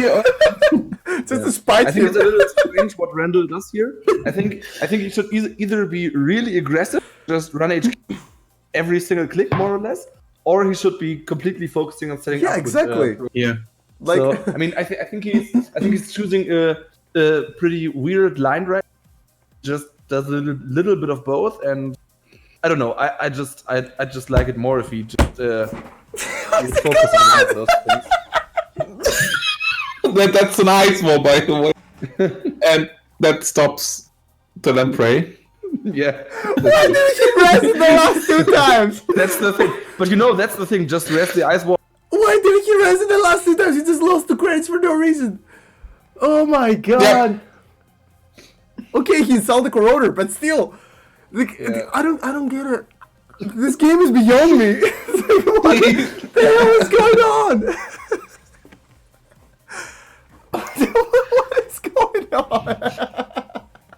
I like this a lot. This is so fun. This looks like this is Netrunner. Okay. Oh my Now we god. have the patchwork coming down, and probably I don't know. Plus, it Yeah. probably is because I mean there are 2 eyes. Oh yeah, boy. Force of Force of nature. nature. Okay, force of nature. Here we go. Hoping there is not an itchy or rototary. Yes. Or an archer for that matter. An archer would just destroy him right now. Oh yes. Oh yes. Archer would be Thinking real. 100% archer. Archer. I mean, the Archer is the Archer like would holy. trash. Archer will definitely trash the lamprey and Every time somebody says thinking, there's just an archer there. yeah. Probably. That's a thinking archer. Oh, I forgot to say that. Oh, really? Sorry, guys. I have with me the noch. How do you call the podcast again? The noch 15 Minuten. Yeah, noch 15 Minuten podcast. They're in German. I have Dome and Paul with me, Herbert. Dome is the main. Oh, you're in the Berlin area? Yeah, I live in the Berlin area. In Yeah. the Berlin area. He's the main organizer for the Berlin area. You might have heard of him. I think He's that's been organizing. You've been organizing for like quite a few years now, right? Like the last 3, 4 or something, Doma? Yeah. I've playing like since 2013, like January Oh my god, it's been 13. a long time. And yeah. The game. Yes. And I'm organizing for like more 4 years. Okay, so you might know both of the Klopstock and Dome have been playing for quite a while, and you might have seen them in tournaments if you've ever played in Europe, but they have a really cool podcast, which I'm gonna link in a second. We have aired our first English episode, and we might do more English episodes for you guys. Yeah. Yeah, we're not sure. We were thinking about maybe By the way, the 10? runner died. 10 or so German episodes and 1 English. Yeah, as I said, it was with Peter Din, so definitely worth checking out, I'd say. Yo, but that's really cool. You're gonna do in English as well. That's real nice. Yeah. Yeah. All right. Can one of you give me a link because I can't find it? Because Sure, I wait a have them second. all We together. will. Yeah, I guess Paul will give you a link. Yeah, Alright, wait a cool. second. You can already decide Which game table? commentate next. Yeah. Let's do a high table. Let's do table 1. Spark Table is- Let's do one, yeah? table 1. I saw there was specs on table Yeah. 1. Where is it? There it is. Specs and Lazy Roman. It says I'm not allowed. What? Yeah, this was allowed. what? What's happening? Okay, well, let's go to table 4. Whatever. They want to keep their tech secret, maybe. That's private.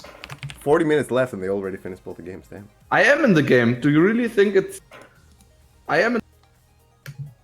I mean, Nisha Mark II is Specs basically is go to leading jail. 2-0 and they just started... Yeah, fight right now. Dome Akira is the guy that came second in Euros. Yeah. You are that guy, right? I'm talking to the right Yeah, guy. I became second at yours. Yeah. I got a little bit paranoid there for a second. You are that guy, right?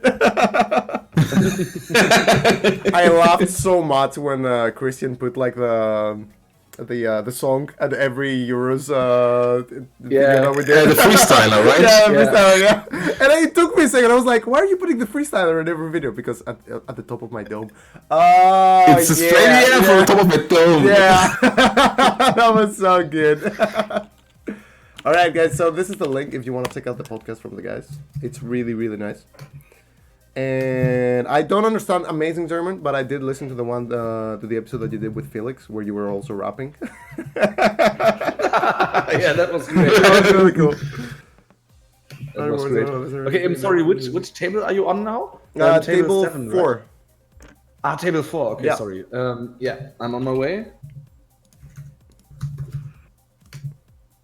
It says not allowed. I'm sorry. Okay. It says not allowed. Try refreshing. Press F5 and Okay. try it again because it's maybe been it a little works bit then. like- I mean, yeah. Yeah. There is a maybe. spark. There's a spark Probably. for Lila, so that's quite interesting. Yeah. Yeah. I think we counted like 11 cards in total for Spark to use, Ah, there you are, Donna. Nice. Yeah. with like Adonis and Marlin and whatnot. Oh yeah, that looks interesting. Spark. A lot of paper trail today, like a lot of paper trail. The thing is, you are forced to play Paper Trail, right? Yeah, actually, yeah. I Are you? Yeah. Kinda, yes, yeah. you are. Every single corp has 5 2-point agendas, all in all. Well, besides Wayland. Wayland has 4 2-point agendas and 2 hostiles. I mean, you're forced to play every it. You're single not forced to corp score has it. 10. They have 10 agenda points, and then they need to fill up with 2 Paper Trail and 2. You have no choice whatsoever in agenda. Yeah, you're just forced to play play the same it, 20 points. but you're not forced to score it. that's the Yeah, difference. that's true. That's true. But I mean, if you do have the agenda, as well. Also, it's a pretty nice counter to. No, it is. game. It is pretty good counter. I think that was a pretty big blow there. I mean, if the Katie Jones would have been lying around, That's true. 5. So.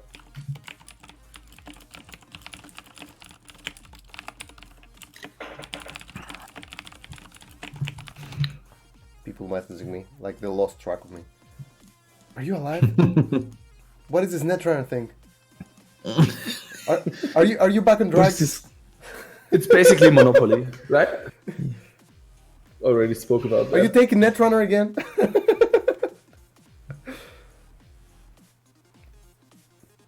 Man, Netrunner has been my drag for so long. Yeah, it is So long. such an amazing game. Yeah, absolutely. That's The what I was commentary is saying earlier. also so great, and it's I can't just wait for hard the. to- I can't wait for the new cycle. I really can't wait. I really want to see how it's Yeah. gonna be. Yeah. And as I said, and I'm gonna say it again on stream, there better be side cards. If there is not at least 2 side cards, I'm gonna be very, very annoyed. I think I can live without them, but it's okay. I will realize that It's okay. that people just didn't like side cards. They're like, no, they're not fun for the game. There are people that like them, damn it.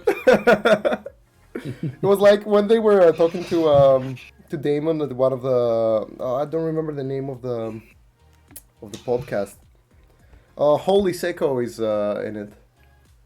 I don't remember the name. Anyway, Which one? Ah, you mean? bad publicity. I Oh, think? no. I'm sorry. Bad publicity. Yeah. And they were talking about it like they were doing a pack review like a couple years back, and they were like, so there's like this side card, which is basically for that just one guy that lives in Europe and plays side cards. It's like it feels like they're just making cards for that one person, and I was like, yeah, this is nice. Yeah, but that's basically it, isn't it? Yeah, basically, I don't disagree.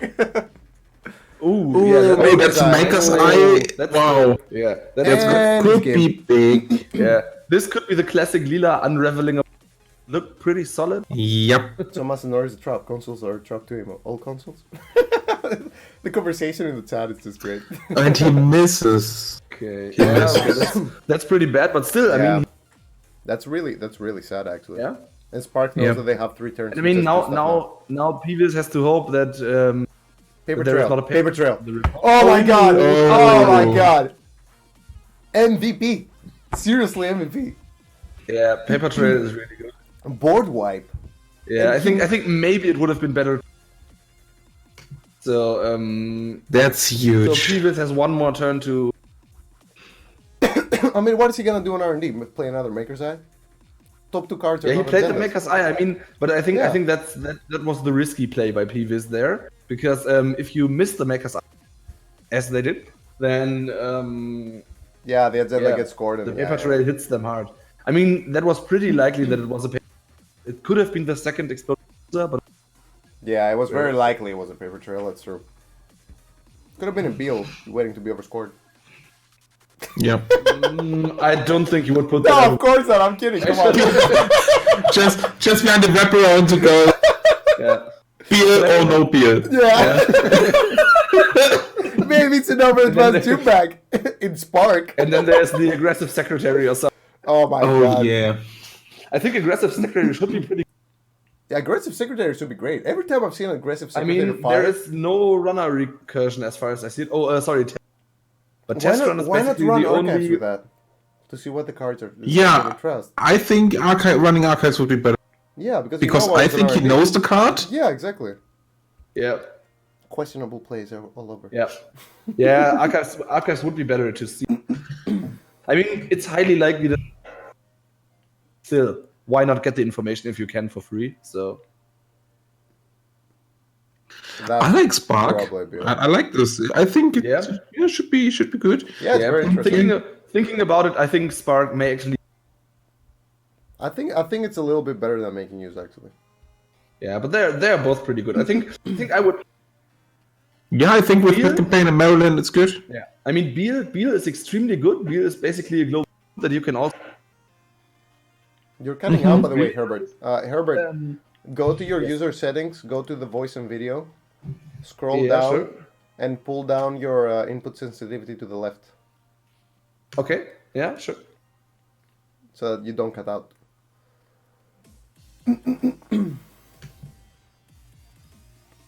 Okay, so you say It's loud. Okay. You put it to the left so that it activates easier. Okay, is it better like this? Yeah, much better. Yeah. Should be, yeah. Alright. Yeah. All right. And we'll stay at this point here. Okay.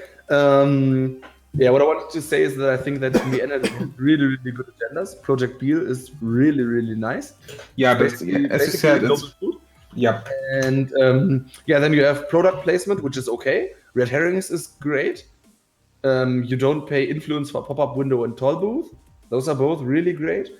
Yeah, and I mean, Spark is fine. You have 3 pop-ups. You have what else do you have? You can import the campaigns from HB, Maryland, and Yeah. up to 3 Adonises if you want. Yeah, definitely. You have the pet campaigns. Yep, that's nice. Yeah. This is so sad, by the way. Yeah, that's really, really bad luck. Both Maker's Eye hit exactly 0 agendas. Yeah. Wow, Yeah, absolutely. he's at 0 credits now. And you kind of have to trust those things because red herrings is bad for you, and Pat Campaign, as soon as it gets rest, it's also gonna waste your credit. Yeah. Yep. Yeah, I think it's absolutely fine to trash the pet campaign because you don't want to leave it lying around. And Yeah. if you allow the corp to res it, you lose a credit and you need another click to run it. And yeah, it's definitely fine to trash it from R&D. On the other hand, maybe it would have been better for Peeves to stay at 6 credits, maybe, so he can bounce back up. But I don't know. Depends a lot on what they have in hand. Nice. It Yeah, was. If that's there's a an deal. easy mark or something. See, he could have over advanced that. Yeah. I would have. Yeah, I no, would I have think- tried it, man. I would have think really that's tried it. I mean, whatever. What's the worst that could Depends a happen? lot. I think. Well, the worst that can happen is Peeves playing easy mark, God damn Corona, it. inside. Wow, that's a Beal, and if you would over advance it, Yeah, I know. That's Or why I said damn it. Or that. That could also That would have been very sad indeed. oh yes. And now he finds a prior rec. He's like, okay, GG. Yeah. I don't think trusting Pat was worth it. Well, apparently it was because he saw an agenda now. Yeah. That's another thing, Yeah. you know, when you trash the cards from R&D, you see fresh cards faster. So You wouldn't expect that. I think if if you can afford that, that's pretty fine, I guess. He went to 0, but you know, knowing that you've seen 6 cards that were not Agendas, you are bound to start seeing Agendas. So starting to trust stuff is actually not that bad. Yeah, definitely. They have to ice up. Okay, I think now it's interesting what the Spark player is gonna do, the Benny build. Yeah, I think icing R&D is a no-brainer, but besides that, ooh, that's nice. IPO. That's really okay. nice. That's great. That's pretty good. Yeah. So I think now Lila has to dig, set up a bit. Or just run and hope it's a pop-up window. Yeah, or something like that. I mean, you can run it, right? I mean, what's the worst that can happen? Maybe a flare or something. But I mean, even what is flare gonna do? I mean, whatever, right? Even flare is just 2 meat damage, so some nasty Jinteki eyes. Yeah, but even then, I mean, I don't think Komainu is in the core set, right? So Neural Katana is the worst one. Or Tsurugi. Yeah, Neural Katana or Tsurugi, but they both just do 3 damage and also throw back Benny Bill a lot in credits. And I mean, Neural Katana, I think that's the thing is like cost and it's relatively bad, if right? It's I mean, anything you break that it with a mimic for single credit, so if it's anything that doesn't ETR right away, you're pretty much good to go. Yeah. And I don't really like that. I like the bank job more when you play it and immediately empty it. Yeah. Because this way Benny Bill can play around it and just not create open remotes or fortify the wraparound a little before installing something or whatever. I think he just did it because he was at 7 cards and he wanted to install something cheap. Yeah, I think he wants to install some cards. Yeah, but I still don't like the bank job there. I mean, sure, we don't see Peeves' hand, so we don't know, but the bank job doesn't like you either. True. Yeah. I like the art, by the way. Totally random, but yeah, I really like the art. Definitely. No, but I think I don't like the bank job either like that. I totally agree. Because, you know, they have an iced up server. You would at least wait until they put something out. Yeah. But I don't think he has many good things in his hand. Now, in Benny Bill's position, I would definitely ice the server with the wrap.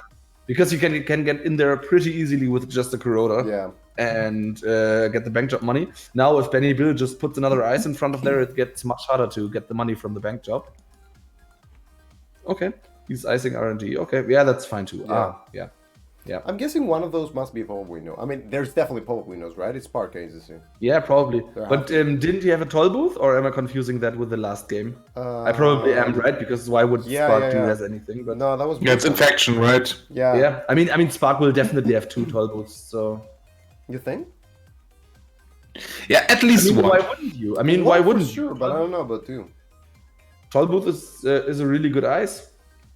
Yeah, I think you need something bigger, right? Yeah. I mean, FAM is basically the only thing that deals with the toll booth really well. So. Having to play special order.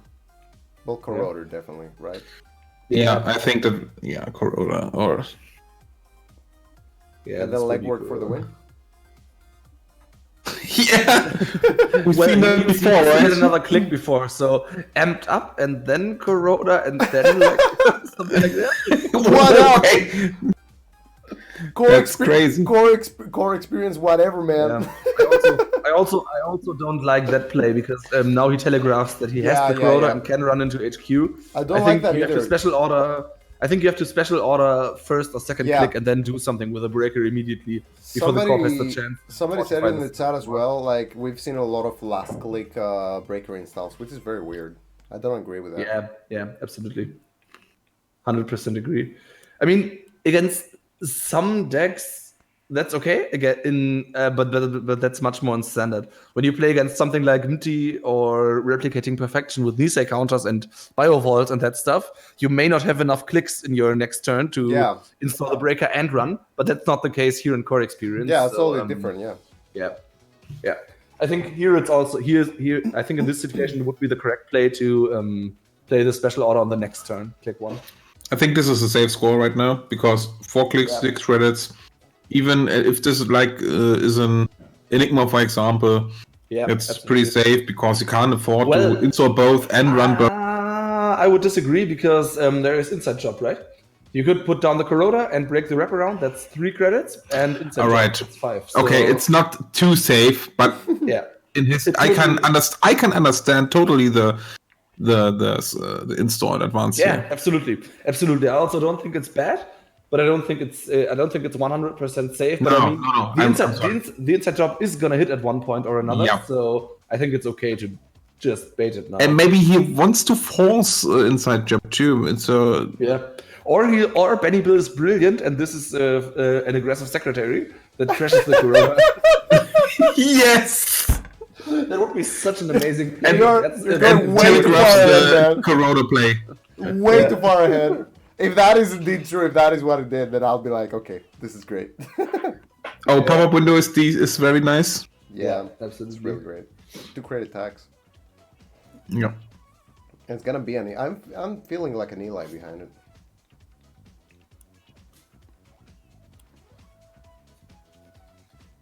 No. Okay. Oh, toggle. A little bit overkill, but okay. Yeah. It's actually not bad. It takes him to 1 credit, which is pretty okay. You know, the way I always saw it in Netrunner is like, you res something like that, it's gonna stay there at least for a while and annoy them. You just money up, but they have to keep moneying up all the time to actually break it. I know it's a very simplistic way to see it, but at the same time, that's like what pressure is all about in Glacier, right? No, absolutely, that's correct. I think what Benny Bill should do is ice up archives against Sneak Door better, maybe. Yeah. But on the other hand, if they just slam everything into the remote, I think it doesn't really matter. Then Lila can Sneak Door as much as she wants. If you can keep HQ free of agendas, that's okay. So, yeah.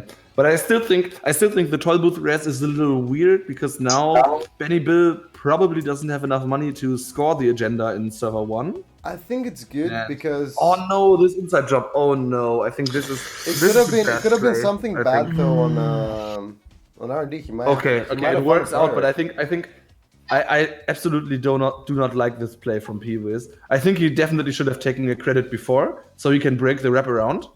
Because this way, if Benny Bill could have... Oh no, he doesn't even have a Crowder, no. Aggressive secretary! Oh, wow. Oh, that's great. Man, if he would install and... God damn it, Paul for president, man. I was like... that goddamn goal. How did, like, you so far ahead, man. How have you not won Worlds? Like, what was that? Maybe he'd like, I just want to rewind. I want somebody to like cut out the part where you just go, maybe he's expecting the Corroder and an inside job, so he put an aggressive secretary on 1 advancement, and then he kills the Corroder. Like, mind blown, man. Like, what the hell? Oh my god. Fucking brilliant. This is great. This is really great. That was, my god. But I think in this situation, it's even stranger that Benny Bill rests the toll booth, because this way, P-Wiz knew that he didn't have to install the Corroder, probably, against only 2 credits. But yeah, I love this play. It's just great to put the aggressive secretary down there. Oh my god. That was just brilliant. Yeah, I like this a lot. My mind is like blown. I'm not even joking. That was just great. Well done, honestly. Yeah. Both by Benny and Paul. Yeah, like, that was some next level like cyber poker bullshit right there. Like, yeah. Yep. Yeah. Oh yeah, that has to be a bill now. I can't think that's not a bill. Surely, right? Or a product placement? I don't know. Is product placement an ad? It is, right? Yeah, it's called it product placement. Yep. It would be silly if it's not. I don't know. I think this also could be the 3rd bill. I don't know. Yeah, it's the question whether Benny Bill already drew it, but if he drew this the 3rd bill, I think he would definitely slam it down. At least that's what I would do, because I don't think P-Wiz is gonna run this remote this turn. So DBS is in the I think it would be pop-up window in the truss. Why would you throw a pop-up window in the truss? Okay, yeah, that's really strange. I think we haven't been in the game at that moment, but that's really strange. I also would install every single pop-up window that I draw, especially a Spark. Mm-hmm. I mean, even if you just throw it in archives. front of archives to block a sneak draw that may come at one point, but okay. It's perfect. It's not just blocking. It's like making you money because they don't know what's in HQ. Yeah. Also, the pet campaign in the scoring remote. No, it's good because of bind job. Until you find an agenda that's true. That's true. You don't want to install it uniced, but I think I would have rather opened up a new remote and protected it with a single ice and not block the maybe scoring use the remote pop-up window for it. Yeah, true.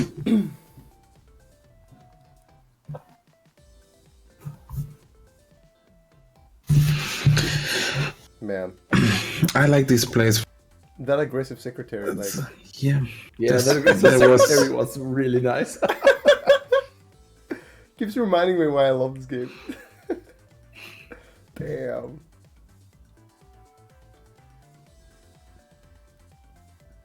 I mean, the lines of play here for Spark right now are very, very straightforward. Yeah. Just money up, put a little more ice in front of the remote, maybe red herrings or ash or something into it, and then just jam the agendas as soon as you draw them. But campaign is nicely dripping some money. Yeah, definitely. Yep.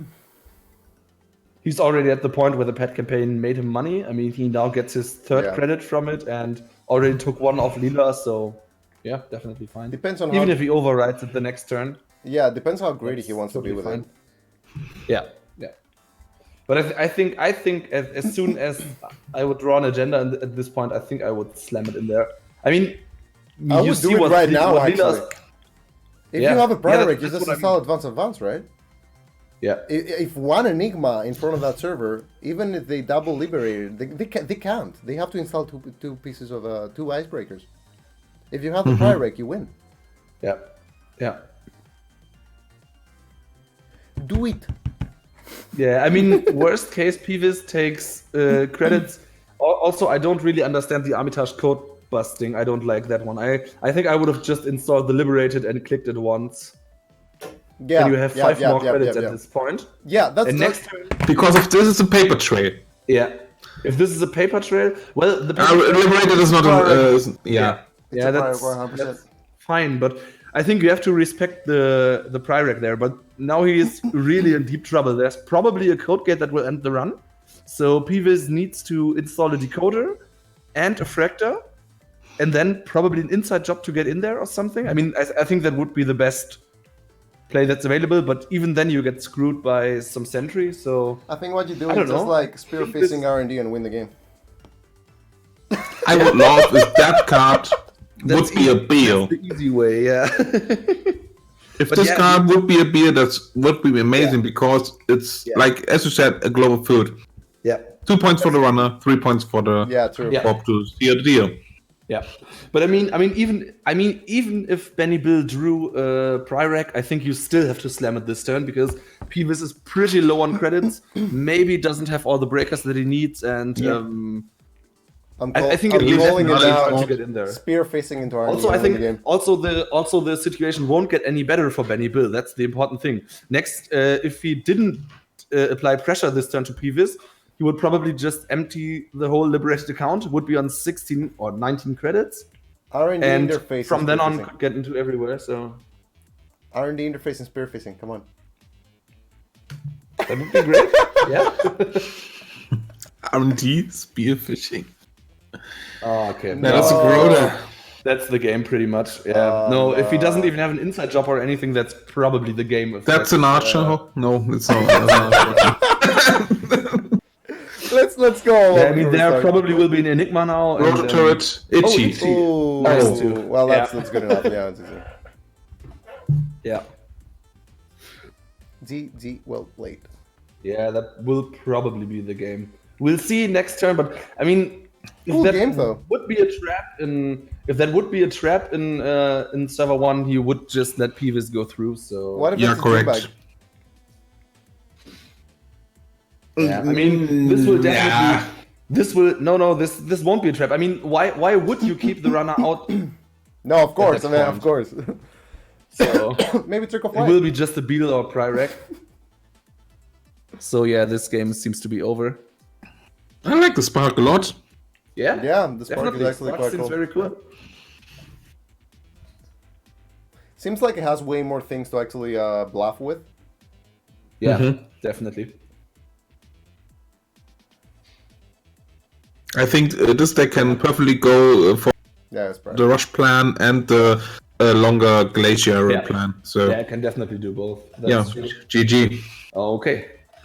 Sorry, guys. I gotta excuse myself now. I gotta go. But was definitely fun commentating with you. There is like, I think like 10 minutes or something. So I think I'm going to call it as well because there's one round left and I really need to go get something to eat as well.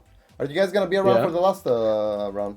I'm going to have rotas as well. But you're more than welcome to stay for another round if you want to. That would be great, but unfortunately, I don't have the time. Sorry, I gotta go now. But, That's cool. You, Doma? As I said, it was great commentating with you. I can stay. Yeah, that's fine for me. Yeah, that's cool. All right. I'll definitely watch that when I'm back home. Thanks for joining us, Paul, once again. Yeah, definitely. For the first Thanks for round as well. inviting me. Yeah, thank you, Paul. Bye, Paul.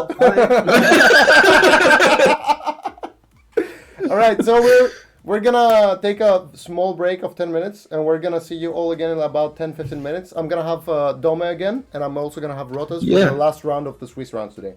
So see you all in 15 I'm minutes. looking forward to that. See you.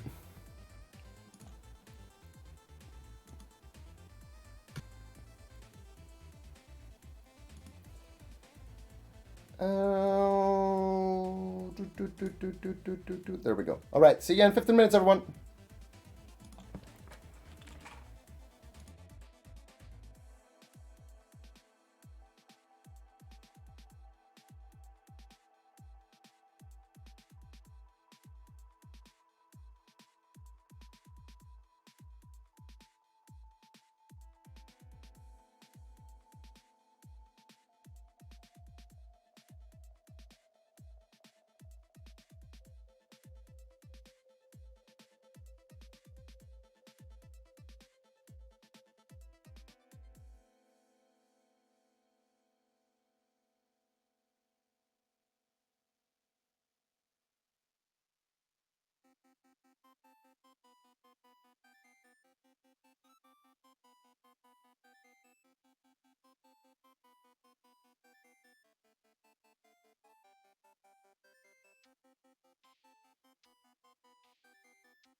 No time for guessing.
Hi.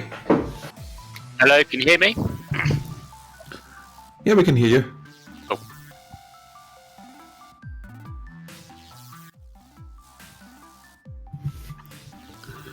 Perfect. And we're good to go. All right. Welcome back, everyone. We're back for the final round of Day A. Do we call it Day 1 or Day A? I don't know. Doesn't matter. For the first day of the Swiss Rounds of the Core Experience Tournament from NISEI. We will be streaming the last round for today. We will be watching Table 1, which is Replicated Perfection versus Gabriel Santiago. You guys can find Table 1 and join me. Oh, and of course, we have Dome again. Hello, Dome. Yeah, hi. I'm staying around for a round. And this time we also have Rotaz, who you might also know with his real name, Dave Seiya, who is the abominable creator of the diaper deck. Yeah, that's one way of putting it. But in real life, he's actually a really nice guy. I've actually had the chance to meet him. He's actually quite nice. Yeah, he is. He is. You wouldn't think that of a guy that made a deck like that, but he is. I mean, having made that deck, I kind of have to be nice, otherwise I'll be run out of the community altogether. It's like you have to balance it out somehow, you know. Exactly. You can't just be nice all the time. So anyway, we see a pretty good start from Gabriel Santiago with a hostage to get a Kari and also John Masanori.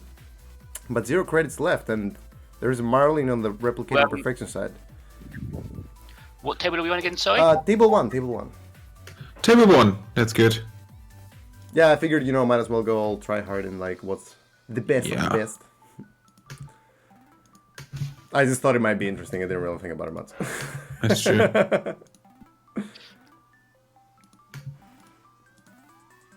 All right. I'm not sure I like what Gabriel is doing. I mean, it's cool, but 0 credits? I don't know. And then John Masanori down? Like, okay, you'll get the Kari money at some point, but you need breakers if there's gonna be an Eli or an Enigma to like make you bounce. You're gonna take a tag. I don't know. I haven't played with John Masanori in a while, so I don't know how that plays out, Oh wow, that was a naked agenda. That's actually pretty great. Like, from what I've seen thus far in this tournament, like, actually scoring a naked agenda and going 2 points ahead is, like, huge as a score player.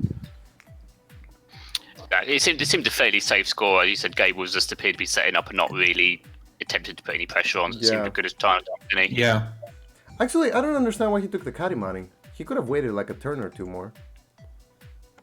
If you're not going to make any runs, you might as well just keep loading up until you actually need the money. He could have taken a credit and installed that corroder. Yeah, I'm not sure about that play. Guess it's possible that we've seen so many paper trails today, with people just getting absolutely powered. Yeah. That is true. Did you watch the last game, by the way, Rod, as the one that was streamed? I was having dinner, unfortunately. I did miss the last round. I actually heard you from the kitchen. I had to come running back to see what the streaming was about. God. It was like naked HQ with a lamprey installed and the runner was not running. It was the saddest lamprey I've ever seen. You click through that, right? Yeah. Really? You're gonna... I think it's game you do, yeah. Oh, okay, I thought you was gonna pay for it. Get some money, get a John Masanori card. Yeah, because you're basically spending... Seems alright. Yeah, you spend 2 clicks for 2 credits because you're Gabe anyway, so, Yep. You gotta make up for it. It's got a value. No! Don't break it. God damn it. Well, that's okay, I guess. But that's nice. That's a steal. This is, you know what they say, better lucky than good. So the problem that John's going to give him later on is that usually against RP you like to have a nice server you can bounce off. Like Eli would be a perfect example. With the John out now, that is just not an option because he'll take the tag, so he actually has to... Yeah, exactly. Yeah. So he prepares for a bigger remote. So something in it. Maybe a Sandu, maybe an upgrade. Putting Masanori down so early is actually kind of like a liability, if you think about it. So do you wait here? I mean, there's no 2-3 agendas anyway, so you could actually wait here, right? Oh my god, stop Stop breaking 4 it credits. normally. It's breaking my heart. Yeah. It's like 4 credits for like 2 credits for a card and the data cycle counter, which is like 1 credit spent, I guess. I don't know. Okay, that's an inside job. Interesting. I'm not Maybe feeling he's still afraid of paper trail. But how? It's not even advanced. Like he can't trick of light. It could be Bartek in this list. Oh, yeah. Really? I don't Likely, know. but you never know. No, I think he wants to clear the remote, right? Possible upgrades. Yeah. Oh my Wow. god! Oh. What? Well, this was a fast game. What is going on? Why was there a NISEI there? I am very confused. He must be flooded. That's why he's. Yeah, I think so too. Yeah, it could be. Could very well be. Well, now he's at 5 credits though, so. And maybe since he knows he's maybe would running click HQ through that. every time. Click through that, please. No, don't break it. No, he breaks it. Wouldn't you click through it? Isn't it? And better the to- snare. Oh my god, perfect. Oof. Oof. Oh, what does he hit? It hits Stim hack, Akamatsu legwork. And what Steam else? hack. Legwork. legwork, and Akamatsu. Steam hack is the biggest hit actually here. Yep, Stim hack is huge. Definitely, yeah. Because there's only one. I believe there's only Yeah. one in the core. Yeah, there's only one. Yeah. Sabe is gonna have to sell his other arm now to make those runs. I always wonder, do we know what happened to his arm? We don't, right? Oh, oh wow. That's a risky score, by the way. That's a very risky. Damn. Well, it paid off. It paid off. Yeah. You should see what the outermost dice was and see how risky that really was. Would cost 0 credits with a fairy. Yeah. That's pretty bold, but So Merlin. why not run? Access Merlin. Nothing. Why not run R&D or something to pressure? 'Cause you got the Discards fairies. card. Or maybe run last click. I don't know. You're pretty safe, right? You can force a run on. No, if it's an Enigma, actually, you would take a tag from Masanori. yeah, that's Yep. a good point. But then you get the corp down to 1 credit. Trashing Yeah, things on that's true. that low level money, you take it. Yeah, why are they? I like the Merlin trash too. So You definitely got to trash that. You Yeah. don't want to. The corp's a bit poor at the moment. You want to keep them down. yeah. So that's Yeah, you can oh, take that's that. gonna fire off. Unless it hits something really good, like okay, Dirty Laundry is okay. Pryrek. Damn it, no Tiki scores today. So, Rodas, what would you play if you were playing in the tournament? I would probably try and play Shaper because I'm a Shaper person. Did you I have see no the- idea what list I'd play. Did you see the deck that I tried to make though? The Saper pool is not I that caught, great. I caught the beginning of that. I had to rush off, so I missed the end of what you came up with. In the Yeah, end. there wasn't really much to fill it up with. That was a problem. I think that's always been the problem with one core only. You just do struggle to find stuff to put in. Yeah. I think I've always felt that. Blue Sun, it seems with no employee strike around, it seems pretty strong. Yeah, true. That's pretty true. Yeah. So now you need just a cold game breaker here, and you're pretty good to go on R&D, right? So I think you can spend some time. The only problem is with the corp being on 5 points, he may not have a huge amount of time. The corp was poor, so he does have a few turns, I guess, Yeah. before he can push the score out. Well, Oh, that's some money. oh, That's nice. a feasible paper tray. Oh, yeah. Yeah, but you Wow, can't install that. 2 agendas. It's, You know he can get in there, so depends on what the thing in front is. Do you risk The it? problem is now with the one on 4 points, he will need both. So the corp probably wouldn't be that upset if he wants to start running HQ at this point. True, actually. yeah. Yeah, you could just go HQ and try and win. You know the legwork is gone. How many? I think so too. legworks? Yep. Is it the legworks in Core? Yeah, legwork is. I don't know how much. It was hit early on. Oh, okay, so he knows there's no more legwork. That's cool. Ooh. Yeah, Enigma is good. They should tag too. Or lose a click and get a tag. Yeah. Best goddamn Enigma around. You know what I played a lot? What's the grown-up version of Enigma? Oh, Conundrum? Yeah. I played that so much in NISEI with encrypted portals. It was great. It actually did a lot of work. No, if I move the tag there, because I think the agenda's going to remote this turn. You don't care, again, if they want to trash your stuff. Well, you do. You have 12 have to... credits on Liberated. If they want to spend their time, there's still time they've got to spend doing that, makes them slightly poorer. So you can still try and contest the remote.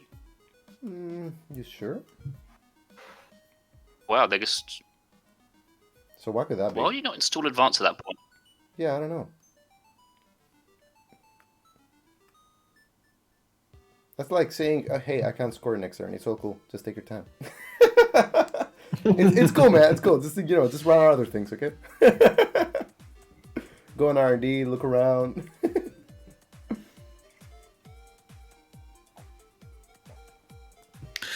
Yeah. GG. Okay, rig is built almost. That's pretty nice. So run HQ, bypass Enigma. When you want to run the remote, whichever do you choose? Yeah, you choose HQ. Yeah. I don't know if I would have done this because obviously he's got no clicks left to run the remote. It's just a well, there's still one agenda in HQ. Yeah, right. There's definitely one in there. Okay, well that's on the agenda. I don't think he really minds pressuring. Because he costs him like 1 to break Enigma, 3 to break Eli, he takes back 2. I mean, that's pretty cool, right? Yep.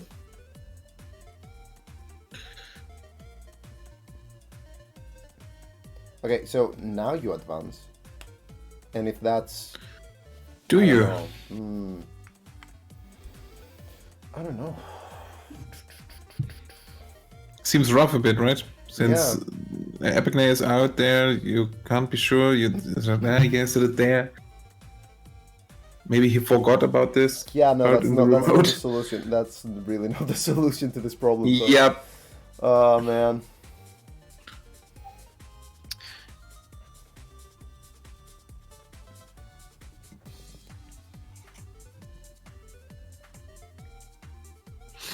I feel like the corp is kind of lost at this point.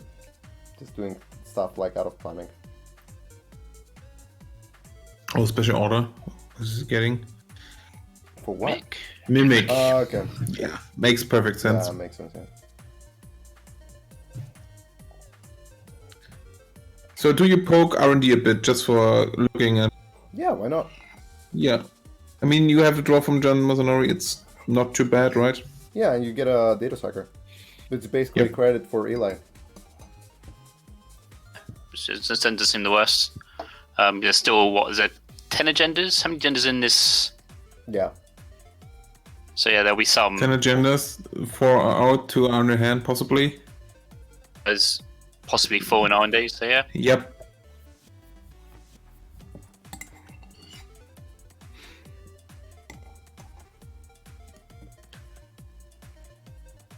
Oh, sorry, I wasn't watching the chat. Hide your eyes, wrote as well. Oh, it's a skull on the mag. Thought it was some kind of weak trust. No, it's a Day of the Dead themed mag. God damn it, Akira. I thought it was some weird trust. But why do you need Mimic right now? I would poke R&D, because you know there's no prior in hand. Well, at least you think there's no prior in hand. Well, why not poke R&D, right? There's still agendas there. I mean, you can do with the spare clicks, load, poke R&D, get some credit out of Liberator. It seems like a good turn. Yeah.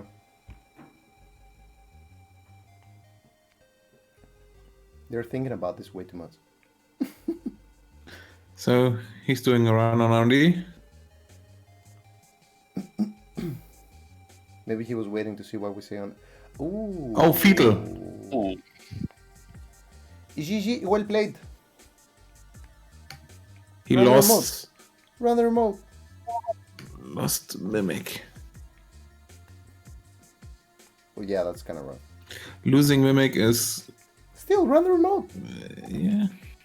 I think particularly after you get special ordered for it as well, just even more painful. That is so Yep. sad, yeah.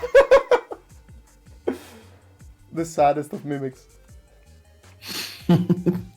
What's that? Is that a pad?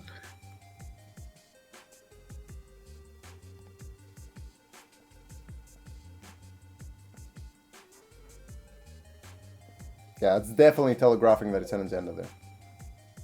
Yeah.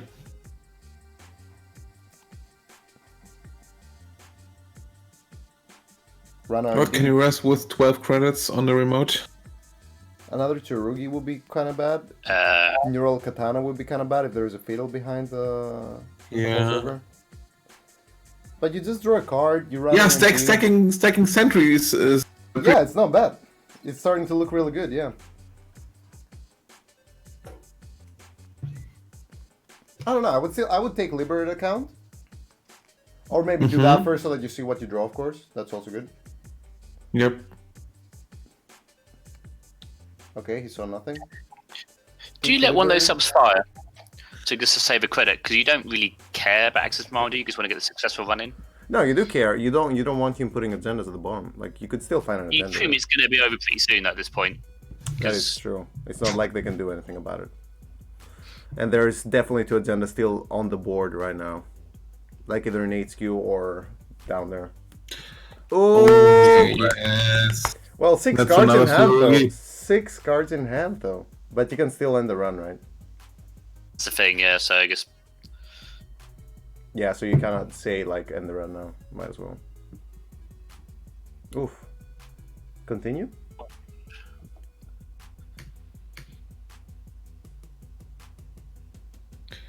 Fünf Has to Verteidiger be another. trashed. No. Enigma. Pay once... Why not? wow. Why didn't you pay 1 credit to end the run? I don't get it. Oh, unless there's not agenda in there. Yeah, that's the only thing you can think of. Ooh, just little bluffs and counter bluffs at this point.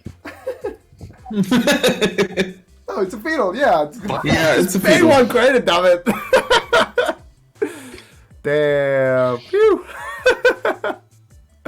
Alright, let's go for their remats. That was a very, like, on-point game, you know? Like, attacking and counter-attacking right away. Mm-hmm. Kind of shows you, like, how when there's a limited card pool, how Netrunner works with, like, there's no, like, weird stuff going on. Like, when you know what to expect, like, it becomes such a much simpler game in a way. Yep. It's end the run unless the core pays 1. Yeah, exactly. So, end the run unless the core pays 1, and he paid 1 to do 3 net damage. That's what we're saying. He could have ended the run. Maybe he just wanted to bluff that there is another sentry as the second piece of ice. And the runner would end the run anyway. Maybe. That's the only thing I can think of. Like, why he would, like, not end the run right there or there. Right there and then. I'm starting to lose my English. So, it's been a long day. I've had 3 hours of sleep and I've been gone all morning long before the stream as well. By the way, Dave, where are you from? You're from the UK, right? From the UK, so I'm in the infamous Aldershot meta, Okay. which is probably one of the worst metas in the world because it contains me, Swifty, and Alex Ball. Okay. Mm. We don't have a midweek meetup anymore now because we drove everyone away. So it was either we play Alex Ball's crazy decks or listen to Taylor Swift facts. It wasn't a selling point.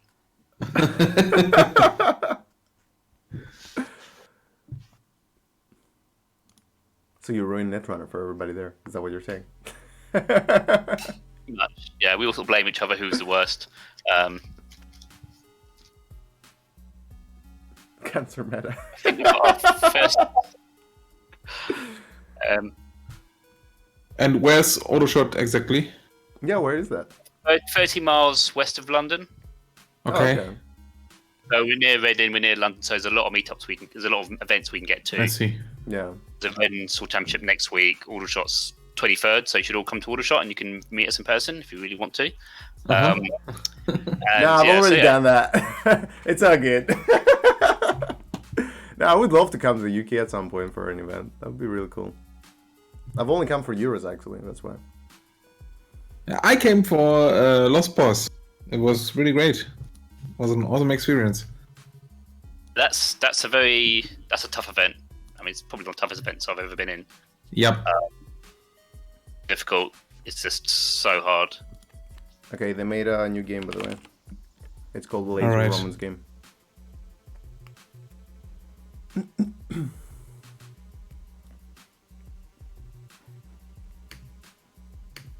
Oh wait, they're table 1 and they decided to like play the game. They did an ID or something. That's weird. That's it's strange, yeah. I wanna check out the I think only one of them was on 21 points. I think the other one was on 18, and 18. Yeah, Spags did an 10 ID. people.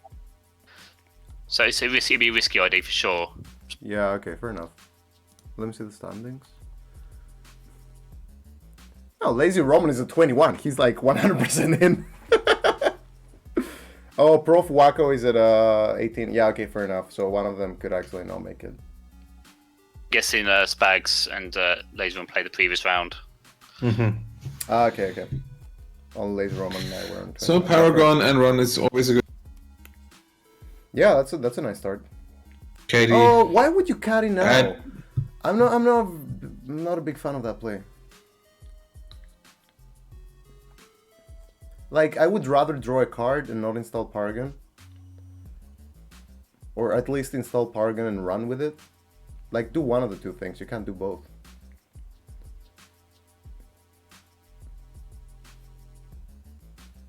Oh, he did make a run on R&D. Okay, never mind. Yeah, he did. Yeah, he did. I didn't He see ran that. out. I didn't see that. Install run, install Catty, use Catty, I think was the whole turn. Yeah, Prof Wacko won game 1 Spags. Some aggressive plays from Blue Sun again. That's pretty cool. No Lamprey this time. I like the two. Yep.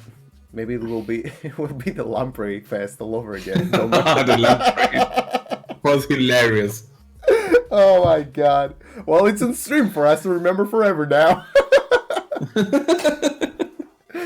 In case you ever thought you were gonna forget it. Oh man. Would you run server 1 just to like annoy and force a res? If it wasn't Blue Sun, I would. Yeah. I mean, you... What could be the worst card? Yeah, exactly. What would be the worst? Caduceus? Enigma? Enigma if you're not running on your last Enigma. click. Yeah, okay. Enigma's still okay. Core Processing is great in this format and Blue Sun is one of the best at it. Yeah. Yeah, I would have run in the last click just because it could have been Enigma. So is this an Atlas with a over-advanced counter. Atlas? Atlas Paper with a Trail. counter? Paper Trail. Paper Trail is a new meme. Oh my god. Paper Trail. Oh no.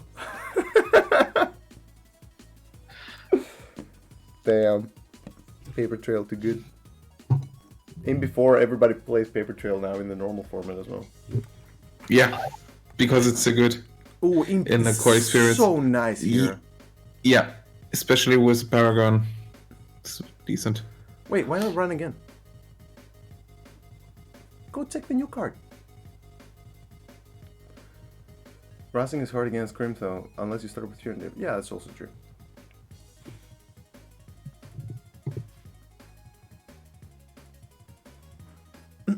I'm not sure about drawing when you have an open R&D and you can check the next card too. I think, yeah, you already made a run anyway, so yeah, you might. I'm pretty much with you. Just keep tabs on what's there. You got the imp as well, so you can imp something as well. So you already used it in that turn. So apologies. Yeah, no, he already used it, but there was a new card to check. You know, you can draw That's cards true. later. I think he's still wanting to see what it is. Oof. Yeah, imping economy is also See, now good. I would run. Why draw cards? You can draw cards. Yeah, when you're just dead. run again. Just run again. You can draw when you're dead. You have an R&D, just make use of it. You know he has an Enigma in hand, which is probably in the remote, but whatever. He's clicking for credits. The saddest of clicks. Yeah. I mean, since a lot of economy is int, so he has to click for economy now. Run R&D. Run R&D. No, do that on your last click. God damn it. Man, am I a bad person for being so disappointed? I don't think so. Like, come on. This is like this is bringing me like back to the previous game with the lamprey. No, don't get it, credit. Run again. God damn it. Was all like, yeah, please, just run out, dude. Yeah, HQ again, HQ, go. Oh man. And now it's ice. That's what you get. was kind of rooting, right? This was like, yeah, please go. We're cheering for you to run HQ. But now we do.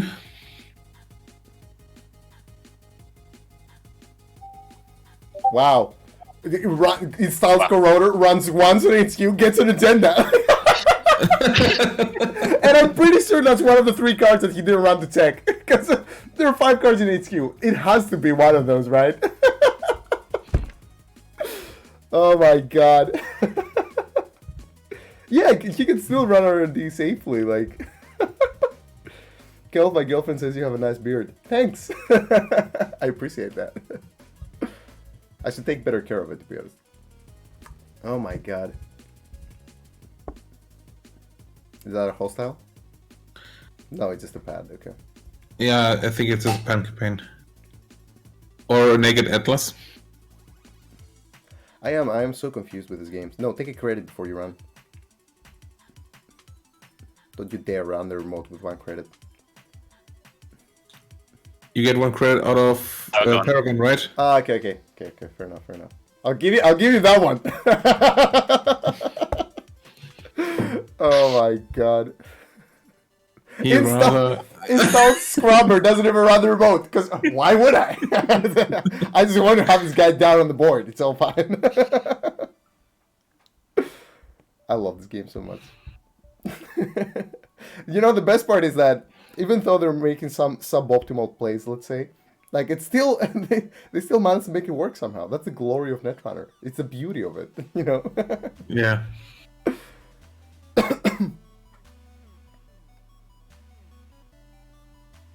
What's in server 2? Do we know the eyes in front? No, we don't know. We don't know what's on R&D. We don't know. We knew the Enigma. I don't know what any of these cards are. What? The mystery cards, I'm not sure. Okay, it wasn't. We've seen them from any Install in front of R&D. So that's an Atlas. Yeah, that's 100% an Atlas. Another paper tray to trash the... No, it's only 2 paper trails, right? Worried about snare. Yeah, that could be true. It's only 2 paper trails, so it can't be a paper trail now. Public support. Yeah, true. Public support. No, it's definitely an Atlas in server 2. If it's an agenda, it could be aggressive secretary or ghost branch or whatever. I mean, Atlas with the card is great right now. It can fetch like opposite eye. I think that's obviously about Enigma. If it is an Atlas, that'd be really good. Yeah, that's. Assuming that's an Atlas. I can't think what else that would be if he's bouncing the ice. That would actually be pretty good for him right now. Yeah, that's perfect. Yes. Could be nice. Contract Killer. Yeah, cool.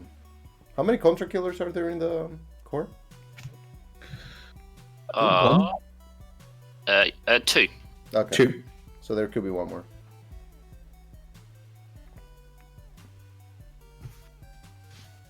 Would you fetch with your Atlas token, or are you going to keep it for the time being? That's what I'm thinking. Like, do you try to do the Enigma thing again and just score another Atlas? Because that wouldn't be that bad. Because if you score another Atlas with the counter, you basically go auto win with for the hostile takeover. But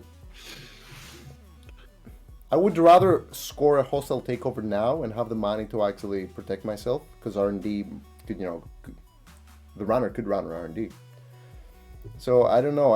I might prefer to do that and have the money to protect myself while I'm scoring the last Atlas, or actually just take the Atlas and risk going all Ras again. I think keeping the Atlas token being flexible is also a good idea, right? I mean, you can play punitive as well in yeah, true, and kill the runner off maybe, or just getting an oversight AI if you need one. I think keeping flexible with the token could be also a great idea. Punitive is not very likely, even though he's on Blue Sun. It's not very likely because there's only an Ice Wall Res right now. So, would you not, instead of taking 4 credits, run archives at least? Just definitely. To get the Perron trigger. Yeah, definitely. Yeah. And you get a new card, right? You see what's face down in archive. Seems a bit of a no-brainer, because I don't know what's terrifying about running. You're richer than the Corp anyway. Yep. Rotas, you're questioning things that we cannot understand since like the first round. There was open HQ with a Lamprey for 2 turns. No, 3 turns actually, I think it was. Oh my god. I will never forget that. Like, I love that card. Lamprey is such a nicely designed card. So easy to purge, so easy to get rid of, and just it works so nicely for that 1 turn you'll have it. Mm-hmm. It's nice in the core experience because without Siphon it gives a bit of HQ pressure. Yeah. So if you leave HQ open, you can be punished for what you like. Yeah, exactly, and it's not like game breaking or anything. No, you can play around that, and you can have some. So I like Lamprey too. If that's an Atlas, then that'd be pretty great. I wouldn't res here. If that's an Agenda server 4, I wouldn't res.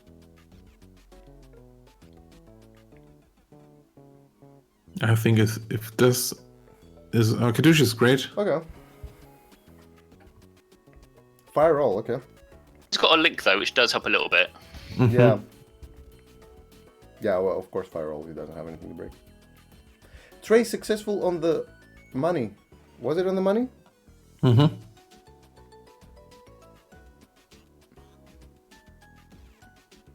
Wait, why didn't he gain 3 then? He paid for the chase. He did. He paid okay. for. Yeah, that's the right thing to do, I'd say. Yeah. I think now you swing to the moat, yeah, definitely. It's good go to the moat now, because if it's agenda you steal, if it's anything else you can trash it with Scrubber. Contract killer, okay. Contract killer. I mean, that was okay. That was a good install because it kind of baited a run, baited a click at least. If he had nothing better to do. Shame you couldn't res the ice, I guess, because that would just make it a bit more taxing, but... Yeah. Maybe if the Caduceus trace actually worked. So much clicking for credits, oh my god. Ooh. Oh, could be huge. Yeah, it could be huge, yeah. Where'd you cruise him now? Where's your god now? Yeah. Archer. Punitive. Public support. Public okay. support. Whew. Getting rid of a public support has no point right now. Other than the fact that they can put it somewhere and just bluff out like a naked agenda install or something.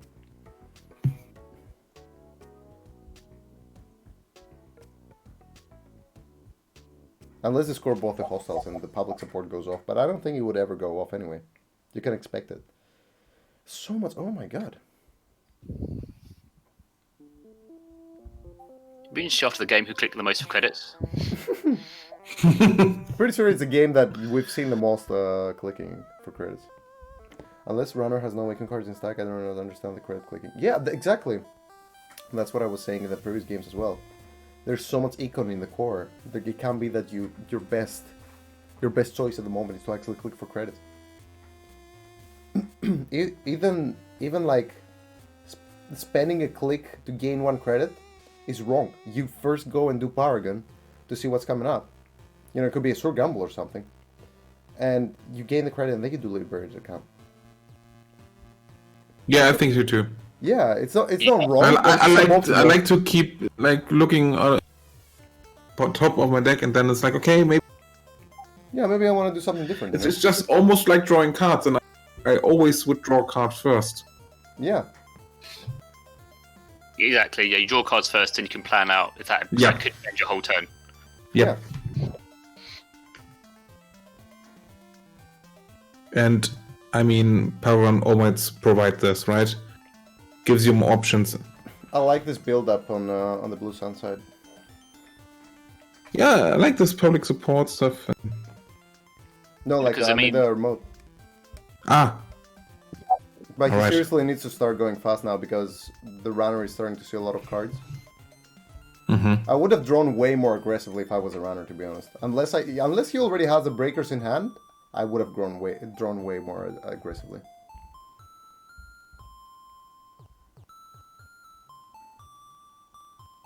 One thing to bear in mind, and I don't know if this is the case, but obviously, I'm guessing there's quite a lot of newer players in this tournament, and certainly as a newer player, I found that I didn't draw anywhere near aggressively as I should have been doing.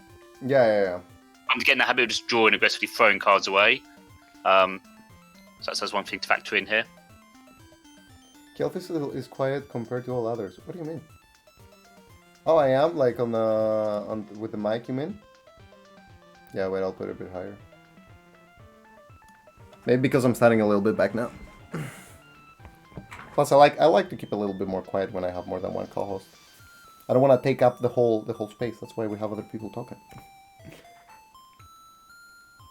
Okay, so Are we thinking that's an agenda now? Because there's no more public support, there's no more contract killers. I think so. Yeah, and single Enigma keep.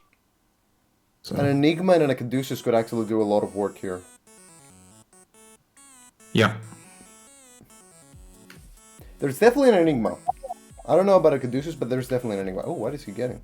IPO. To IPO to get That's not bad. That's actually not bad. 2 clicks for 8 credits is not bad. That's like a very ghetto lucky find. Very ghetto. What?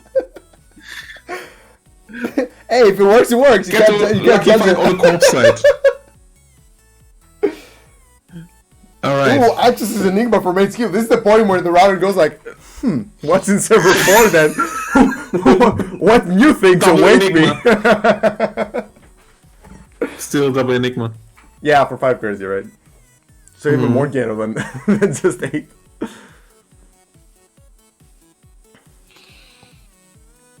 Please be an Atlas. Yeah, Ooh. the Atlas, and then you have the... GG, well played. Yeah. Okay, so you got to somehow win in one turn. So Make you us- just got to make a die. Go, Maker's Eye! No, do Maker's Eye as well, damn it! Find both in one go. Well, actually, you can just pull one out on the last click or something, right? Yeah. Or pull it out now and be like, what up? And then lose the game. Oh, wait, but he doesn't have a credit. Oh, he can bounce something, doesn't matter. Yeah, he can bounce. Yeah, that's the brilliant to Blue Side right now. You can res whatever you want. Yeah. Ah, the glory of Blue Sun. The glory. Wow, Lazy Roman was a 21. Why would you draw? Lazy Roman was a 20. Yeah, run HQ 3 times, right? Yeah. Be a 5-3 in there. It's unlikely, but you never know. Lazy Roman was a 21 and Prof Wacko at 18. So now Prof Wacko got to 24. GG.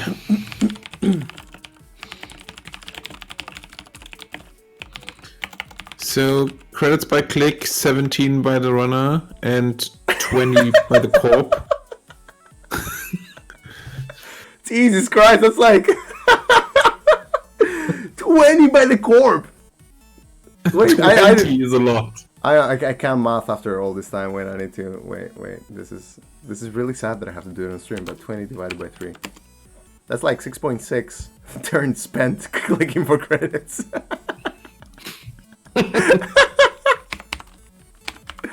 And 4.25 turns spent by the runner clicking for credits. So they basically had like a 5-minute intermission where they were just like, let's just give money, okay? Oh my god. But it's actually quite nice seeing it again. Credits gained 49, credits spent 45. That's perfect. Yeah. That's some pretty good efficiency right there. Whereas on the runner side, credits gained 53, credits spent 37. So you know you've been doing something wrong, you know?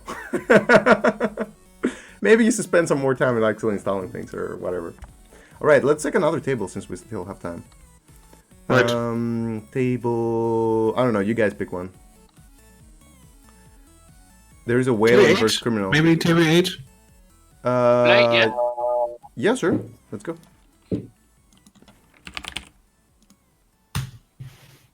Not allowed, come on. Refresh. Move your head, Kelf. Need to see stats. Oh, sorry. Oh, that was a flat line right there. It's too late. What? Yeah, game was over. Is the game over? Yeah, it's over. Damn it.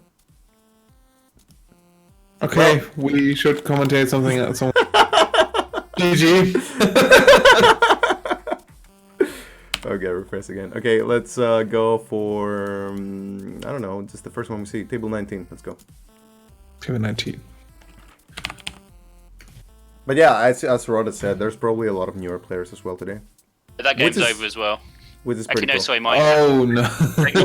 Mine's not refreshed properly. What? Not for that. No, That's no, fine, it's no, not. ignore me. Make sure you refresh your browser, like F5 before you go I've into done the that game. now, yeah. The second game you're doing up. So there's a Riley going up against Personal Evolution, and Okay. she has Dinosaurus, an R&D interface, and an ice analyzer installed. Isn't that a replicating perfection? What? It's replicating perfection against. Oh, replicating perfection. Yeah, sorry. But like, what? What is that? Sorry, misclick. I'm very confused.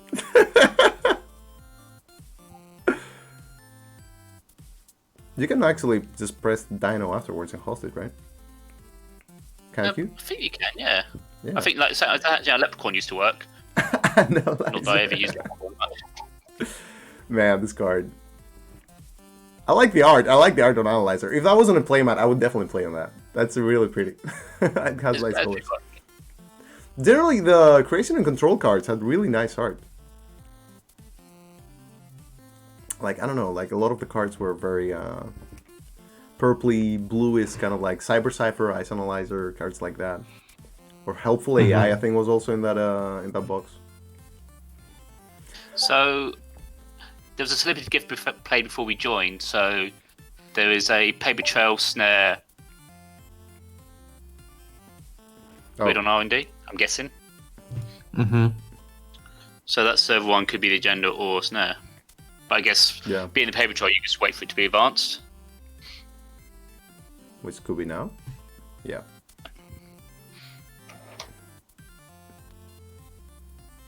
Man, That's probably agenda right now. That's actually not bad. Riley with like Gordian Blade like that could just go anywhere, right? Mm-hmm. I mean, you would go R&D, obviously, but Ice Analyzer, you force res every turn, so you know it's so much value. It is. I can't take this. Have we seen a breaker installed before click 4 in any game we've watched? I would actually watch back the whole stream to just, you know, see if that's actually true. Because I think we haven't. It's all just like old telegraph moves. By the way, for my last click, I will show you what breaker I have. There you go, by the way. Breaker R&D. Okay. I think you have to. You're kit anyway, so I don't quite know what's going to be that terrifying that they can res at this point. Yeah, I don't think there's anything. If it is a code gate, potentially. What's that? Oh. That's the first time I see. That's the first time I see that art. So that was do 1 brain damage and run engine. 5 credits to break. I bet you wasn't expecting that. But he wasn't. I don't think I've ever seen that in RP before. But it's so it's not the worst. Oh my god. Oh yeah, you use that legwork. That Gordian blade.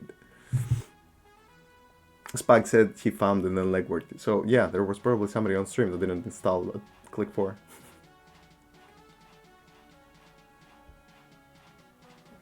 And raise Hokusai.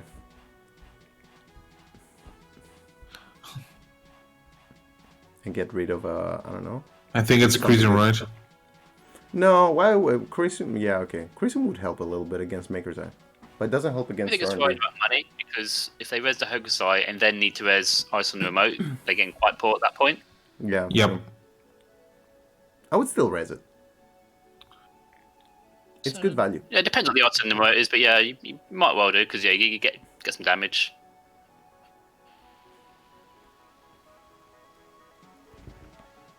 5 credits to break, those credits could have installed Force of Nature. No Force of Nature in kit? What is this, right? So for a dinosaur, it'd be amazing.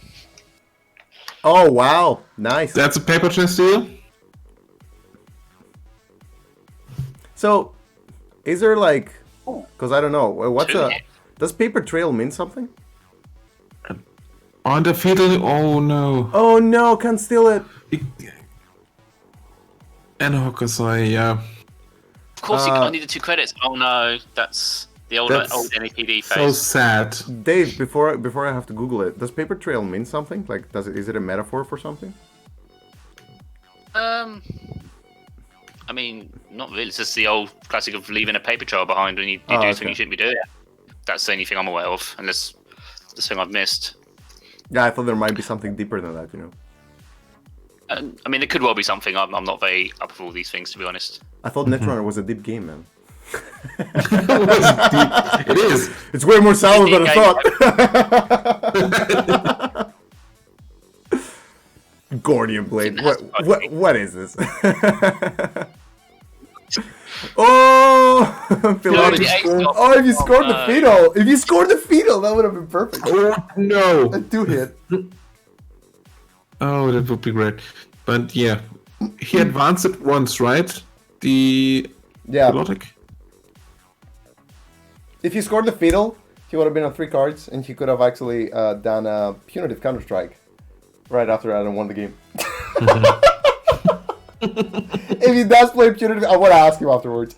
If he does have Punitive Counter-Strike right now in his hands, he must be the saddest person. Like, why didn't you have 1 more credit?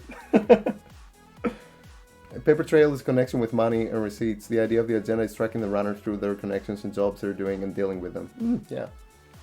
Yeah, I mean, one of the things that I really love about Netrunner and one of the things that attracted me to the game, like, was the fact that all the cards have a theme that is connected to the to what they do. Like, I wasn't even interested in the competitive part of it. I just bought it as a board game. And as soon as I started playing like a few of the starter decks that I had in there, and I was like, oh, Bank Job, you know, and like all that, and it's like so connected to the theme and everything that you were doing with the things, with the cards. Kid's whole game plan is turned off by RP anyway. That is very true. But I mean, it does allow for some pressure on the centrals, and since they already have the Dinosaurus Gordian and the R&D interface, they can just pummel R&D from here onwards. I don't think Kid is gonna care about other centrals right now, which is why I'm very much wondering why they didn't ice up R&D more. Okay, there we go. What's cool with Bank Job is it gives you 8 credits. I'm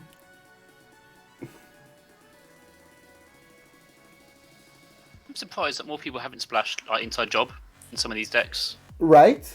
I also thought about that. Like, it's such a good card in a game where, you know, like, as soon as you read something, Bank Vault, Sealed Vault costs 8 to trust. Hey, I never thought of that. Did you know? Did you think of that? Bank Job gives you 8 credits.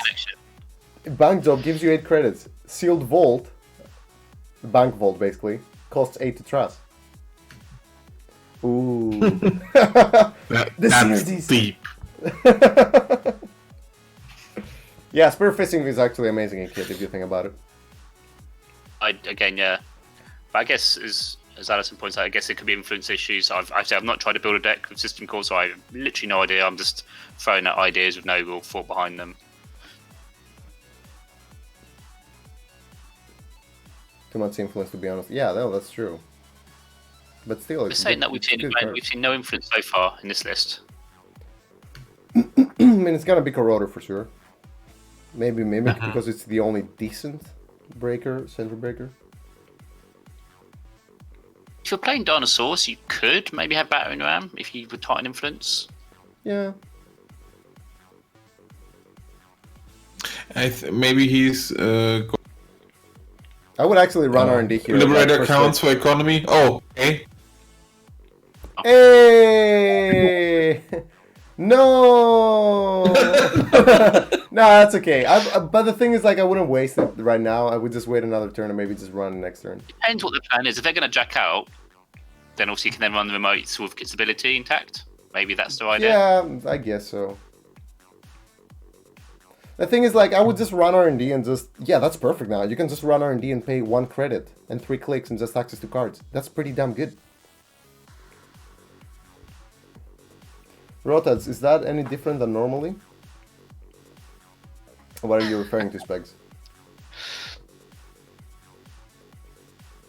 I didn't get it. I'm not sure which of the many idiotic things I've said Spags is referring to. Oh, he's actually gonna pay normal. Okay. Okay. Cool. You better see an agenda.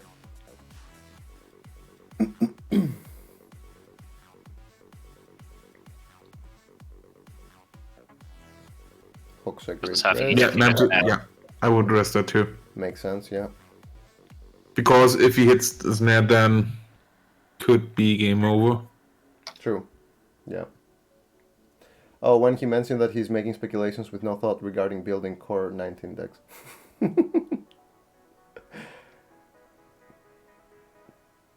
don't know. Yeah, that sounds like my whole deck process is like that. I think, like, I don't know, the way I felt about Netrunner after a certain point, like, I was just like, okay, you know, I just know these cards, let's just put these cards, and then let's see what's new. And, okay, this works, let's just take this. When new cards came out, I was like, I don't know how to play this. This is unreliable. Inside job fires before kit, no? I think you choose the order anyway. Like, you choose the order of the encounter effect, so... I think with inside job, you don't encounter it anymore, so therefore kit's not encountered in the ice. Inside job, and then kit would then fire on the actual next piece of res dice. Yeah, but if you want to be weird, like, you can just encounter do the Riley kit effect and then do the inside job. Because it's your turn and you choose the order. Well, you would choose the order anyway, on the encounter effects first, but your ability won't fire twice. Well, the ability never fired because you bypassed the piece of ice, so it never got to encountering it. Yeah, inside job requires an encounter, so as soon as that happens, the effect of the inside job happens, and you get past it. So when you encounter another piece of ice, then you can use kit. I would honestly just be running and just paying 1 credit for the Neural Katana and just saying 2 cards every time. Like, I really wouldn't care. And just make money in the meantime.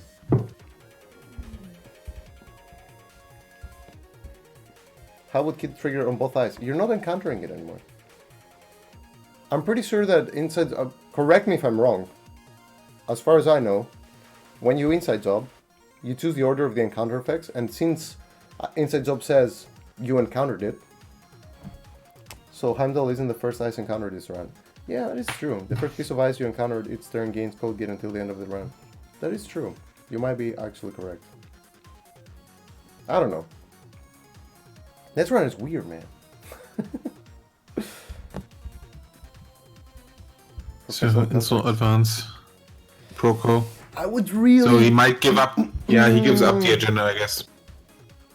I would really be running R&D here. That's like such a nice opportunity to be... And also you install professional contacts when you see an install advanced thing.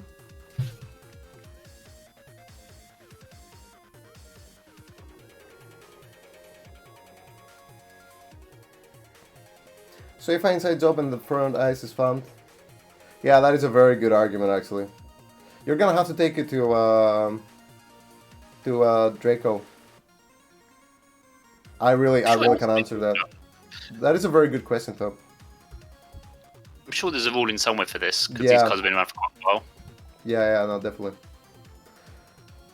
What do you think is in that remote? Core tourney, Zach. Shaking my head.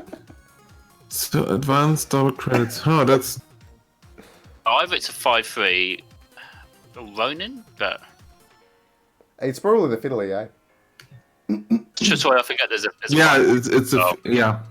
Could be defeated. Because you put it in there, see if they run it, and if not, you're then kind of forced to score it. This is definitely a good time to run R&D. Come on, just run. Click 3. No! It's such a perfect axis. Like, what better thing do you have to do right now? I mean, You they can are even- using poker to get some cards, so that's it's not the worst because maybe they want another RDI, maybe they want a Maker's Eye. Yeah, but R&D wins you the game, right? But you're going to spend almost your entire turn to sort of You can take a brain damage. click through the Heimdall. You can take a brain damage. You probably could actually. You could also run HQ like at least once to kind of force a res. You have Guardian Blade No, anyway that with you Kit. do because you kit. You might as well see what happens. Yeah, exactly, and you get a credit on Ice Analyzer, so it's like, you know, getting a Power Gun credit anyway. Remote is likely the fiddle we saw before, yeah. Can get another RDI, one in core. You think he's waiting for a Maker's Eye? That could be the case. Spend your turn R&D locking. I would love it. I don't know, I would do it. But then again, I just do like, sit like that and then I lose tournaments, but whatever. I suppose it's bags, but it does. If you're looking R&D, then yeah. Fatal AI. Yeah, you're seeing 2 cards, so it's kind of like a good R&D look. See, now you got Kari, so you can take the brain diamonds and just like go, take the brain diamonds, put money on Kari. Value. Brain diamonds for 3 credits, I'll take it, and 2 cards for R&D.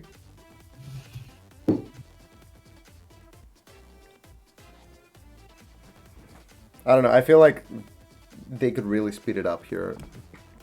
Like, why are you playing Special Order? What do you really need here? Use that Ice Analyzer. That's what it is. Yeah. Yep, you're seeing it right. It is a nice analyzer. a nice analyzer. Can't ace up it now, so. Femme fatale. What? Oh, okay. What? Is this modded into Fem? Is this a real world? You definitely want HQ now because yeah, you want do. some more money. Run HQ. Run HQ. Maybe he will He's at 7 credits. Unload the carty, install the Fem, go for a big R&D run. I still want to get Fem in the bin for a ret run, but I don't think they got the full pipeline. Oh god. Oh. He could go for a big R&D run whenever he wants. He's just not doing it right. Okay. I'm being so judgmental. I'm really sorry. I don't mean to like be like rough on any of the players here. As Rhoda said, some of the players might actually be new. But you know, like you see all these suboptimal plays and you're like, God damn it. You can't help but bring it up, you know. I mean, and the thing is, certainly when we've played on our page, I've done some of the most idiotic things in tournaments before. Yeah, no, of course. Like, obviously, we've all done that. As I said, I'm the most risk-taking player I know, and I've lost like many games because of that. Like even like top 4 in a lot of national tournaments, I've actually lost most of those games from taking big risks. Like, oh, open R&D, I have an equivocation, let's just go. Oh, what is that? Oh, it's a hard-hitting use. The spec order game is intense. In before snare, next click. Yeah, that could also happen. A snare could also kind of like really damage the game here. That's why I'm thinking like, you know, taking a brain damage might actually be a good idea. Ending the game with credits on the analyzer is a failure. Not sure what my plan was there, but it was not that. Akira wins his slams into 4 advancement June bag. And now there's an ice there. So the plan is all out the window. So I think taking the money off Catty. I don't think he would have. Oh, indeed, that's what they do. I don't think he should have taken money off Catty. I think, yeah, because on 7 credits, you run it and see what happens, and yeah. I would still run HQ so that I can have R&D be, you know, open to run next turn. That's true. I think you run somewhere there, force some reses. Yeah. I don't know, run R&D again if you like it so much. Force them to res that. Oh no. Pipeline, here we go. How much does it break Neural Katana for? For 5. I don't know. Oh my god. Yeah, that's But it retains strength, remember? Hey! For the remainder of this run, though. Oh my god, they didn't use Ice Analyzer. I'm so upset now. He didn't use Ice Analyzer!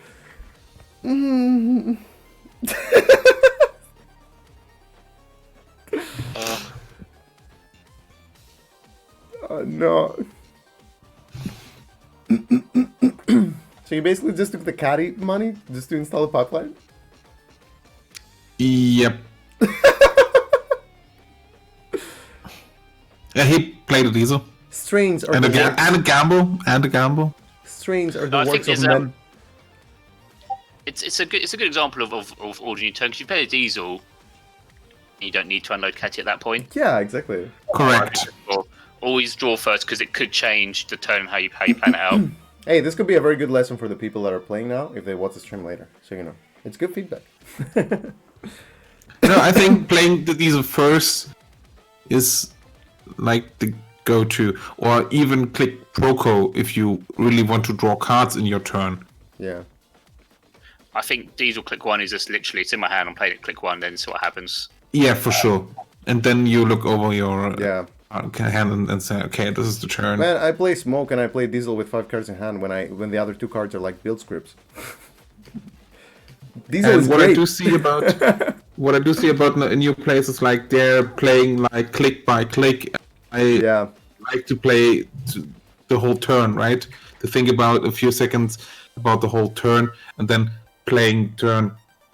I want to not okay. I do this click and then I think about the next click and then do about the next click. So I like rather playing the whole turn as a whole. Line on Dino calls boostable mimic. That's the most ghetto of mimics.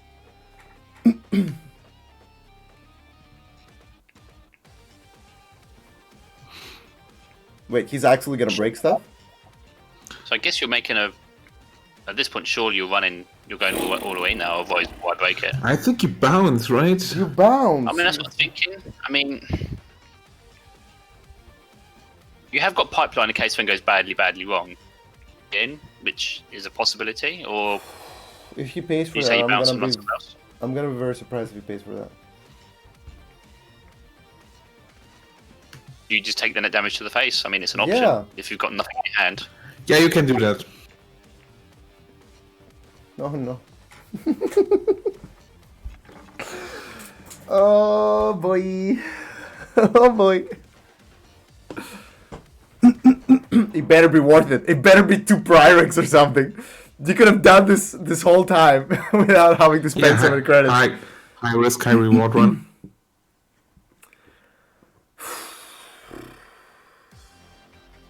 Take the brain damage, take the brain damage, take the brain damage. God damn it. You click 6 minutes and access to. Because if that's a snare now, it's worse than actually taking the brain damage. The result of this game is actually relevant to me.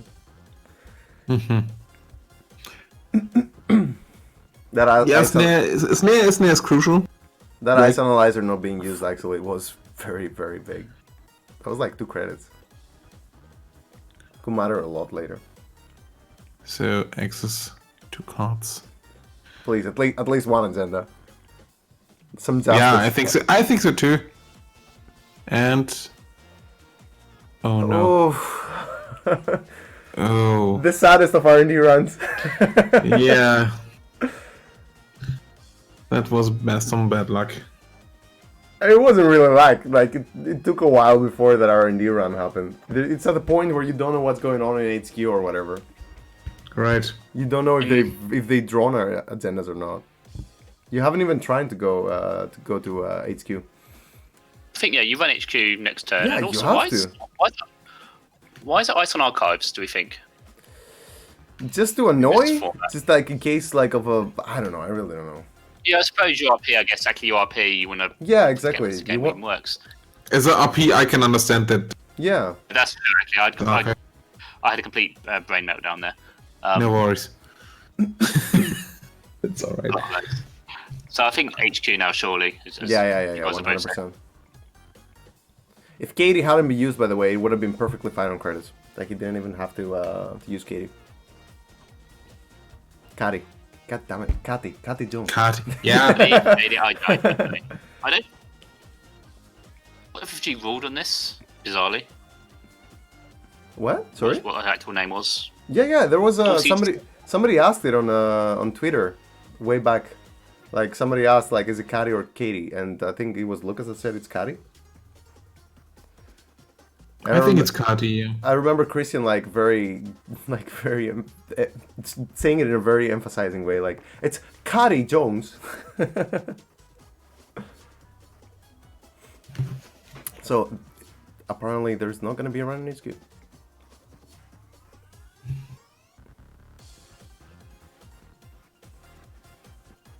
You do have to run in HQ, surely. I think that's the right play right now. I agree as well. I think one of the things I look back at a game, if I've lost a game and the corp's got a lot of unresed dice, in my mind I've done something wrong. Mm-hmm. Yeah. Like one of the main things that you can do with pretty much any runner in this game is just like pressure on money everywhere. Use ice analyzer again. Yeah. I'm so sad. I really wanna say it. I wanna say it. There's gonna be an agenda. At least one prior rig. Come on. There's not. There's a paper trail. Oh, paper trail. There's also a snare. Kate. Damon said it was Kate on a podcast. What? Let's see. So again, I think loading Kati and I think Damon noticed his Big friend. run already. Okay, cool. It's time. No. There was never a run on HQ. Ever. Please run on R&D and find something. Yeah. If there's not gonna be a run on R&D now, I'm gonna be mad. Surely, come on. Yeah, so you got to run somewhere. Yeah, I mean, you run R&D, right? Take Corp's going to the spend all their money. Why not? take Kati. So Take Kati so that you can pay for fetal. And just run. Take the brain damage. So you don't care about that anymore. yeah, and just run. You let the Neural Katana fire. Yeah, you Your could also option. do that. Well, I wouldn't do that. But like- if you're the snare, you yeah, exactly. Yeah, right. You don't want to hit a snare. Yeah, I suppose if you hit a snare, then Jen, you'd be quite sad. Otherwise, if you don't care about it, you would just take the Neural Katana and the brain damage, and then you would just run HQ or Archives to see what's there. Mm-hmm. Oh, why is there no Maker's Eye? I would love to see that. Yeah, Maker's Eye would have been good now. Maybe they just never drew it in the end. Well, we didn't know that. Ice Analyzer was also never used. I mean, that I'm fine with because I don't think seen anyone ever use it. I'd certainly forget to take the credits off it. I won't dispute that. You lose if you don't find a Zenite. Yeah, that's true.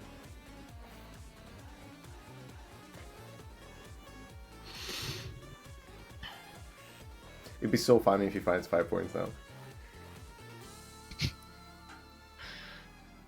There will be no justice in this world if he finds 5 points, to be honest. No justice whatsoever.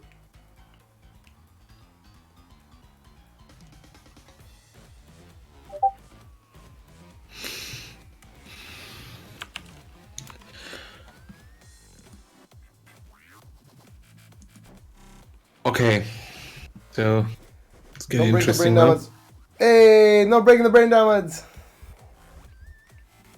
Oh, that was because they were forced to. Okay, no mind.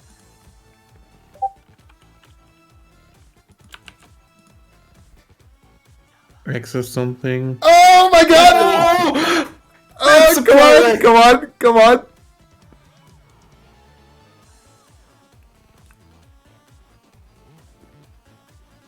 Oh, The other one isn't. Okay. Oh my god, that's There is no justice in the world. Confirmed.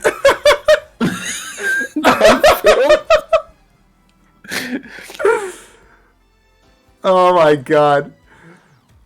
Oh my god. Everybody's got it, Butter. Don't worry.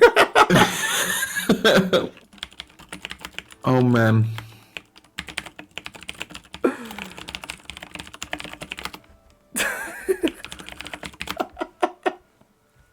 GG. GG. Oh my god. What a fun game. Yeah. Well, anyway, let's look at the end standings.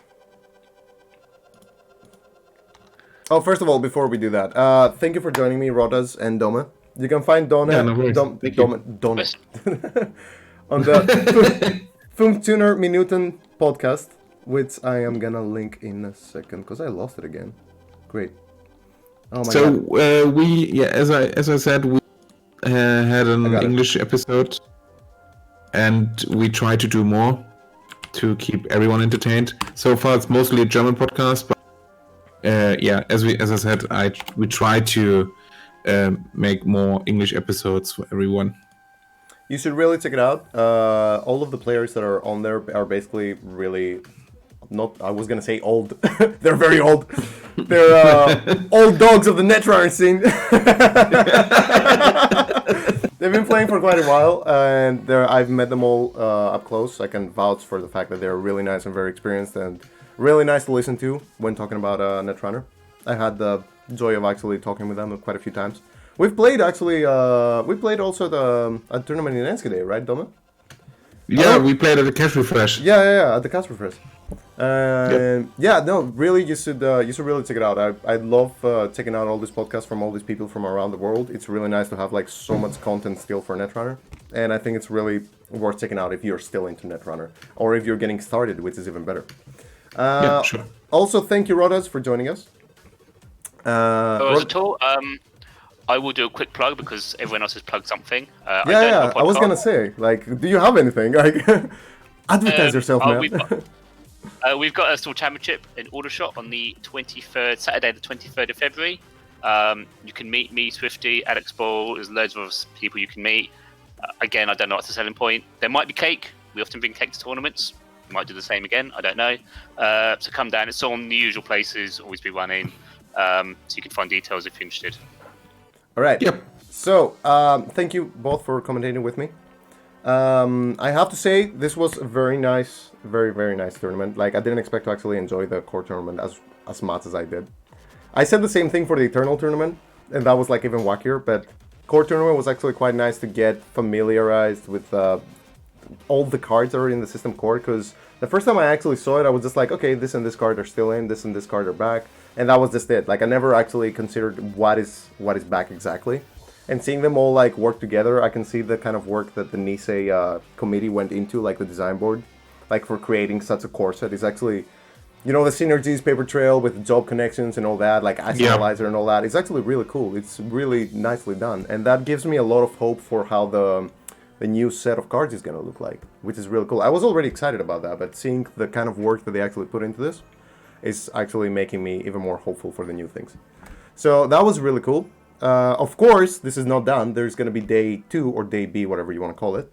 And I'm going to link you to Metropole Grid, which is going to be streaming the day 2 of Swiss tomorrow.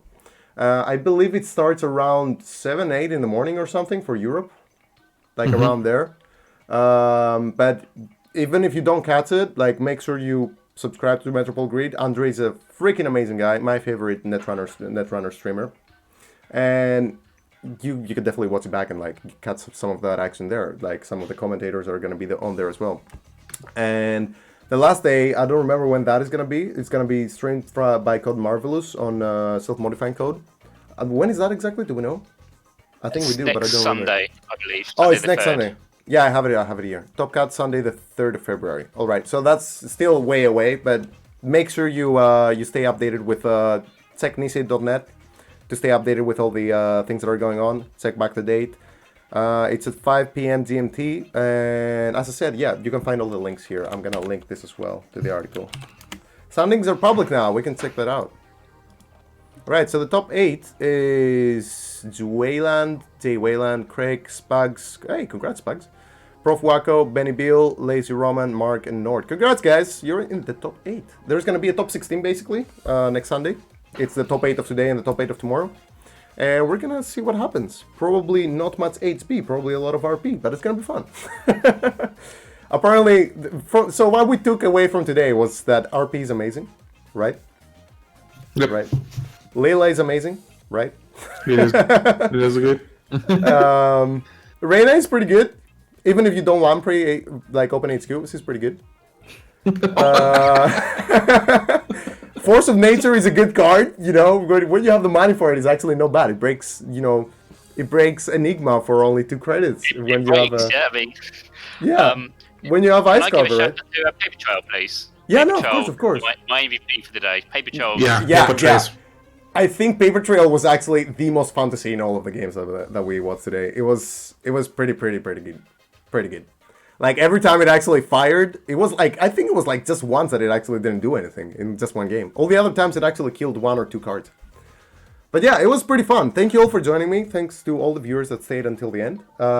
If you're watching this at a later date, thanks for watching and like, you know, checking this out.